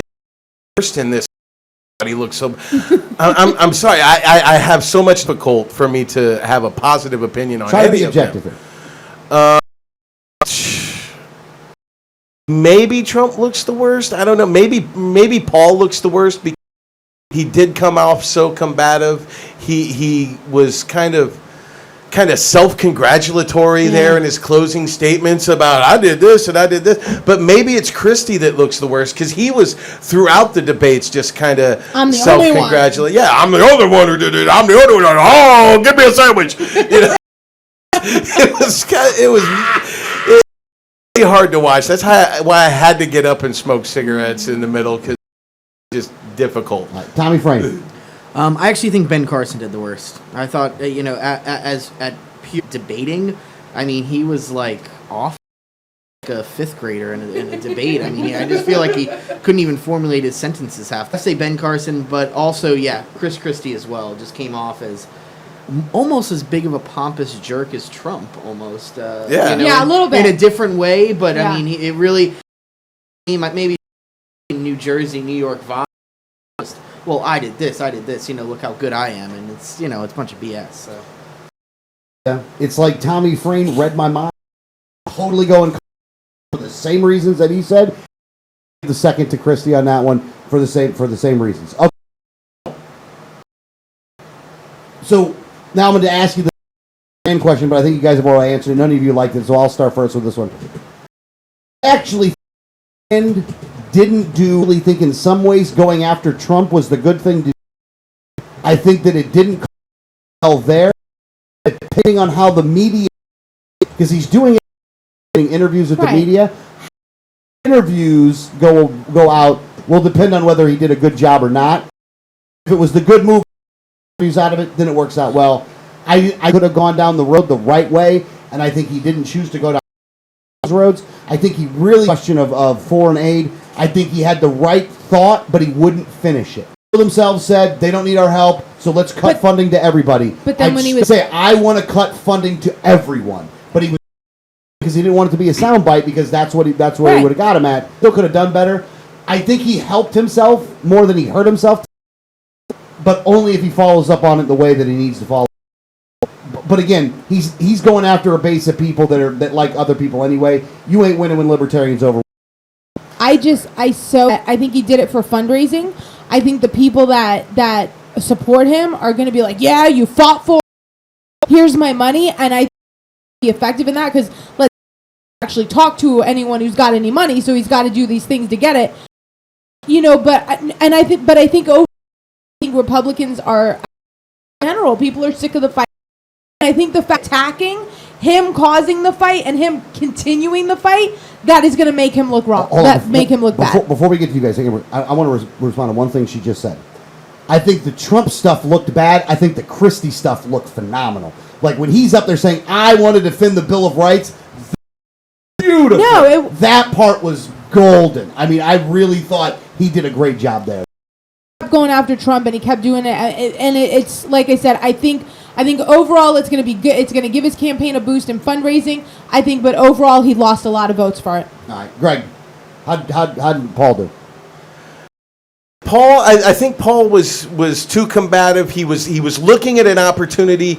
It was very looking for opportunities to attack Donald Trump.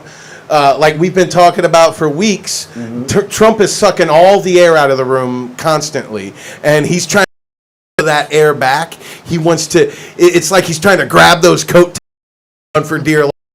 Some of that traction that Trump has. It's because that Paul campaign has lost so much traction and lost so much momentum that he has to do that. If he was running a better campaign and he had better people working on the campaign with a better strategy, he wouldn't have to do that. He is ideologically the best Republican when he's consistent.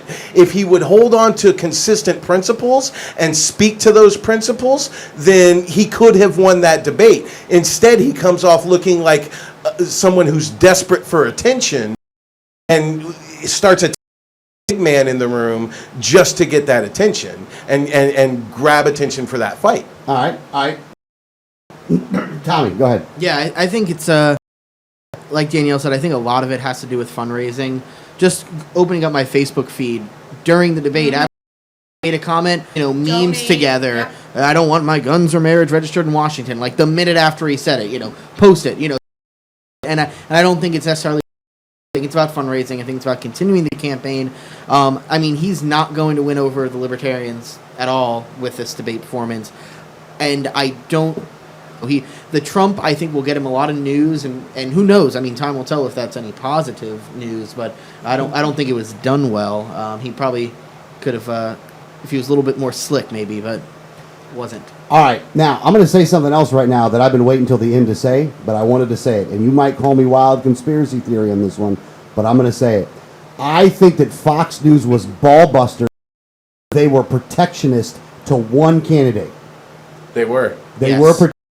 Hold on. I'm going to write. I know exactly where you're going. I saw this too. I want you to. I'm going to write the name down of the candidate I thought that they were being protectionist by. All right. I'm going to write. I wrote it down. I put it here. I folded it up. Do you want to fold it down too as well? Do you agree with this or not? Do you want me to just say it, or do you want me to write it down? Write it down. Write it down. All right, we don't have to. Come on, okay. Spit it out. They were I actually thought they were protectionists of two candidates. All right, name the two. I thought it was Ted Cruz and Jeb Bush. Interesting. I actually agree with that. I think Jeb and Ted they protected. All right. Sure. What about you, Tommy? I thought it was Marco Rubio. I thought it was Rubio. They gave him every softball question, even that Facebook one. Oh, what are you going to do for small They business? ball busted. His ball bust was They even ball a real busted ball Jeb. bust. They didn't ball bust Marco. They ball busted Cruz a little bit too. No, I didn't see that. Maybe Cruz. Marco is true. I think those three they definitely protected, and I think they did Huckabee as well. Yeah, I think especially with Jeb being a Bush, I think there was so much more they could have gone down. They gave him one kind of, answer for never went back to it again. He skirted around the answer. They never did a follow-up like they did with a lot of the other candidates. And they were giving him kind of softballs where he could say, as the governor of Florida, a lot of what looked like a tough question, if you knew Jeb Bush's record, you knew how easy it was to answer. And Ted Cruz, too. They asked Ted Cruz questions that you knew he was going to knock it out of the park. That's a good point, by the way. I have to say that they three then. Yeah. I'll go with three. Rubio seemed to me to be the most obvious, but I'm biased. So. All right. Now, let's go with this. Okay, here we go. Right now, the way that the top 10 scariest candidates go. Pre-debate, this is happening. Pre-debate, we were at Rubio, Clinton, Chris Christie, Lindsey Graham, Santorum, Huckabee, Sanders, and Paul. Now, is there anybody that wasn't in the top 10 that made your top 10 post-debate? Because we're gonna have to.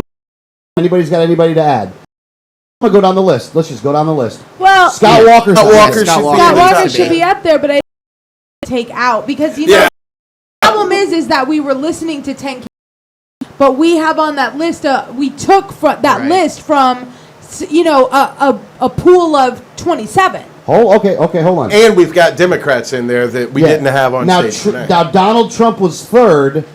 Would he go up or down? I don't know. He doesn't seem any more scary after this debate because he's been saying the same thing. He might actually be less scary because I'm seeing his chances of actually winning. Because that actually kind of thinking, by the way, because actually what I was thinking here was, all right, hold on, let's go down the list here. Actually, let me go up. So in the top 10. But stay not in it. No. Christie is in the top 10. Yes. He's 4. And he's in there. Cruz is not in. Did Cruz say anything that would get him in the top 10? No, I don't think so. Not with the group that's in there. Yeah. Huckabee is in the top 10 still. Rightfully. Jindal, not on that list. He wasn't there. Kasich isn't in the top 10. Didn't do it. Probably should be. Well, I don't know. You got to think about it. Compared to what we have in there, because we do have some Democrats and other things, and you have to look at Kasich's chances. He's a strong 11, though. He's a strong 11.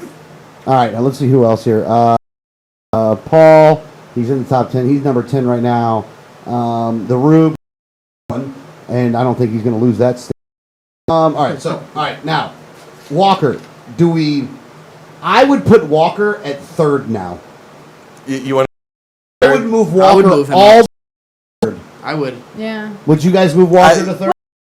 Well, you know, Rube's still number one though. I still have to say with his chances of winning, I probably wouldn't move him as high. But you know, to your guy. I gotta say, I I would probably move Huckabee down or Santorum because of their chances to win, and move him in those spots below the 10. Yeah, I would move Santorum. I think Santorum has less of a chance. All right, so I do. All right, let's make sure we get this off. So Rubio's at 1, Clinton's at 2. Yeah. We're keeping Donald Trump at 3, or are we moving Christie above Trump? I would move Christie above. Yep. All right, so Christie's now moved above him.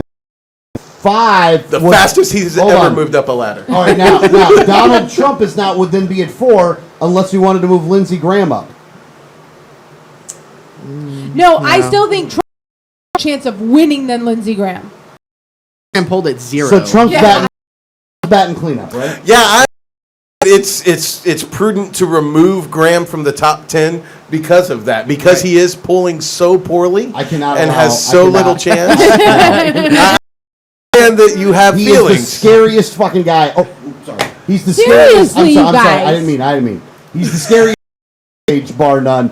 I understand his odds of winning are low, but his is so bad that you have to keep him in, because there's always a chance he could possibly win by still being in the race. Until he drops out, he's got. You're scared as long as he's alive, then. As long as he's in this race right now, I can't. I gotta say, I'm very. Like, he vetoes removing him. This Lindsey Graham's black heart is beating. He lives in fear. Yeah. Okay. So we're gonna keep Graham at 5 then. Okay. All right. So that would put 6 at. So 6 Santorum would be, and I think we should put 6 then. Yes. I think you put Walker there. I maybe keep Huckabee in there because at least he's still top tier. He did get to speak in prime time, but I think Santorum has such a. I mean, he doesn't even have a chance. No, and Mike Huckabee. Let's send Marshall, troops to. But he's got the fair tax thing, which kind of. Santorum out altogether. Altogether, yeah.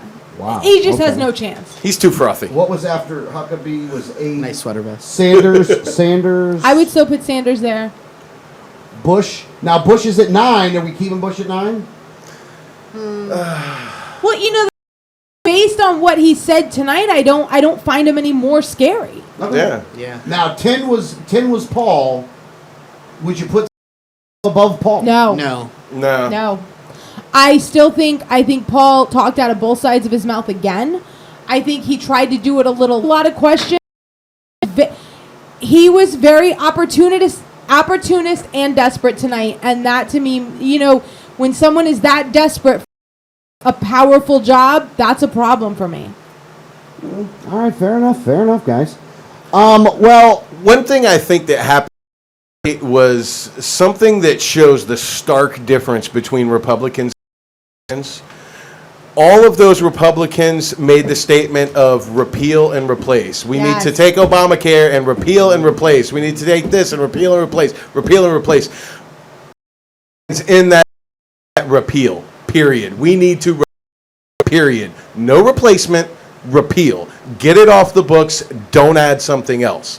And when people have that misunderstanding that, Republicans that want to smoke pot, we are so far different from Republicans and from Democrats, and that's one of the reasons why. Yeah. We don't want any laws and replace them with another one. We just want to repeal them, get them off the books, and allow people to be free. Yeah, and I got to say, this is one of those other things where Fox was very protective of the Republican Party, because at no time did they say, all of you have said you'd like to repeal and replace Obama. You replace it with. Exactly. It was an easy follow. That's a protectionist, kind of point of view. One person that they asked Trump that. Yeah, because the thing is I felt like every single question Fox News asked was directed towards Trump. Yeah, very much so. He was on the center of the stage, and he was the center of attention, and he was what all the focus got on. Yeah. Every question was, whether it was to Trump or not, it was in some way relating to Trump, whether it's something he's already said, getting another candidate to address an issue that he's brought up and that he's brought into the forefront because of some of he's, it was absolutely the center of the solar system there. I think they did a lot of that. I don't think it happened the entire time, but I do think they did a lot of that. I think it was way more than it should have been.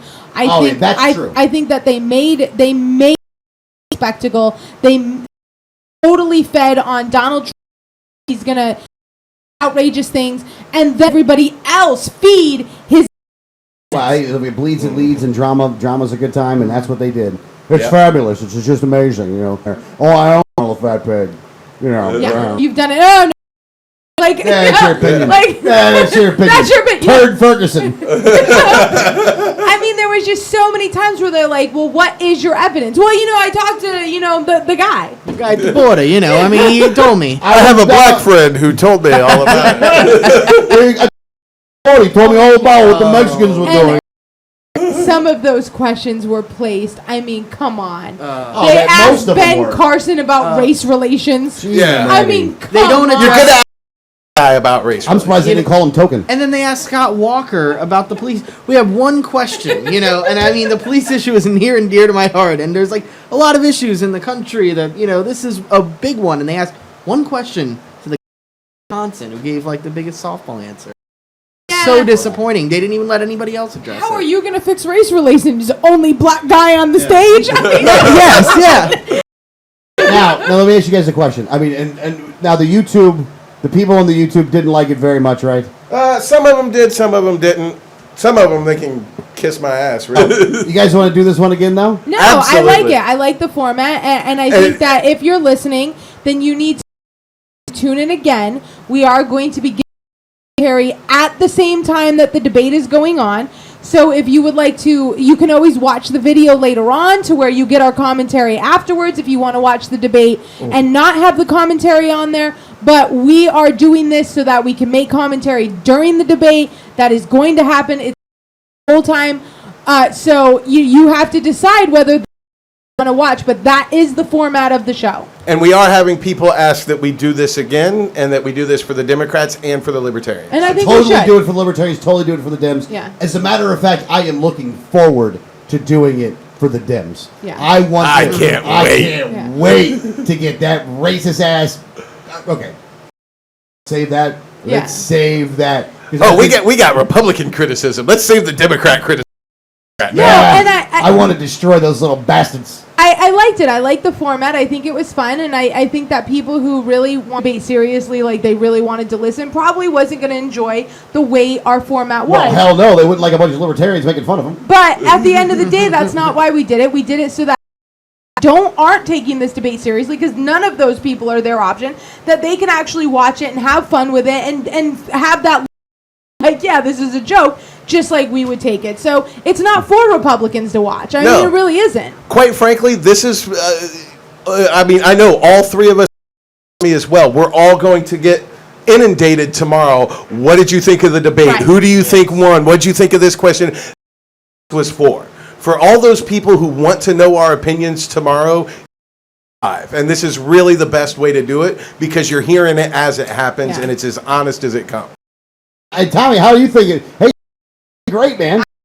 I had a lot of fun. This was a good time.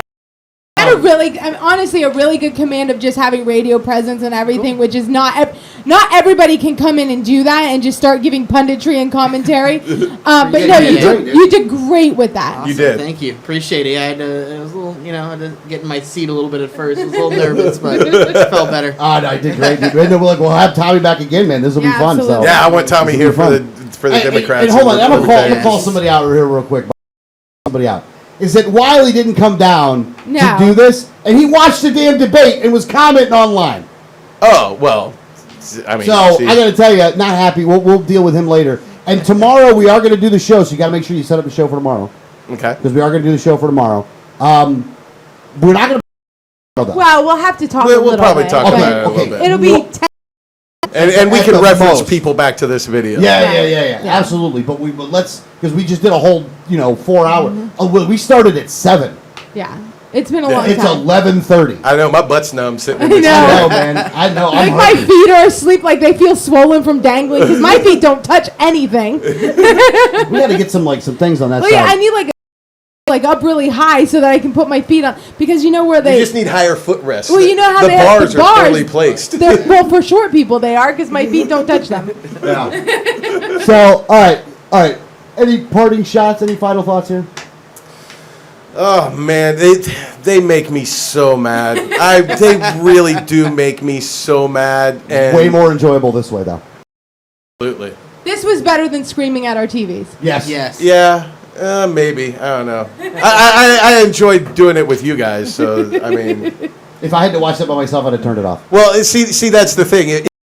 With my wife, she'd just be mad at me and would have gone to bed like an hour ago, upset.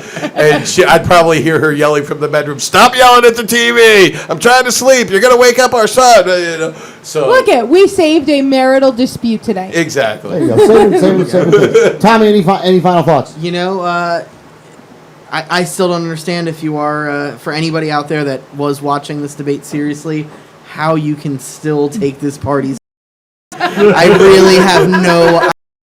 Even my dad texted me and said, "Oh no," and he's an old school Republican. So good luck. I don't know. Your dad's coming over. Was coming over. Oh yeah. Oh, not he still real is. Quickly, not very quickly, but he's coming over. This might have been a big jump for him tonight. I hope so. Slowly but surely, we've been turning. So yeah, I certainly hope after that circus performance, he kind of realizes the clown car, baby. I party for their large recruitment effort that they did tonight for the Libertarian Party nationally and in Florida. Yeah, they're doing a great job. Yeah, they've shown themselves that they can't govern. Thank God for that. It was a 2-hour why you should be a Libertarian fest tonight. Thank you so much, GOP. Gene and Eddie, boy, I gotta tell you, I'm unbelievable.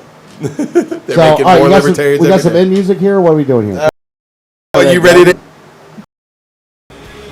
All right. Well, we're on tomorrow morning, 9 a.m. We'll do some of that. We got a lot more stuff to talk about because there's other events that happen anyway. But we'll see you next week. Or we'll see you tomorrow. Bye.